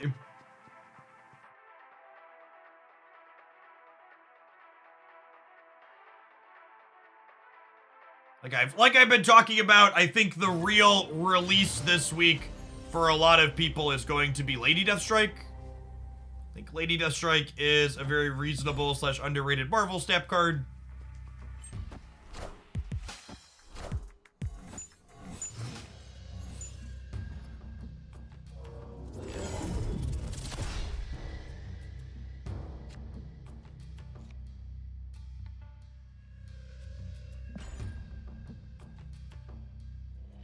Going on, DeVito. Thanks for the 5 months. Welcome back.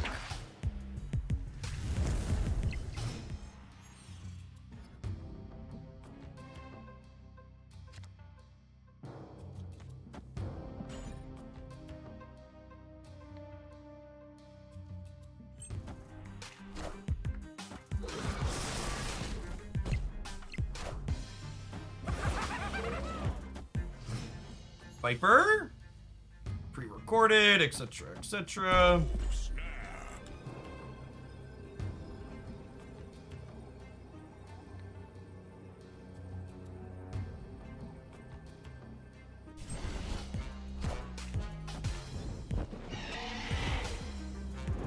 They lost their coin flip, appropriately punished for ghost spidering their thing.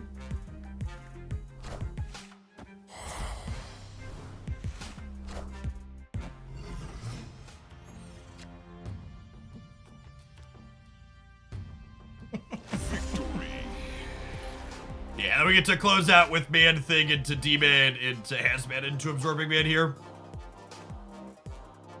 Just all the negatives.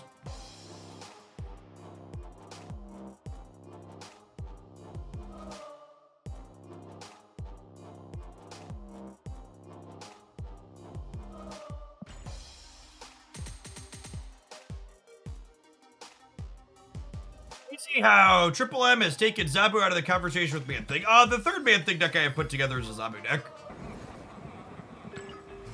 Let's see if we get to that or not today. If not today, then tomorrow.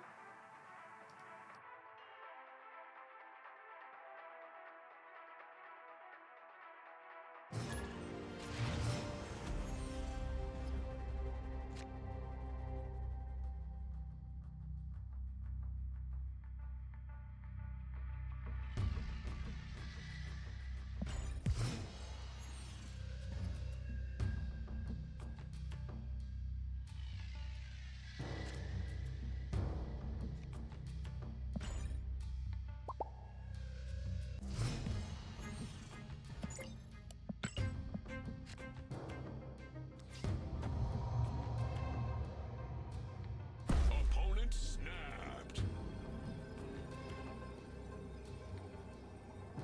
Are we both about to put green goblins into here?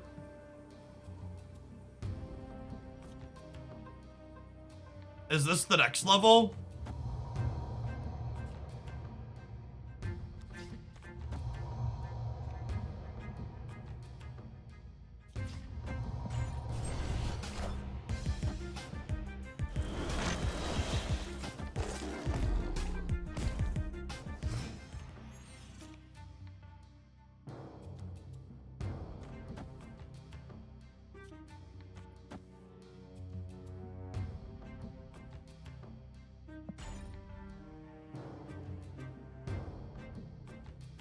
With the rickety bridge, the debris is not terrible. I could have absorbing manned the debris. Yeah, maybe that's a good line.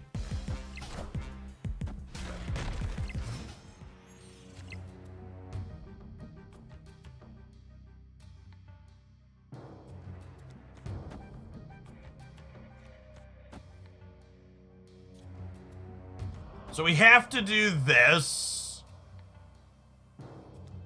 I answer the question, do I have to put cage here? Maybe. I don't want to, like, get stuck here.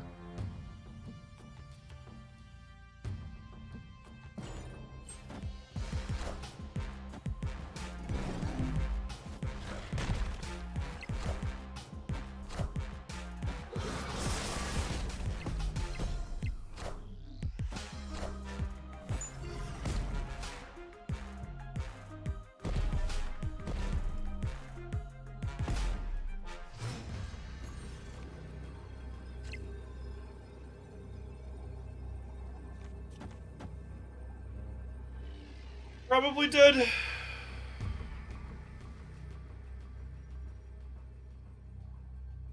we can only get to this here. The thought on debris here was interesting too. Man Thing's -6 on the left. I can't play Man Thing on the left chair. There's a big house here.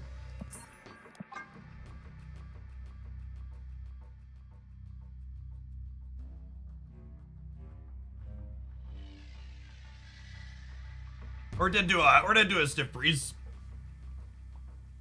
He likes to run the rope down. I should have just retreated. Instead of wasting extra time here.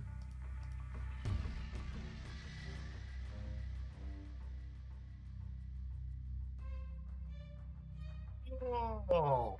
I hope they like. I really wish after I hit retreat later they would give me the option to just leave instead of having to sit there and wait.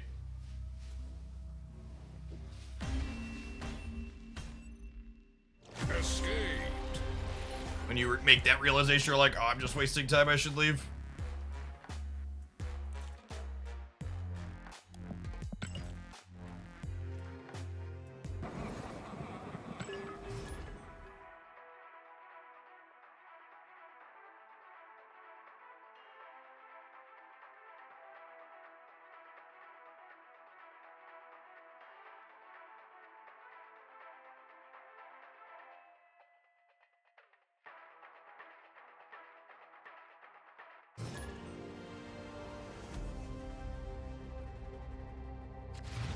Retreat later shouldn't keep you in. Retreat later shouldn't keep you in the game in the first place. Yeah, I agree. It should. And when you hit retreat later, it should just remove you from the game, and then it should update your points later based on what your opponent did.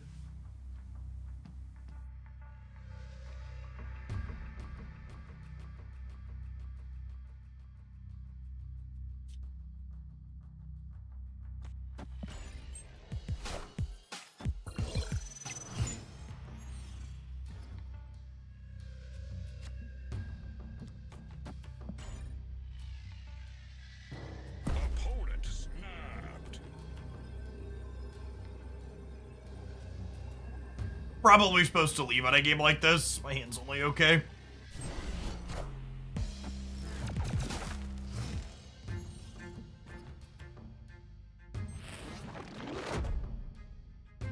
He just did a terrible pickup.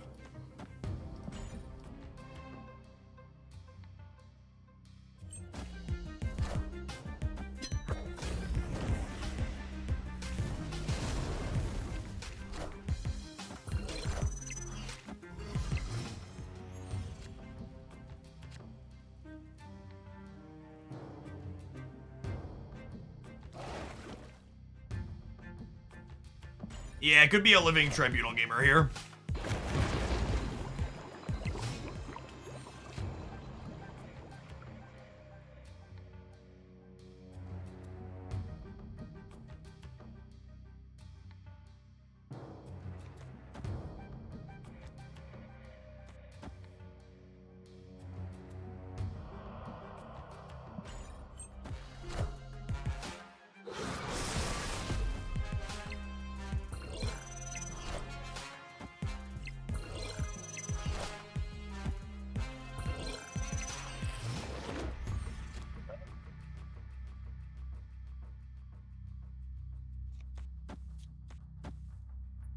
then.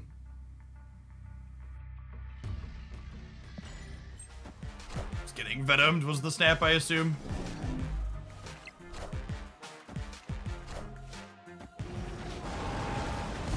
Alright, works too.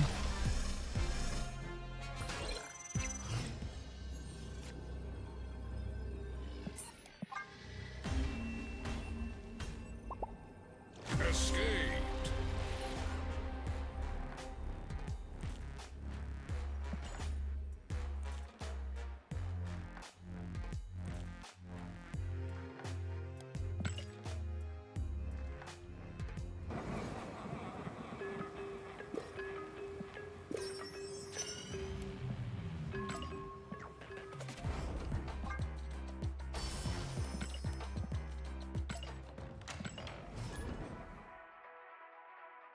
We'll give this one a few shakes. We'll take an ad break, and then we'll probably try the Zabu build.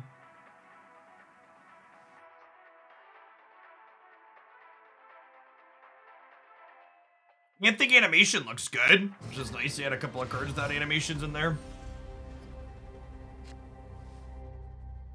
This person was playing, but we queued into them earlier.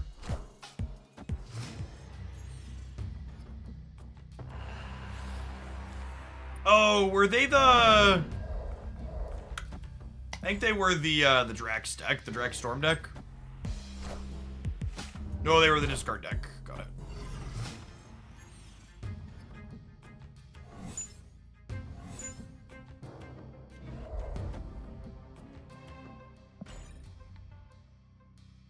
Hey, thanks for the tier 1 chaos.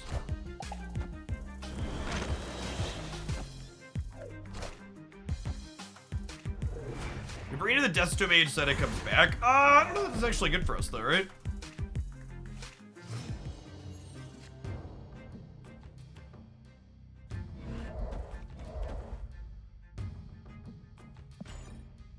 Means Black Widow gets to come back here, which is nice.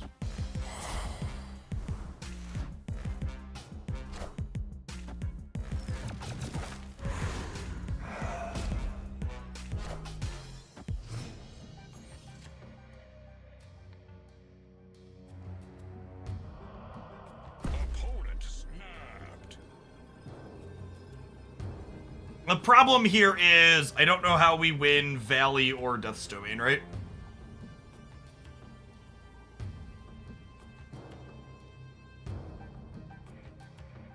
Like, obviously, Enchantress covers Morbius. I just don't think we could win the other, right?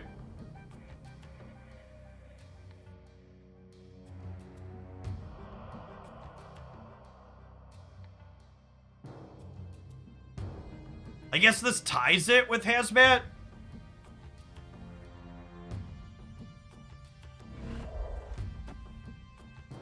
It's Spike Absorbing Man? Alright, believe.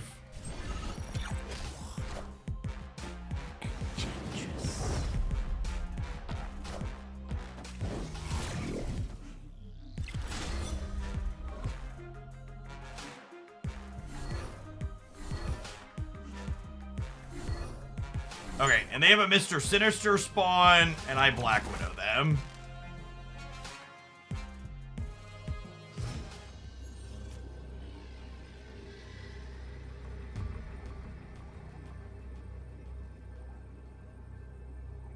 Their hand is Widow's Bite plus 12 power Apocalypse.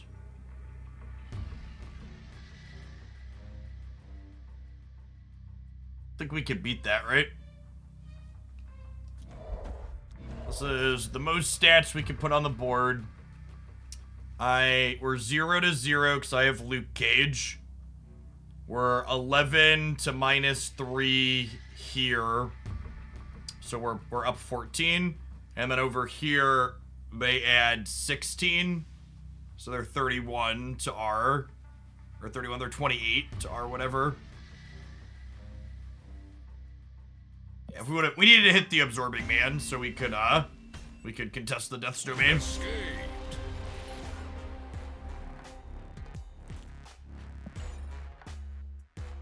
I mean, the Jessica Jones doesn't matter. We could have played Hazmat in the mid, so Hazmat coming back 1 Death's Domain. Ooh, that was the line. I like that line. That would have guaranteed us the second Hazmat trigger. Yeah, that was the catch, I think. Good catch, good catch. If they played the Apocalypse right, we were going to be winning right by enough that didn't matter. It's only 12 on the right as opposed to 16 on the left with the Dracula.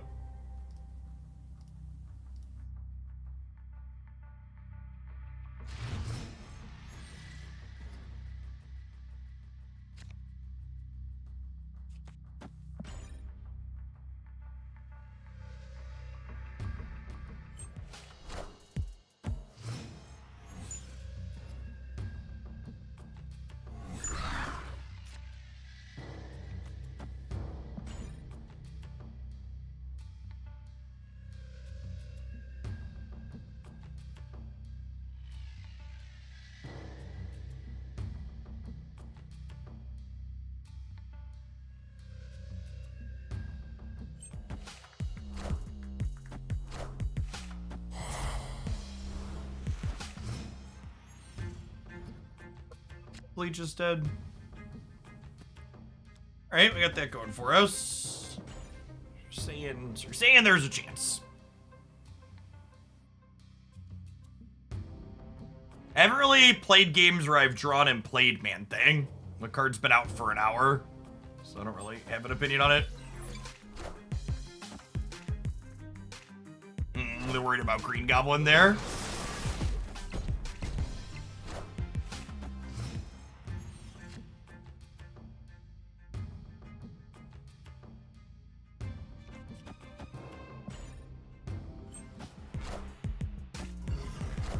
No, cards release at 2 o'clock on Tuesdays now. They are definitely a Patriot deck.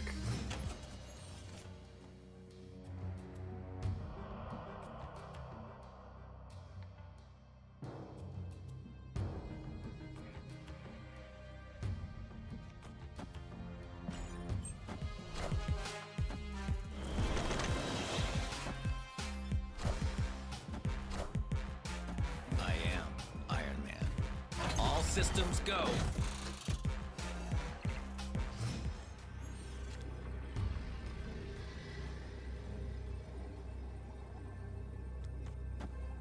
This just beats them, right? I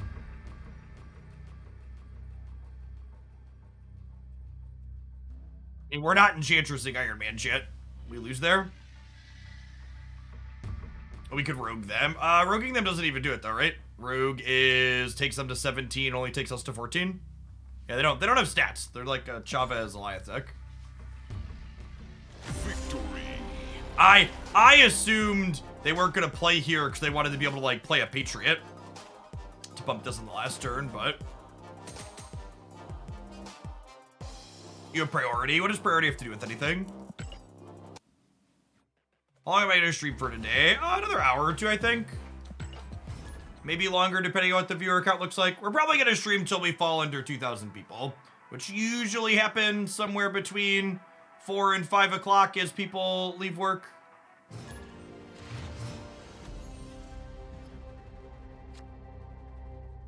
The bulk of my audience is working adults in the US.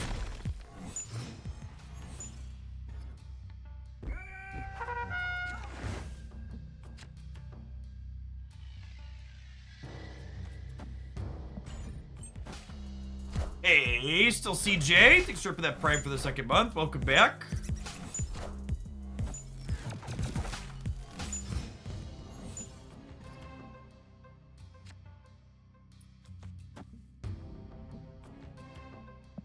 This is fun. I get a 6 power Black Widow. Careful, Jeff. Don't let my supervisor hear you.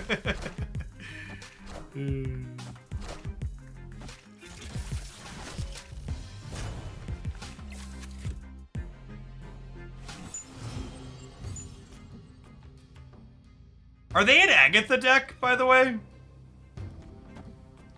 Is that what's going on over there?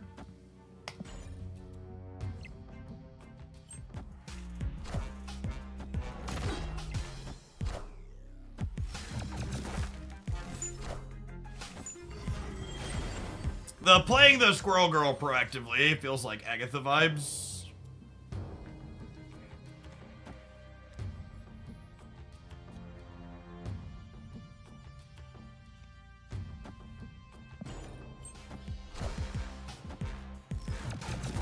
Oh no, they didn't play the Widow's Bite out. Okay.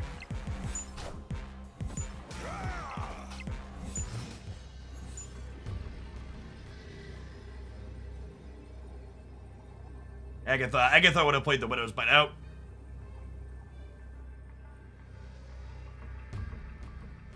Was this when the game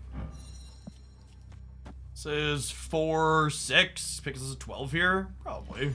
Does local man about to be Eliath?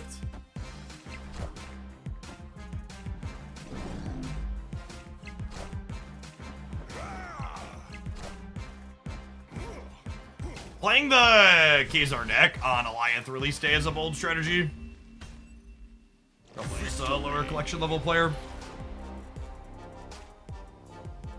Good afternoon, I am an adult that is working. Target demo right there. Thanks for the half-a-year quest. Chaos, I saw your message. I'm not sure how late I'm streaming for, but that probably works for me whenever I'm setting off, depending on when you're around.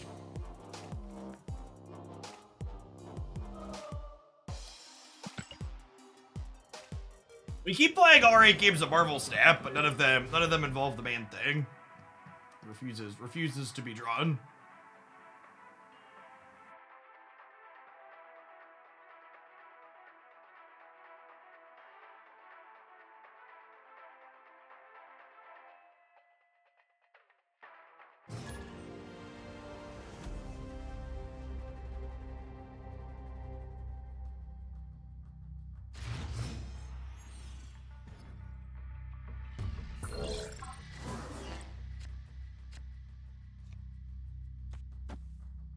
Good to have you, Grindel.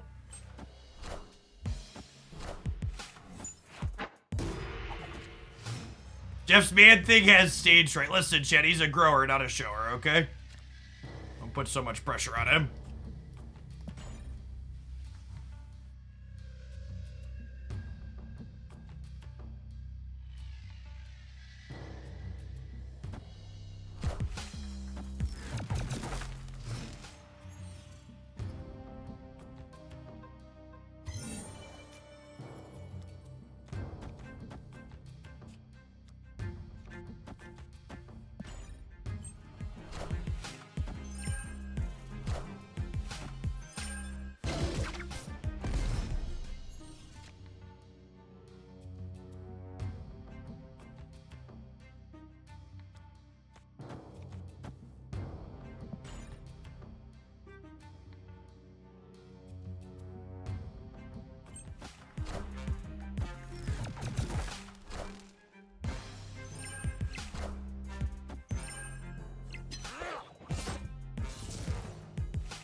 What a just weird limp game of Marvel Snap.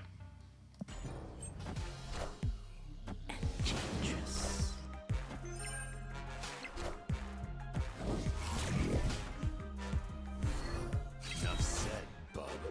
Oh, man.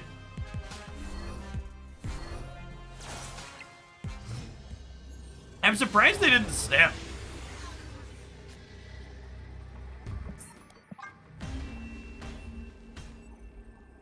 Escaped. We're not snapping that. What are we snapping? Another game with no man thing drawn in. 75% to see a given card in my butt. Hey, thanks for the 2 months, Big Show. Appreciate it. This deck has man thing in it. It does not.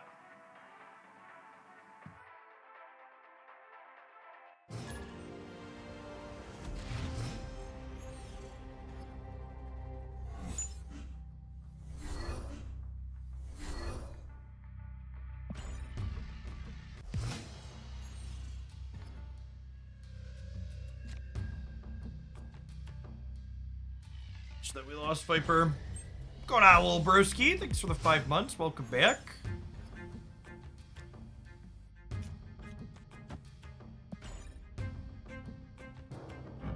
It does exist! Just have a little stage fright chat, a little bit of performance anxiety.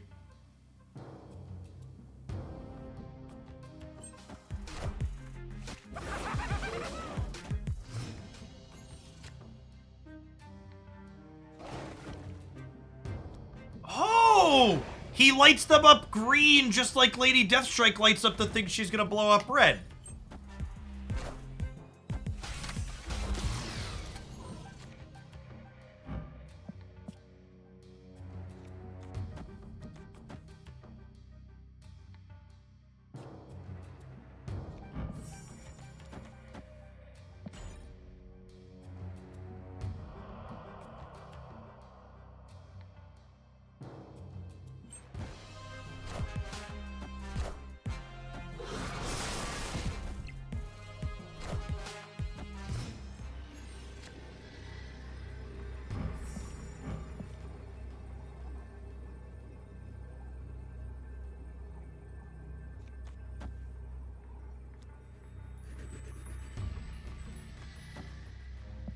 More likely to contest middle than left.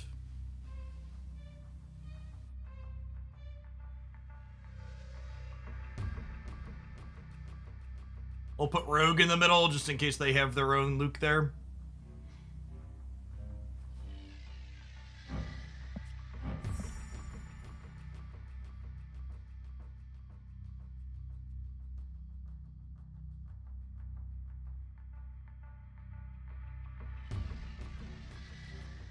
New opponent.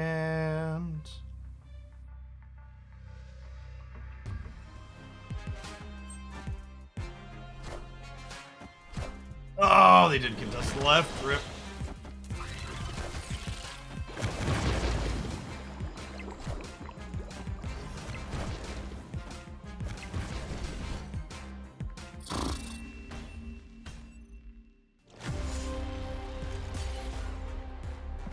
Alright, this is gonna come as a shock to many of you, I'm sure, but I think Hazmat's probably still bad. Alright. Now, one of the things that's convenient is that the cards that you need to play to kill opposing Luke Cages are also cards that let you kill opposing Mobiuses to unlock your Zabu. So, I'm gonna hit an ad roll so I can run to the restroom really quick. It's about that time anyways. When you get back, we're gonna try this this Zabu core, BRB.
It is a fresh pasta. We had someone who was very mad they were timed out. And they let us know how much they didn't want to be here by waiting 10 minutes and posting a copy pasta.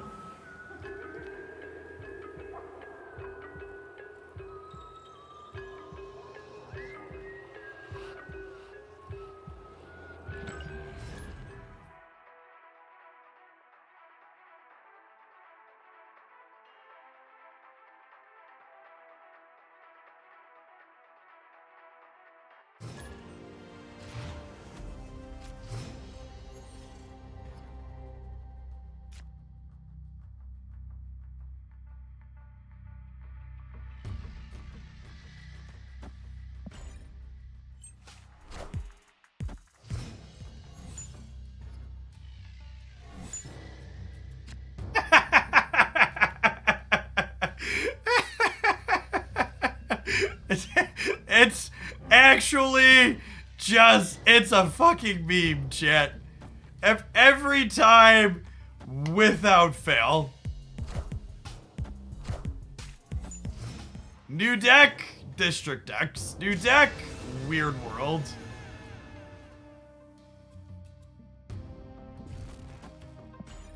Opponent snapped. Life's a batch and then you die.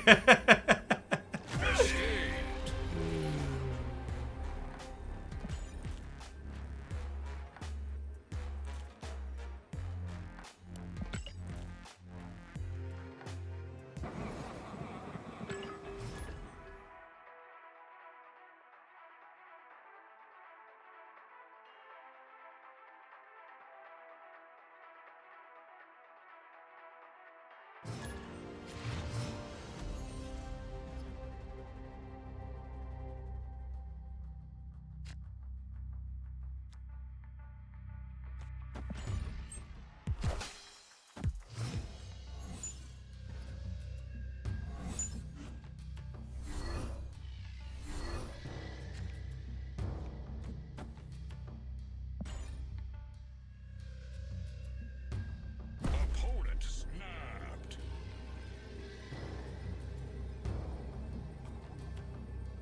Go ahead now.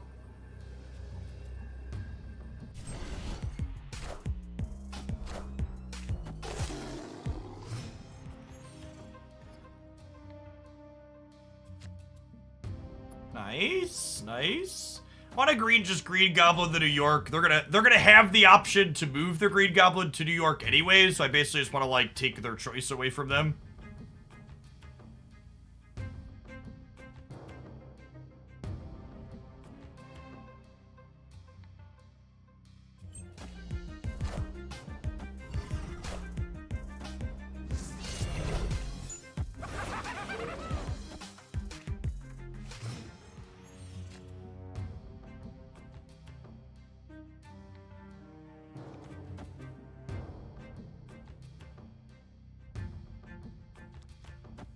We'll play. I guess I want to hold the demon in case we peel Viper.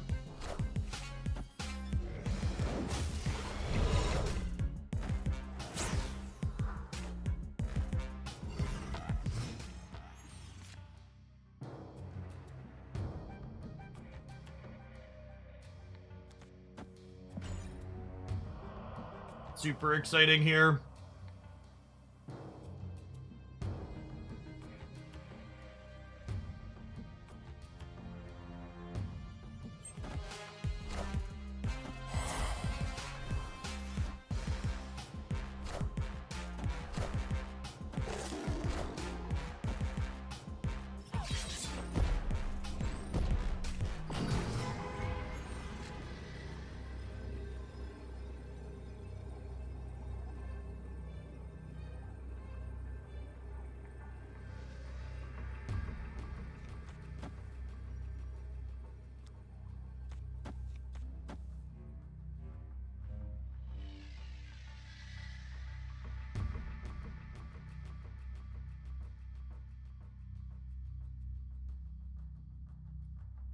Like this dies most of the time. I have 3 cards in their hand though too.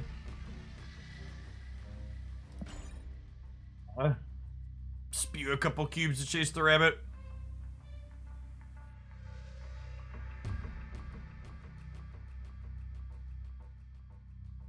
What's going on, Cousin Vin? Thank you for the nice amount of months. I appreciate the 69-month resubscription.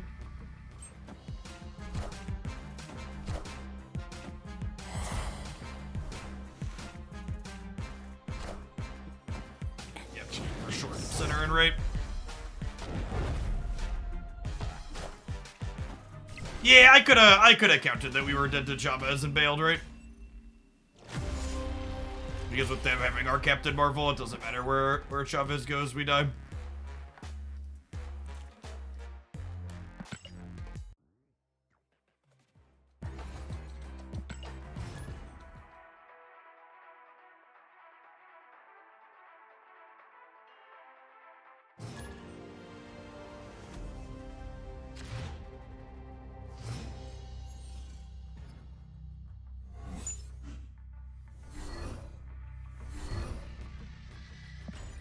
Alright, open to draw Psylocke or Zabu here. So we can accelerate this Sentry into the Viper.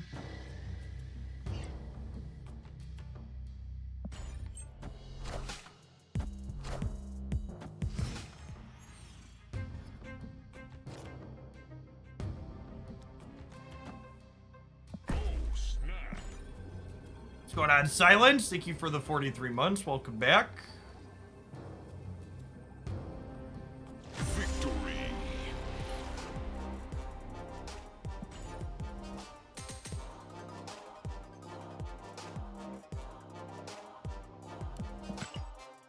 I was hoping for Man Thing or Lady in my 1 cash, but I got Silver Samurai instead. Please feel bad for me, chat. Chat, I would encourage you to never feel bad for people that choose to gamble and lose. Make better choices.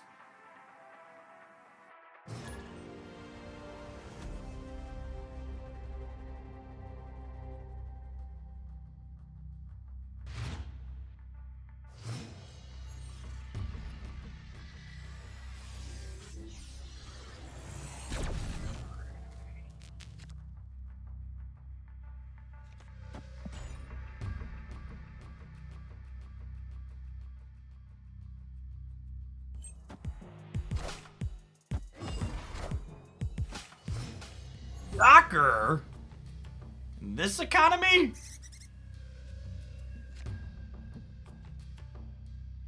Alright, we have Milady to clear the middle. And then probably like Green Goblin into Man Thing on the left.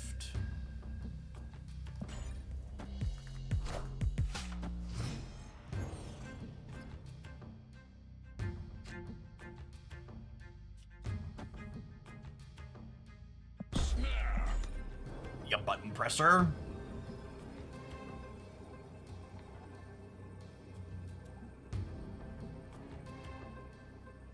It could be a high Evo Man Thing deck. Yeah, maybe.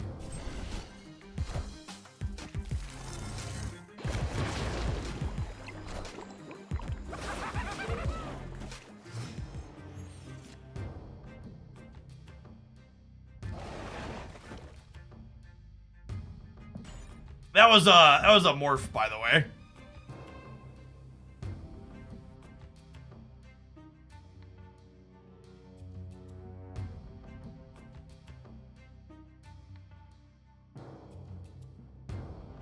Yes, there was a morph in their 12 cards. Excited to find out how much rank we lose when we lose to someone who's sub 5,000 playing morph. I gotta imagine the answer is a lot.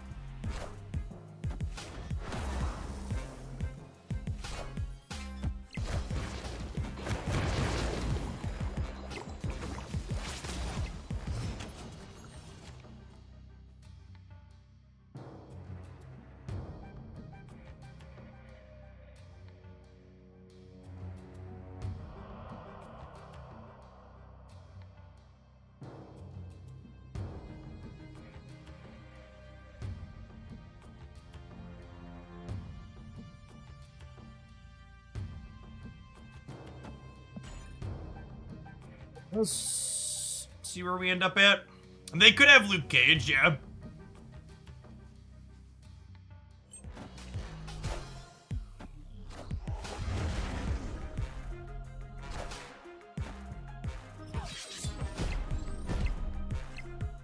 All systems go.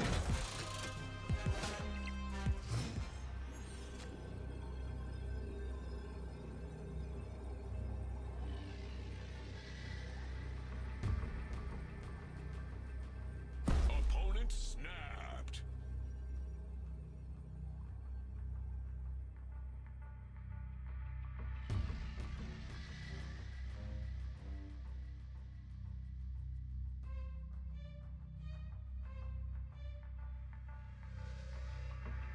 The problem with Shank Demon Rain is we still lose to Luke Cage. I'm not gonna give 8 cubes to someone who's sub rank 5,000. I don't really care about our stat points, but there's no reason to spew that many.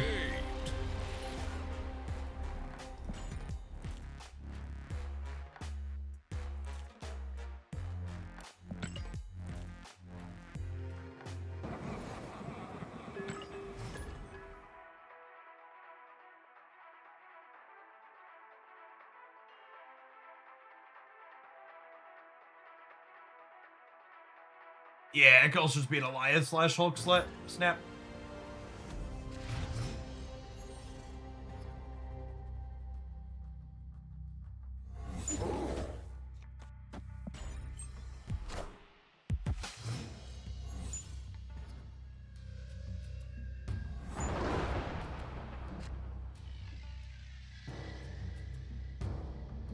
Why would it be good there, Fake Bottom? Can you explain?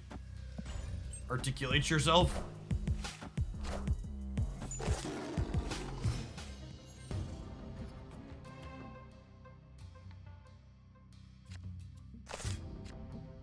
Oh. Well, that's a piece of candy. Oh, snap.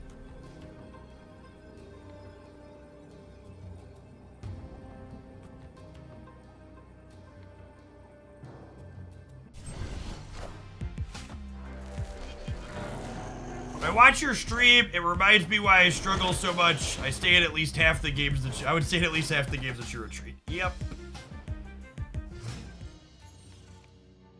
Definitely the #1 thing gamers could do to get better at Marvel Snap is learn to retreat more.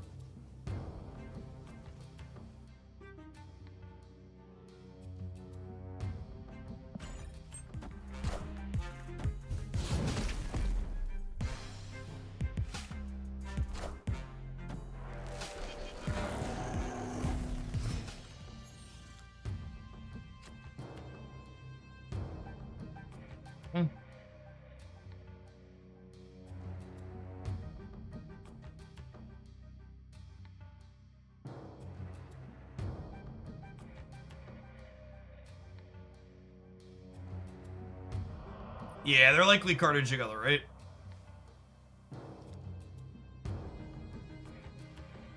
Let's do this then.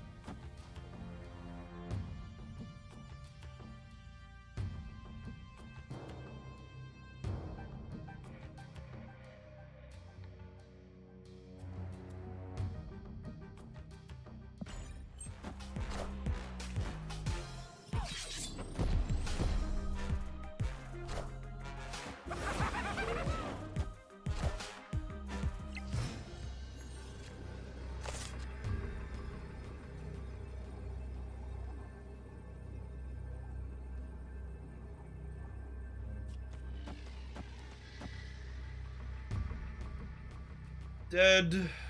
Dead. Dead. Dead.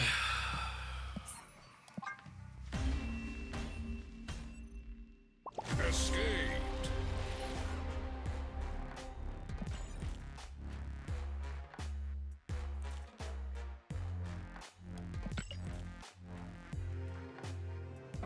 Yeah, if you have the tokens to buy a Series 4 card, you should never open them via spotlights unless you're missing other Series 5 stuff.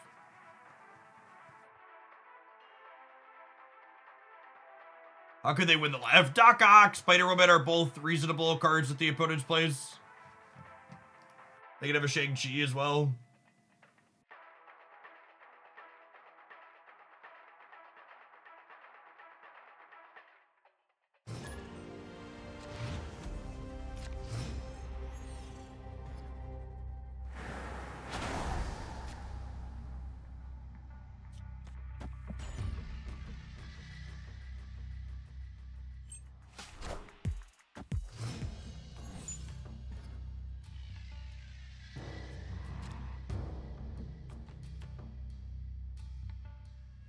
I think I probably want a Green Goblin on 3 here, so I'm gonna skip Forge on 2.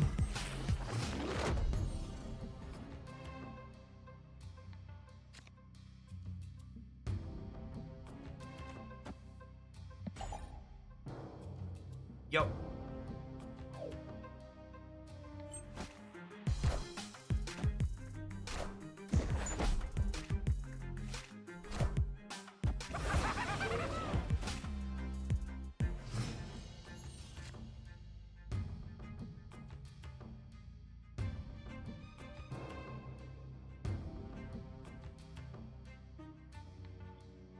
Demon.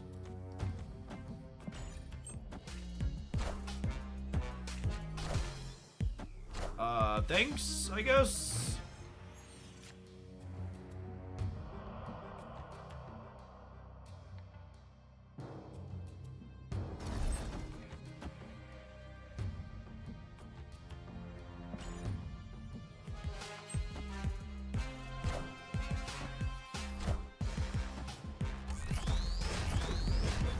Oh, they're a Ronin deck. Okay.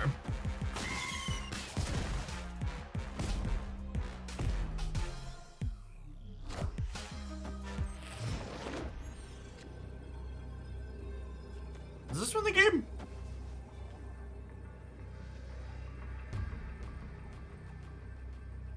I feel like it does a lot of the time, right?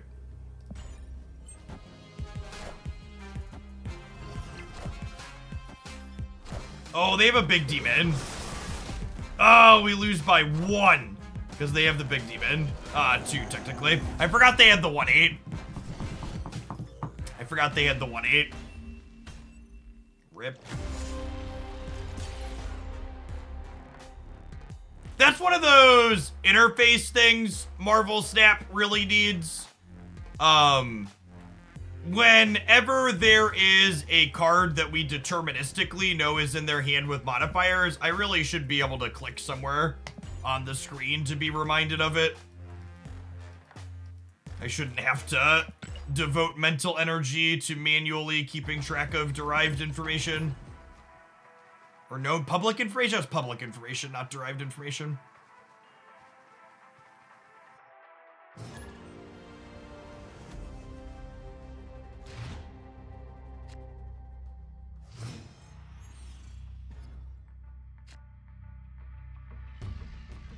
I feel like at the point where you're talking about putting Man-Thing in your Thanos deck, you're kind of just admitting the card's unplayable and you're trying to just like shove him in a deck where you're not going to draw or play him very frequently. And that might be the case. He might not be very good. But I feel like putting him inside of Thanos is just like admitting you're giving up.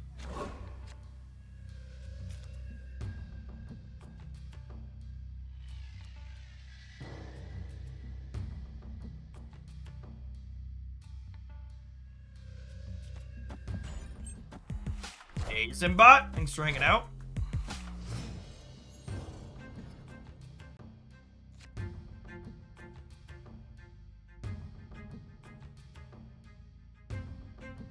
Okay, I get to go Dakin into Shard Hood Carnage here.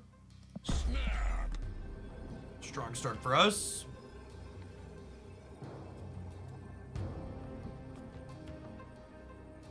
I'm streaming until the viewer count drops off today, so however long that takes. Usually it's somewhere around the 4 or 5 o'clock central mark. Once people leave work.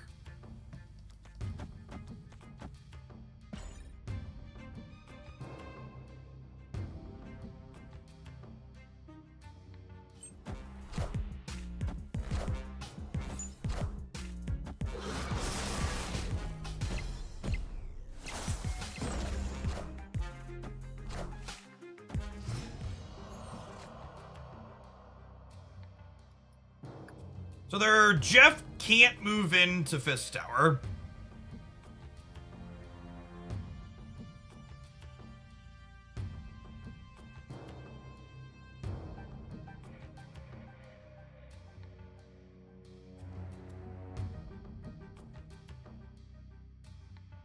Lady left. That would be a neat trick.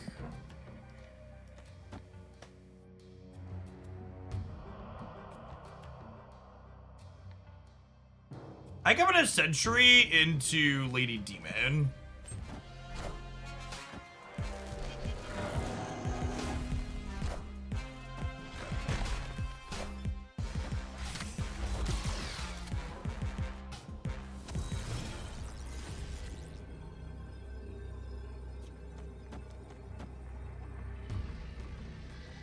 Puts us to 12, 18 to 6, so yeah, we're in a really good spot. This is local man about to be Eliath.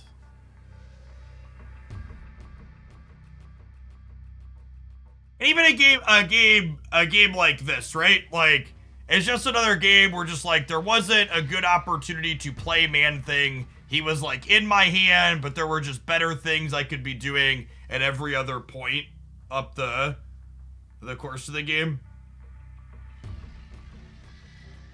I think Lady Deathstrike's kind of underrated, reasonable Marvel step card. I am not convinced that that description fits Man-Thing. Wow, did they beat 24 in the middle? Wow. Ow, brutal.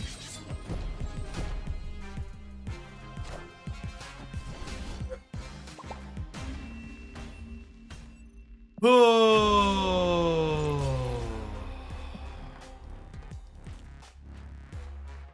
That feels real fucking spooky.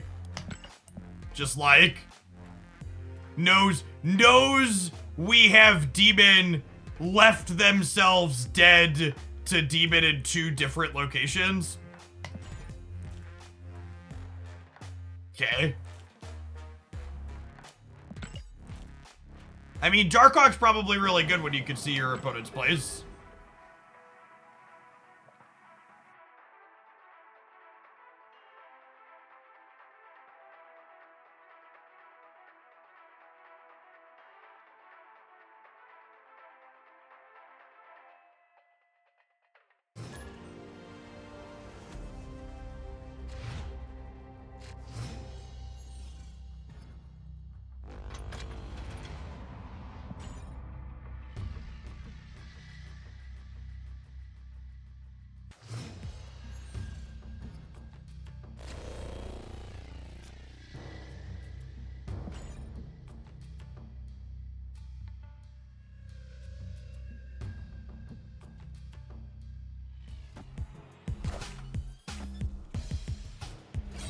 Enough said, bub.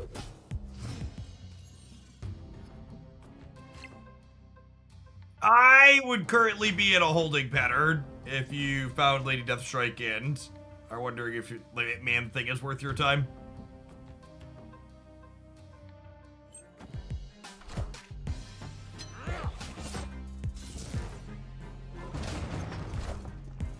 We reverted to ladder here. So the only reason I was playing Conquest over ladder matches is because the ladder had bots in it everywhere. They removed the bots from the post-infinite ladder. So in general, I think the ladder is a better gameplay experience than Conquest. I don't really enjoy Conquest as a format. It's just my lack of Conquest enjoyment was offset by the lack of bots. Enough said, bub. What a dangerous room, gamers.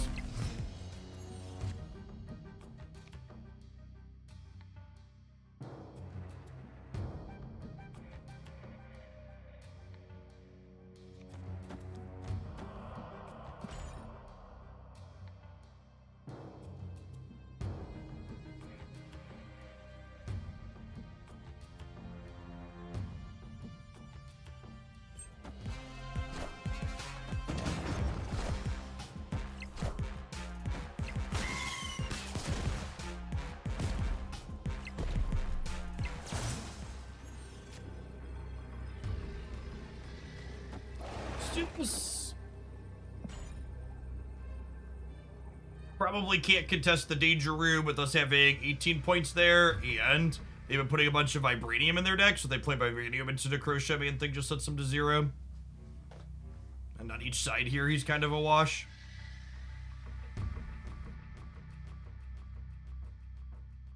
So they don't change their release cycle with the 5-week seasons, which means we're no longer going to have patches at the very start of the season. We'll have a second patch during this season, the last week of the season, 4 weeks after the last one. And then moving forward, the patches will be the last week of the season for the next 2. And then we'll have a 5-week season again that moves it again. So every 3 cycles where the patch falls in the season moves, which I think is awkward. I really wish they would have some more consistency there.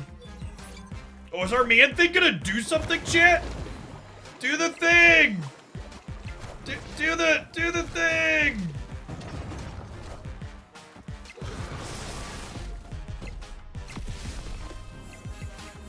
Won the game, I guess. I guess he won the game. Victory. He was literally just a 4-5 though, right? Like he had -2 here and -2 here. Like a vanilla 4-5 is actually just the same thing.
probably just too many little things, right?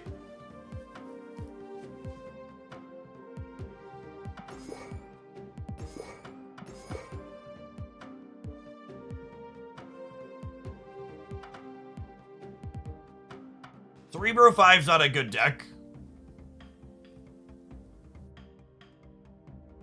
Going on, Happen. Thanks for the 19 months.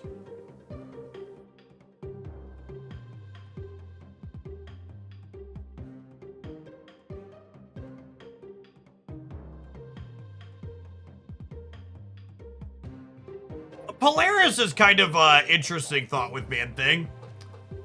You're right that he also shrinks her, but if you like play your own Luke Cage, that might be fine.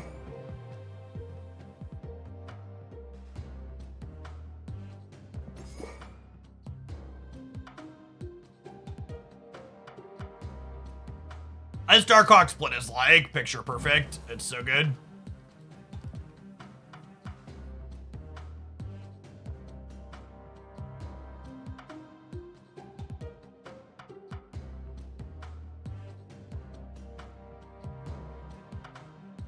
Luke Cage is very good in this minigame. Dipchino. Oh, that's a cute / interesting thought. Mystique can copy Hawk and Man-Thing.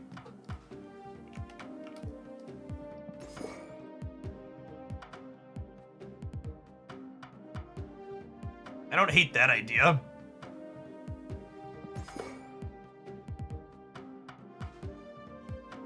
Yeah, and Rogue sometimes.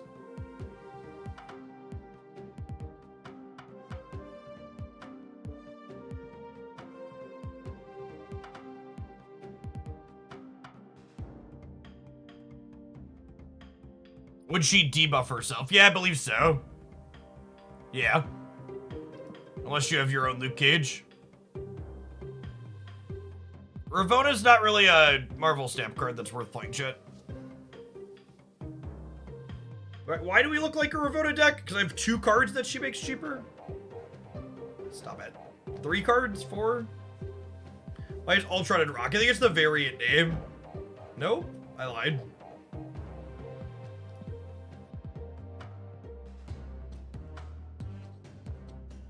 Maybe Ravona will be a 2-cost on Thursday, and then we could consider playing her in something like this.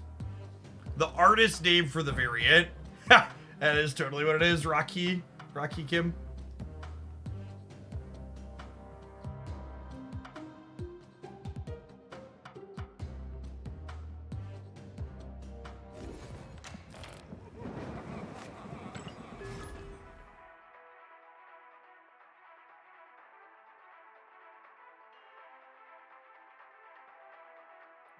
I've had it pinned over the chat.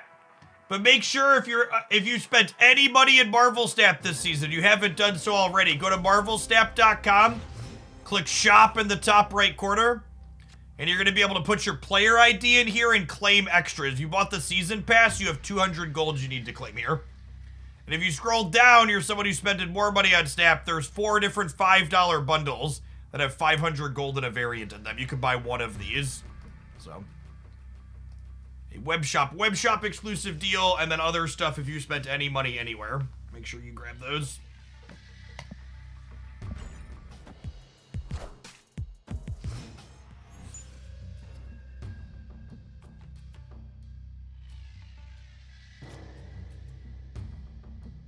Here's your Marvel Snap player ID. It is, it's in your settings. How good of a deal. Those are very good ratios.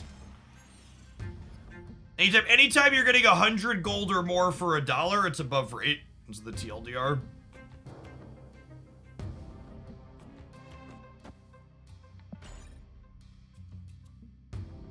Our deck is not good into these locations.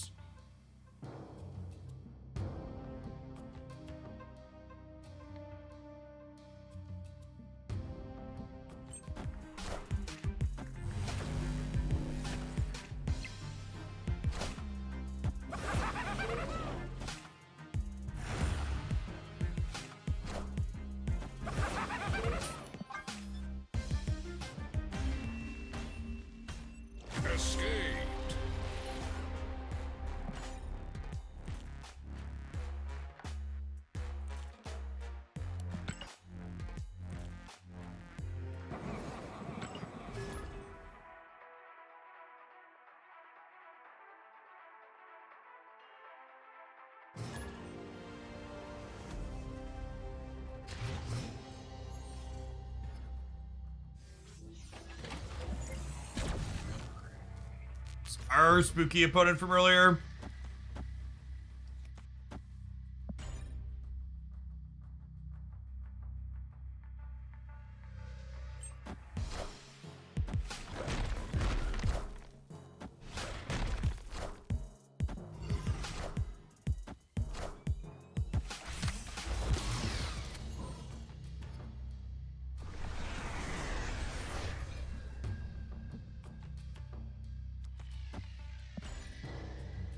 Alright, if we could draw a Darkhawk.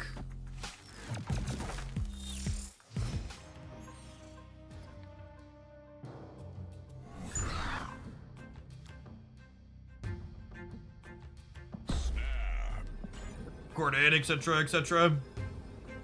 Victory.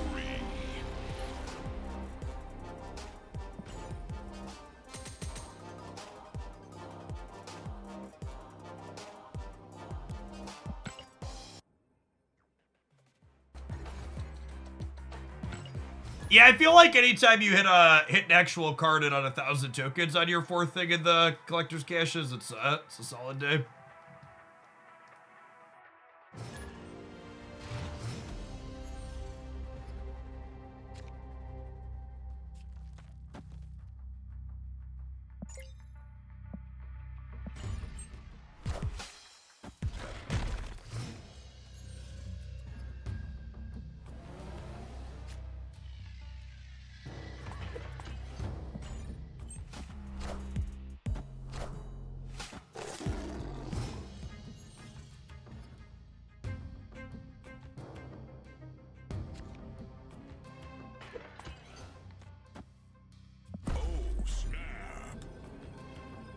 The best thing about this snap is it looks like we're snapping Mobius into Zabu and not Green Goblin on the bar.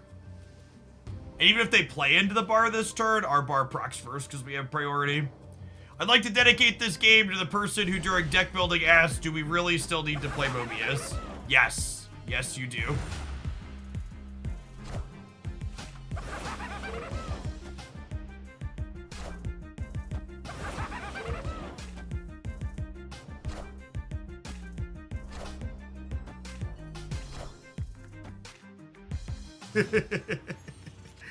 Well, you know.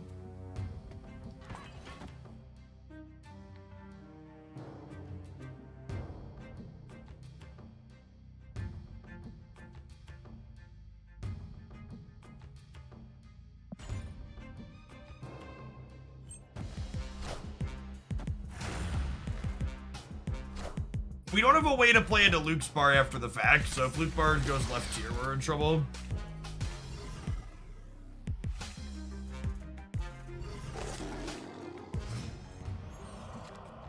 Opponent snapped.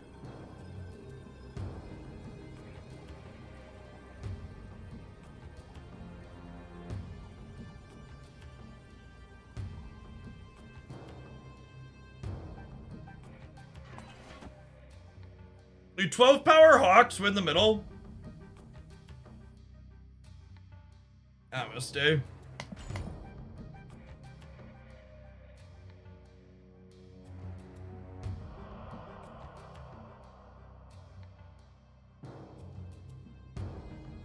I want to play Hawk this turn to play around Goliath. No, we need to beat Goliath, chat.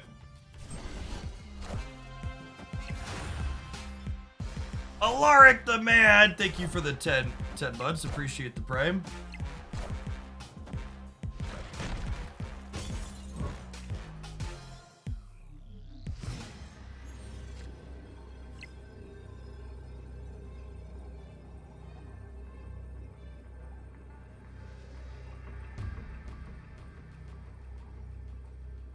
So the problem with keeping them at 8 for Shang is we lose to their Hawk plus Rock Slide left, or plus their Korg again left.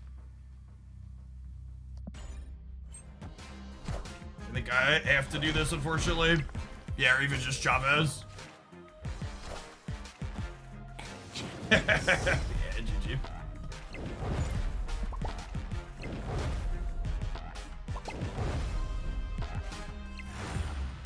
Needed Luke's bar to go right.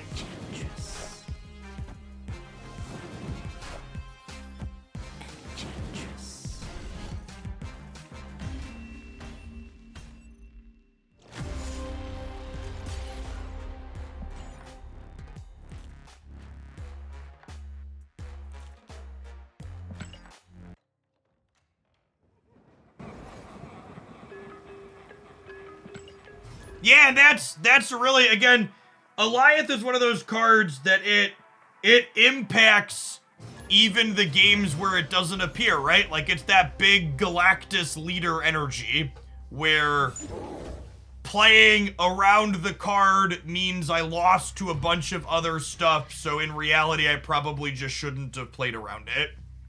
I should have just accepted that I was dying to Alioth and then just waited to play the Hawk on the last turn.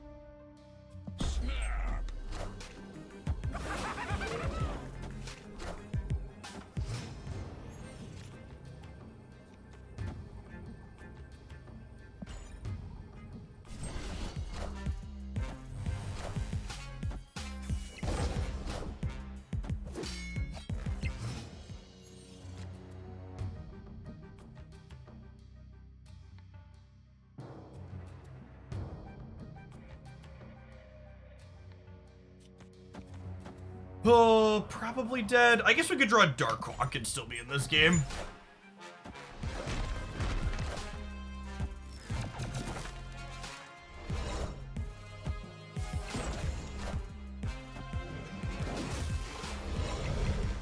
Oh my god, the Widow's Bite. Just let them collect or Loki an extra card.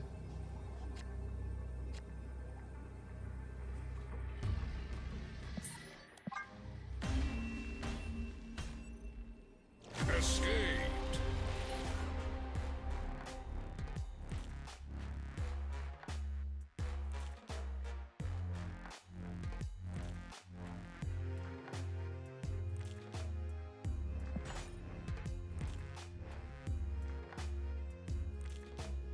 For those that are coming in late, the current Man-Thing status is I am currently unsure if I'm going to post a highlight with a Man-Thing deck on YouTube tomorrow.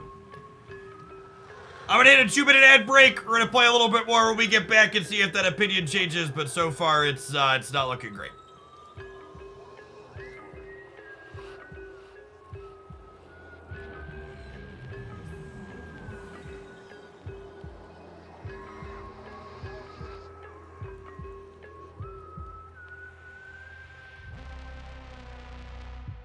Yeah, I mean, we haven't even been, the problem is just like, it's not even just that we haven't drawn it, but just like the games that we've been playing with the decks that he's been in just haven't been good, right?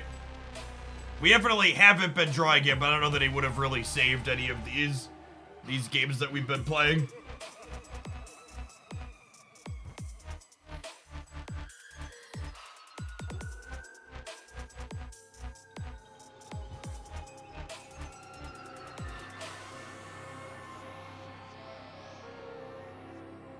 Going on, Athro. Thanks for the 44 months.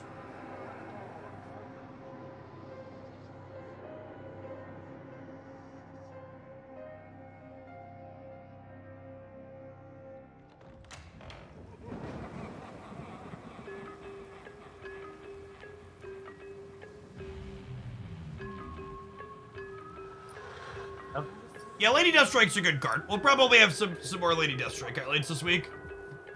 Got a couple of those in the tank.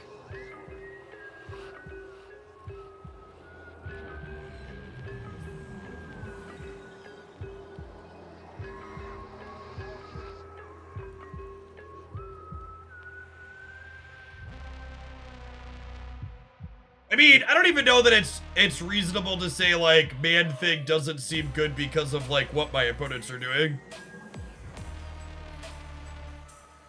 Like, I don't, like, I'm like, for people saying it's not a good meta for Elsa, or not a good meta for Man-Thing, if a metagame full of Elsa decks spamming the board with cheap things isn't the metagame for Man-Thing, could someone please describe to me what that metagame looks like?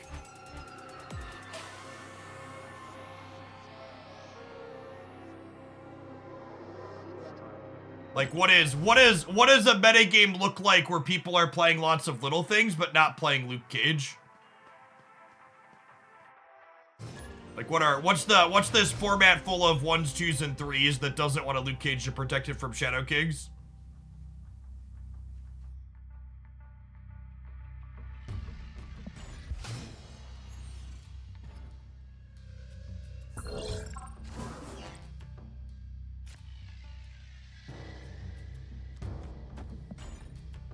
Going on, Sensei Zeus. Thanks for the 3/4 of a year. Welcome back. The pool 2 metagame, yeah. Something full of surfer decks? Sure. Maybe there's a metagame full of surfer decks. I bet that for $1. Maybe if we're playing our own Luke Cage, we could play Lizard and Mary to leverage off of that as well. I can see that.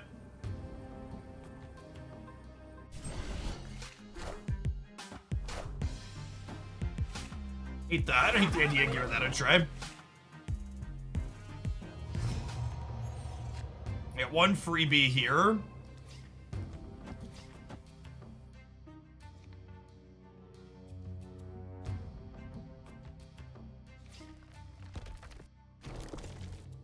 Do we think I need Korg here to contest this path? Probably not. Probably not.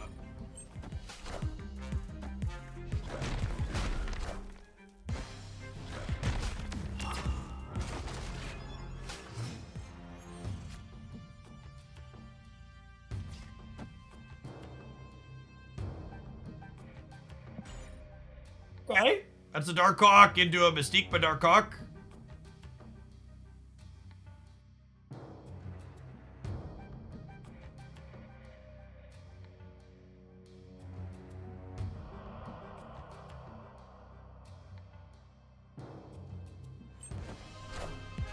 These are 12s.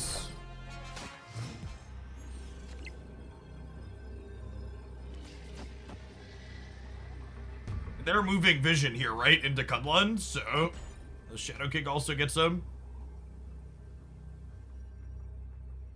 The update to spending gold for boosters, I need it back.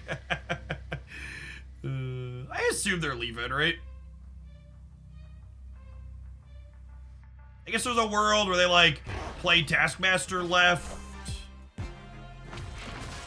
Weird. They have Enchantress, maybe?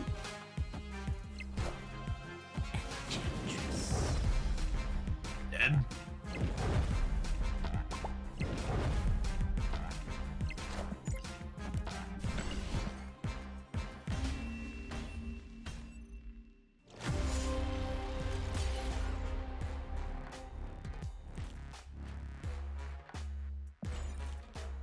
At least they're telling us they're ghosting with their username.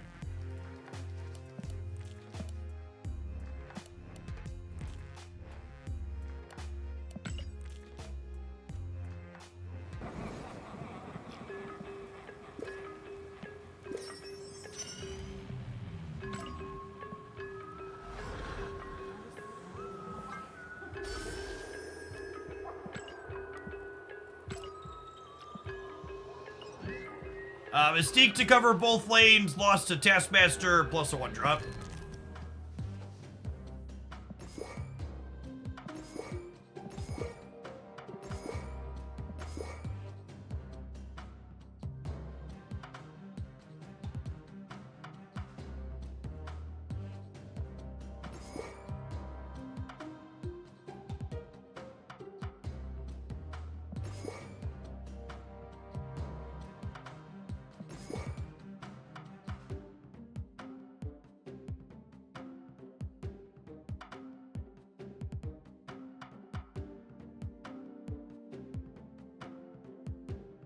You want Spectrum? I don't know that I want Spectrum.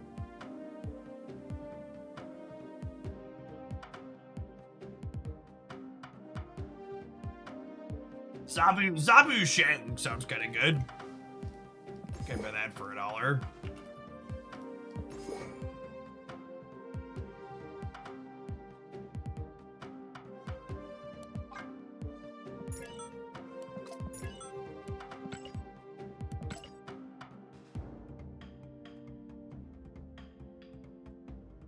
Right, 2 tech-heavy cards without enough big payoffs. I mean, I have Typhoid Berry and Man-Thing that are both stats. Lizard is stats. Polaris is stats. This is stats if you squint at it. I just don't think Spectrum's a very good card yet. You get the infinite border effect on your portraits. You have to win an infinite conquest. Let's open the last week of the month. That's the big prize at the end, is getting the extra border cosmetic on your thing.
Just to wait on the Shang.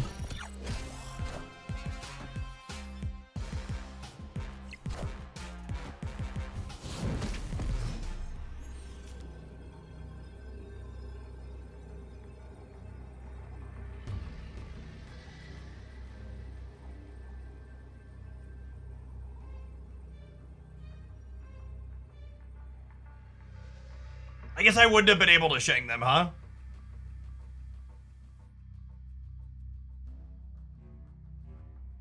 The problem is we just lose to Chavez, chat. Like this is an 11 power man thing, but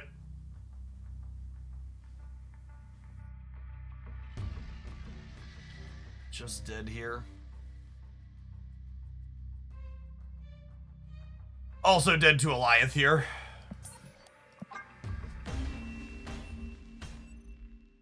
Escaped. So that's the more likely play.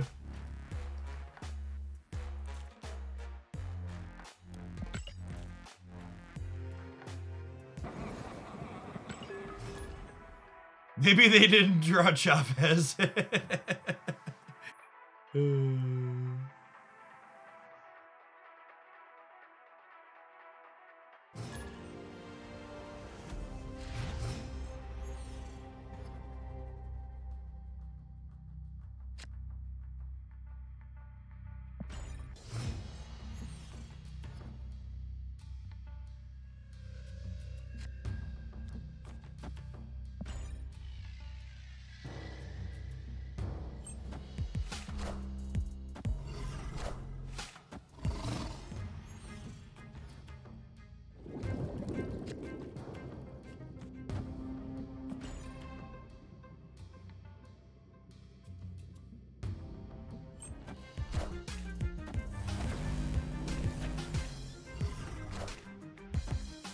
Silver Samurai's primary function was enabling stature, and stature is no longer a playable Marvel Snap card.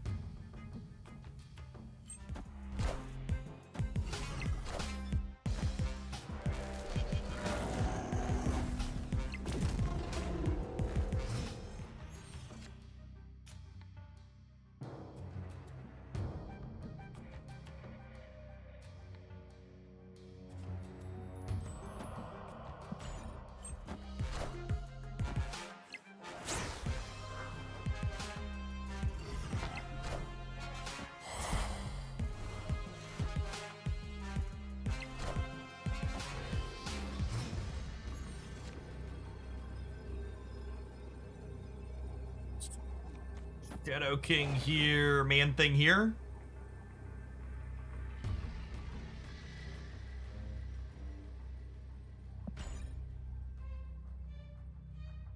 Can anyone explain, like, I keep seeing YouTube videos saying Chavez is a problem and needs a rework. Chavez just is a really boring card.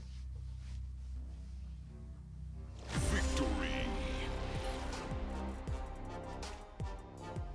It's just like it's not exciting to put a game piece in my deck that I, generally speaking, have no intention to ever put on the board and hope I don't draw on turn 6.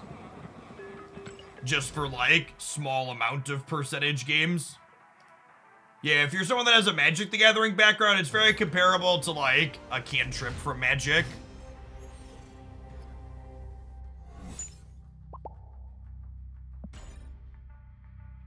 Subterranea is not good for us with this open. Our hand is very bad.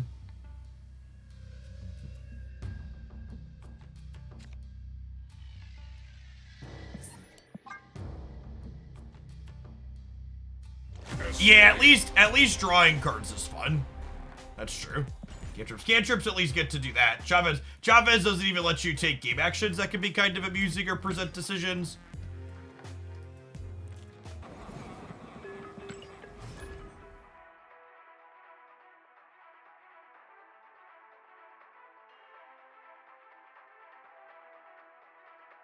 I don't even know that there is an argument for Chavez to be changed from a power level perspective, but just from what she does to deck building and the choices that she makes, she's a very boring card. Like, basically anytime you look at a deck and you're like, this is optimal to play Chavez, suddenly you have one less interesting card decision to make, right? Or like card in your deck that you draw some of the time.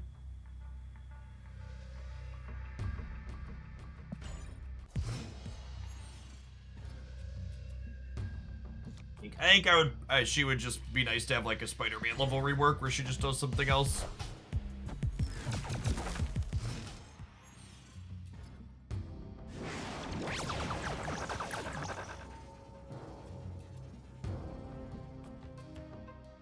Man, we could just not catch a break this afternoon.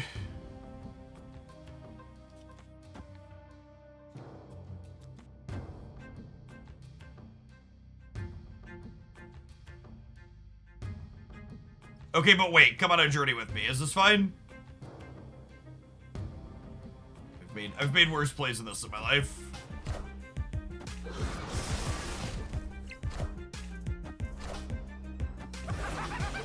Actually, could have been worse. Get to tag their Carnage too. Sure. Sure. Why not? I'm not gonna act like I'm happy about it, because I'm not. I'm a little bit annoyed, but we found the line. It's good, clean living.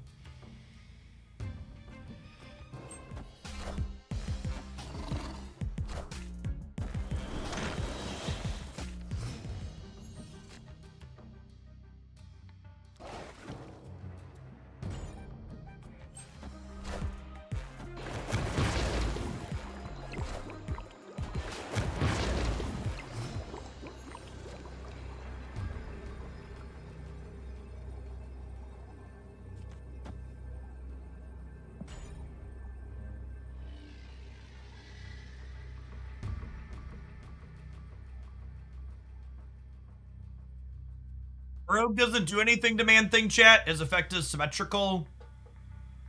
Need to dodge an opposing loop cage here.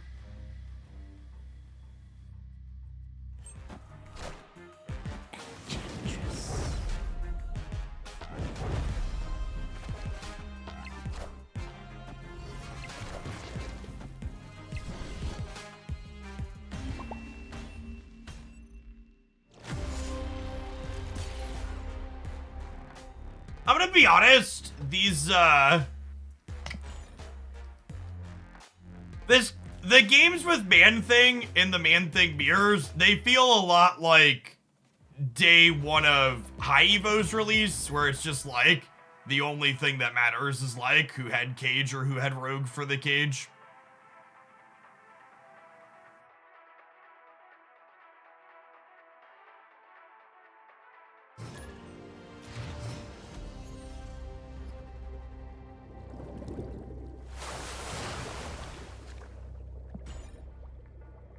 which then in turn comes down to whoever plays the loot cage on turn 6 is actually the winner.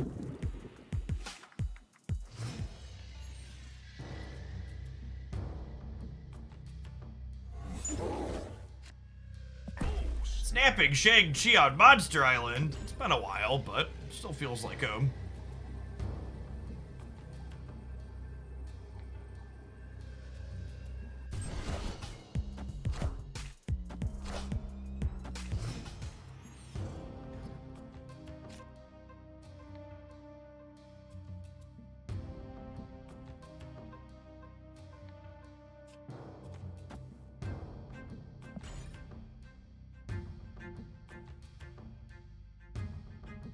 Someone bought the jet ski. The jet ski bundle's a fine pickup.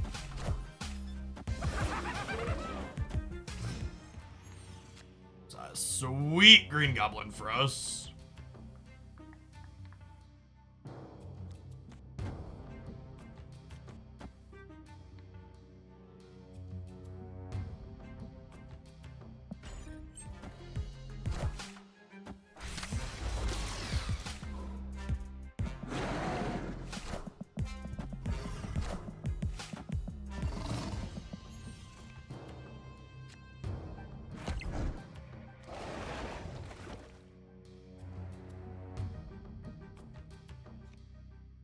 I have to do this turn so we don't lose to Goliath.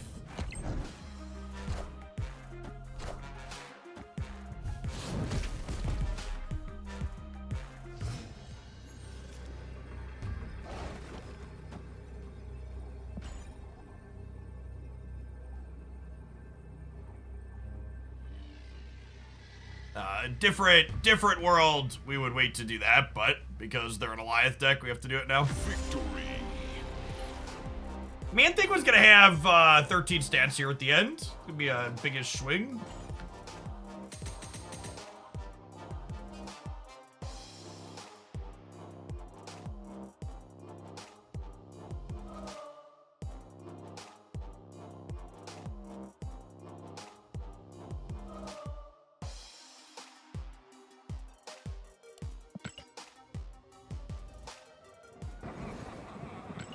Vision plus Goliath is the...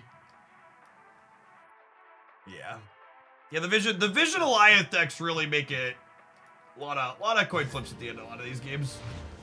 There's just so much that shuffles around the board.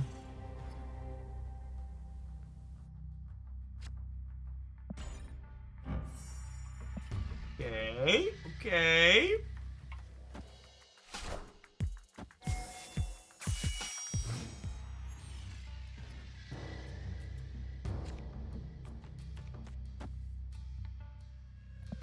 What's going on, Rid? Thanks for lurking.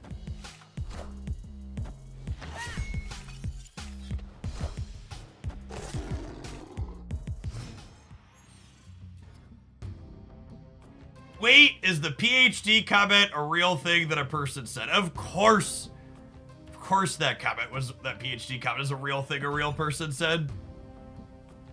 This game should have a mulligan rule. Yeah, your mulligan rule is the red button in the lower left. Press it to bail out.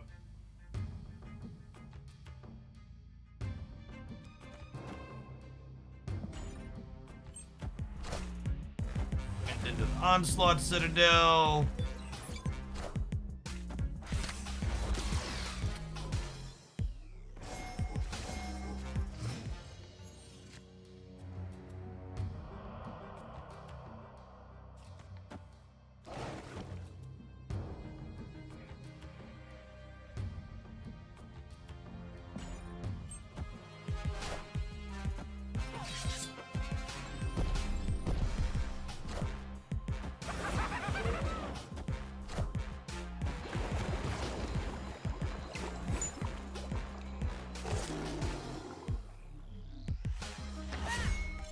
Listening about knowledge. Thanks for the 2 months of Prime. Appreciate that. Welcome back.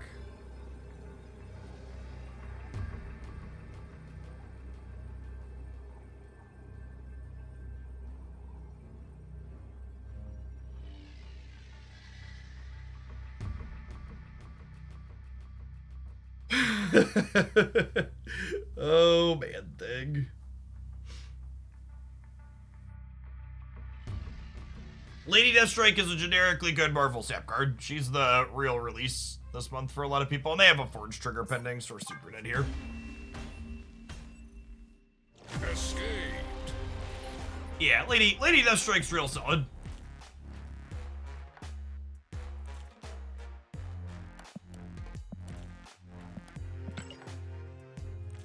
Tomorrow's deck highlight's probably gonna be a Lady Deathstrike highlight. We'll keep trying at this Man thing for a little bit. Maybe we'll do it some more tomorrow, but as of right now, not super optimistic for it.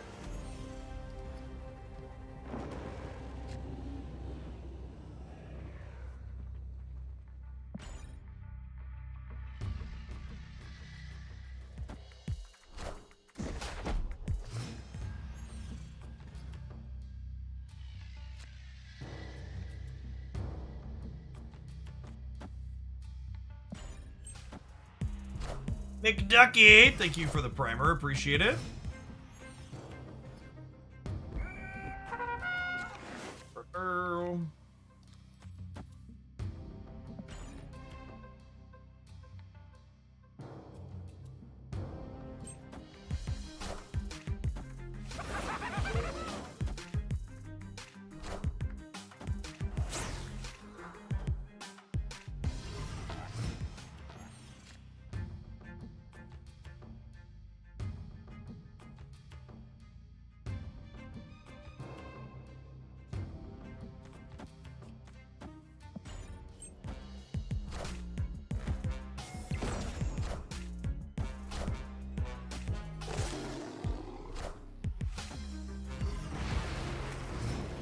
I don't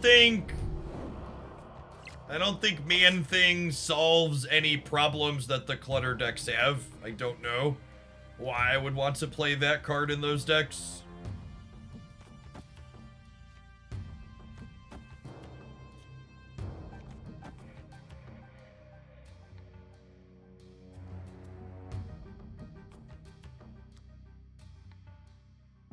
We just Shadow King left. I mean, still have way more stats there than us, right?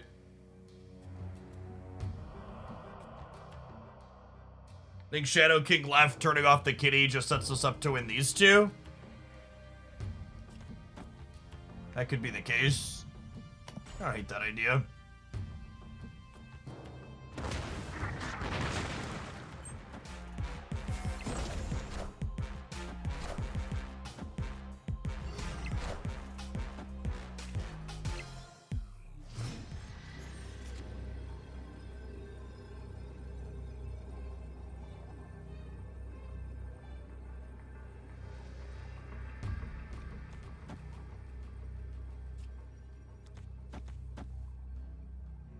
I think I just assume 20 is good in the middle and play for the right here.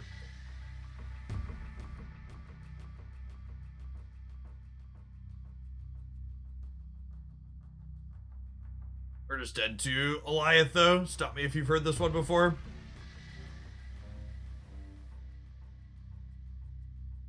Oh, maybe I'm supposed to Polaris something out of the right, because then we beat their Eliath. Whoa, did everyone beat us in the middle? Assemble. What are they playing that beats me in the middle? Oh, yep. Yup.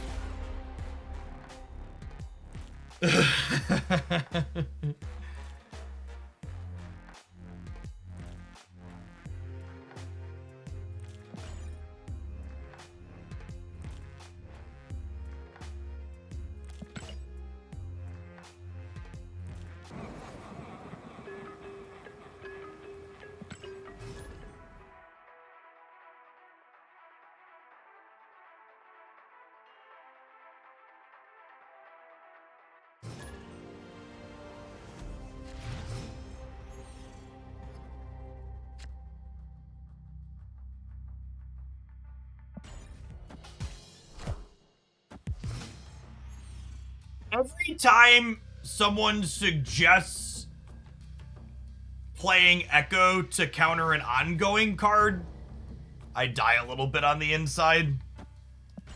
Echo doesn't counter ongoing cards. Echo helps dictate which paths ongoing cards are allowed to be played into. If that makes sense. It is explicitly not an effect that helps you stop an ongoing card from having its text box.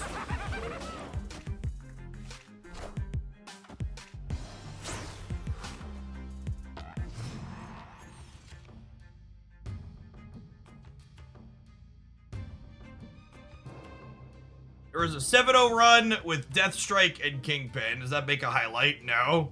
That deck's a good example of just because the stats are good doesn't mean the deck was good.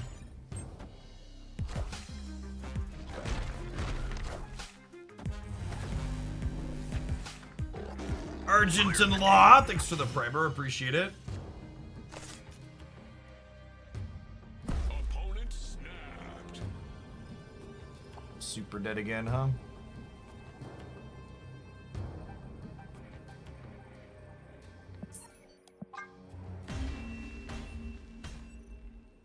Escaped. Avalok, thanks for the 3/4 of a year. Alright. I'll play some Lady Deathstrike decks. I think we're about done here.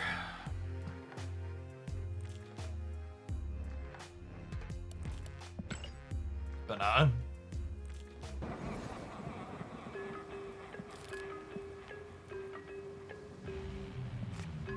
is this the least bad Man-Thing deck that also just didn't want to play Man-Thing? Like, yeah, this wasn't very good. Let's look at some untapped stats and see if any other content creators have been more successful than us.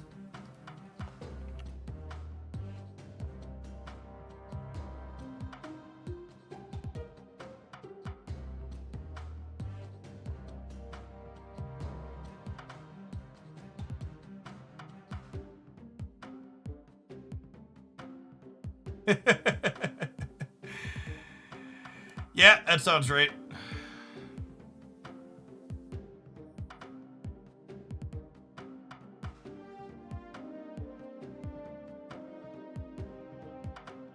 This is the tried and true, take the potentially bad new card and shove it into an existing good deck list and pretend that the new card is the reason why you won.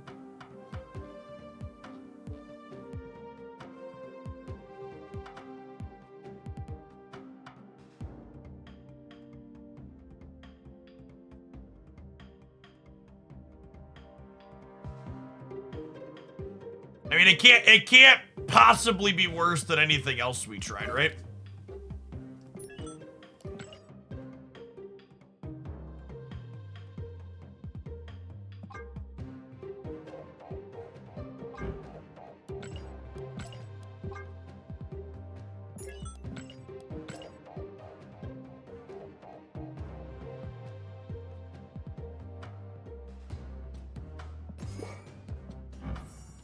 I do need Hulk boosters. We're 1, 2, 3, 4, 5, 6, 7, 8 Hulk splits in without a good one.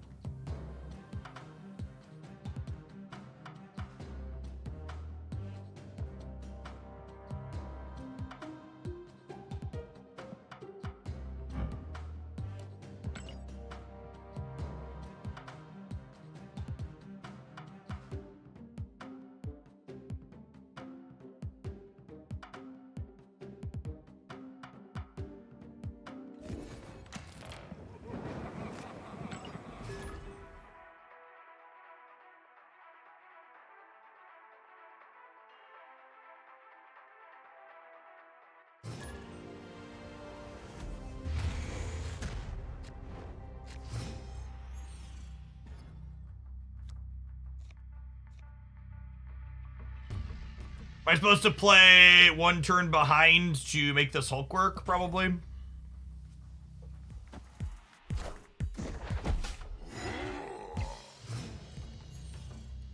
Ooh. I haven't played with high Evo since that animation was the thing. This deck should be called And One More Thing. That's a good one.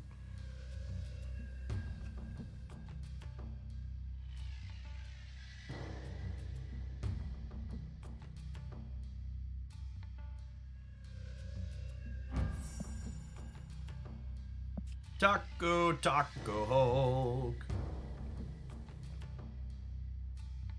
Do the Taco Hulk. When you see a deck like this one, there's two questions you need to ask yourself with it. The first is, one, is the deck good? But the second is a very important one as well. The second question you need to ask yourself when you play a deck like this is Man-Thing actually adding value?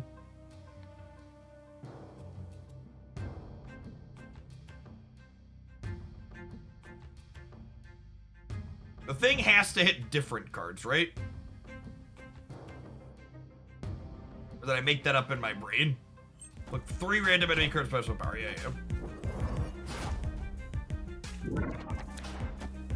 I like read it and then had a doubt in my mind about what I had just read.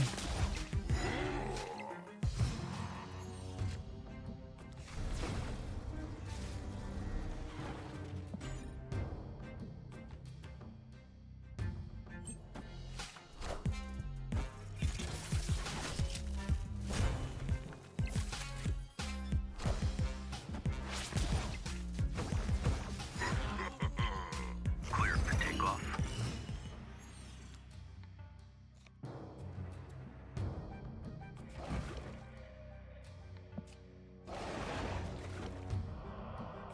All right, gamers. Wait, what? I'm so confused.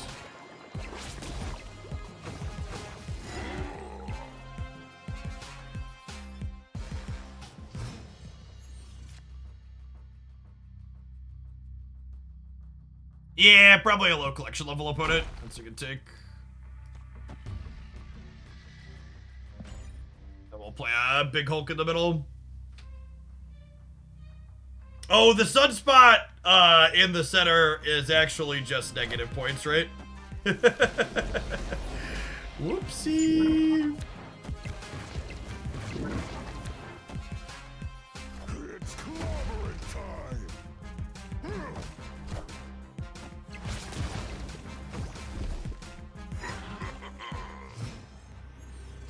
It's fine. I have a 26 power Hulk and a 1 energy abomination. Opponent snapped.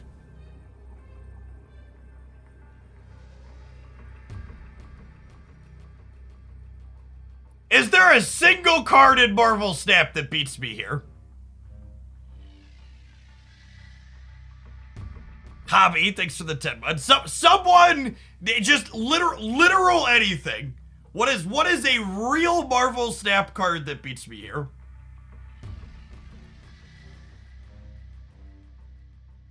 Oh, snap.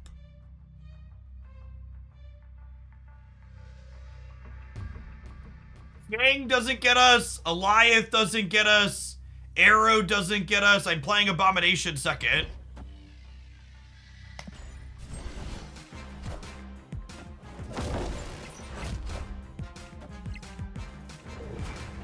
Feels like a gang snap. It does almost, yeah.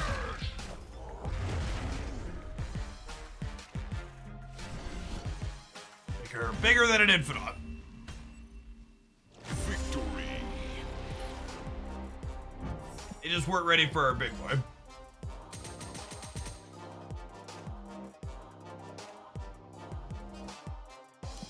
Alright, when we started playing Man-Thing, we were almost rank 300. Let's see if High Evo can claw some points back here.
My opening hand had Misty and Sunspot in it, right?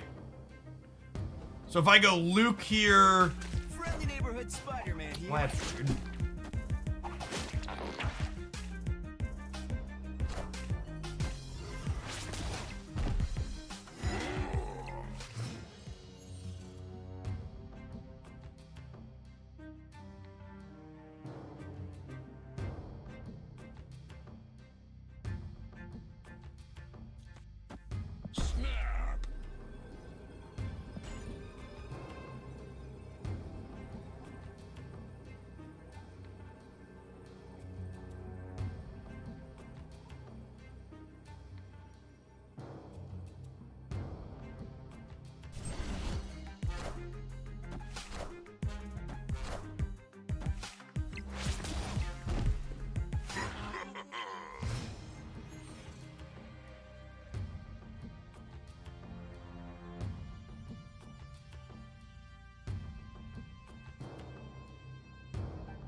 Do I Man-Thing the Sacred timeline, or do I Man-Thing Lamentis? I kind of want to Man-Thing Lamentis, huh?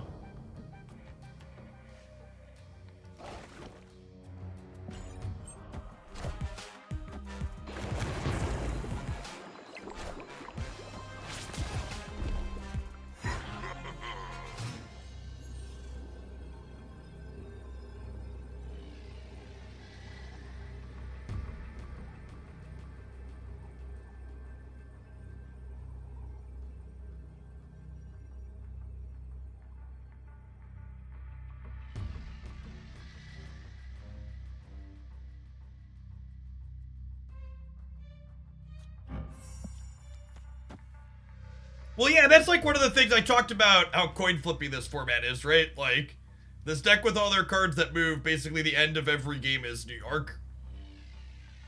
Like, you add Goliath to the mix as well, and it's just like, oof.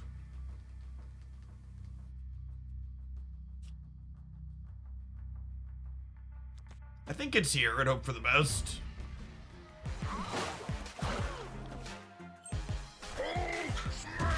Hey, look, chat. I won my very skillful coin flip.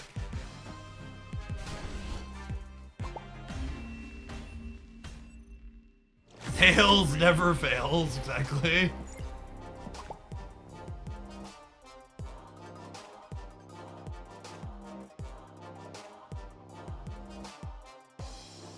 Man-Thing was 11 points there. It kind of did a thing, right? Right? Chat, love the Man-Thing.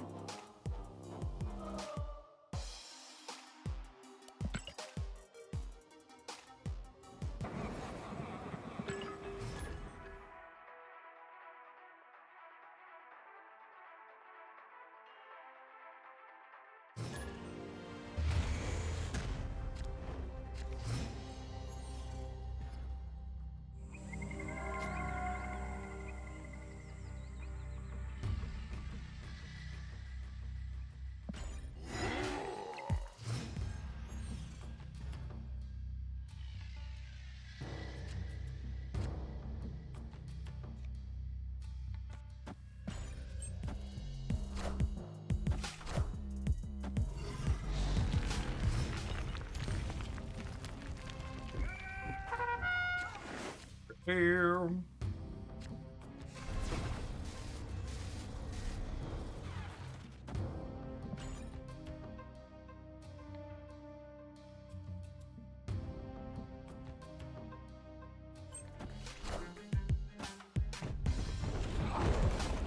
I pushing for rank or doing whatever I feel like? I'm definitely not pushing for rank.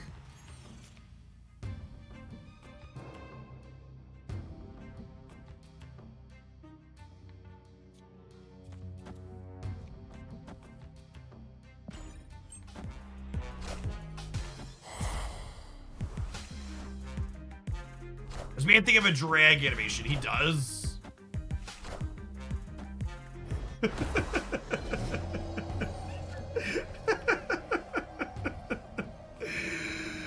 Our deck is very green.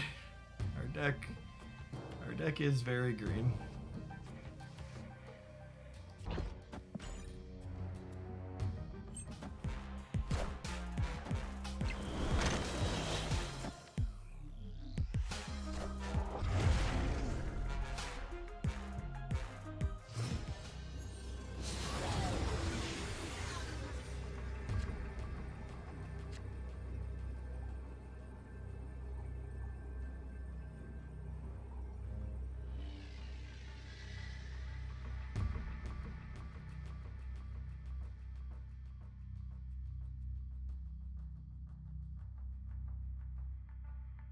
So if they play our man thing middle, it takes them to 9 and takes us down to... Yeah. Yeah, they could have right on the Mindscape and didn't. So just did. Escaped.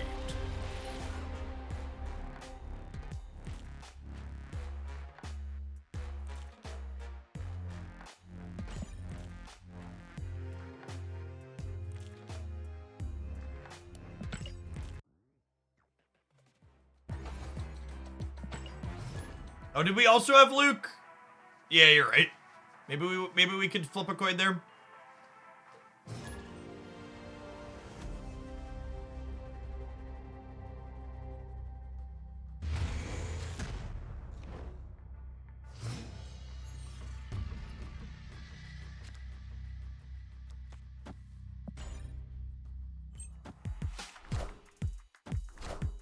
I should probably just sign off for the day. I'm kind of checked out.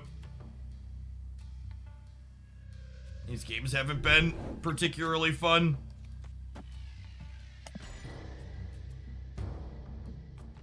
New card feels kind of DOA, and Eliath is Eliath.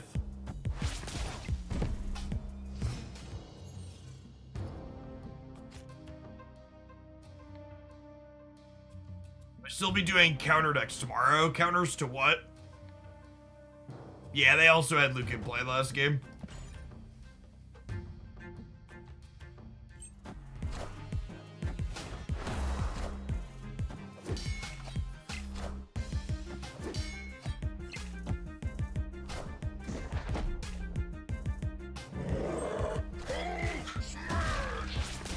I will definitely be live streaming tomorrow.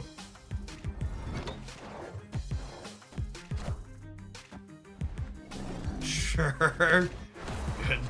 It's a good beat. Small set of location diffs there. Oh, snap.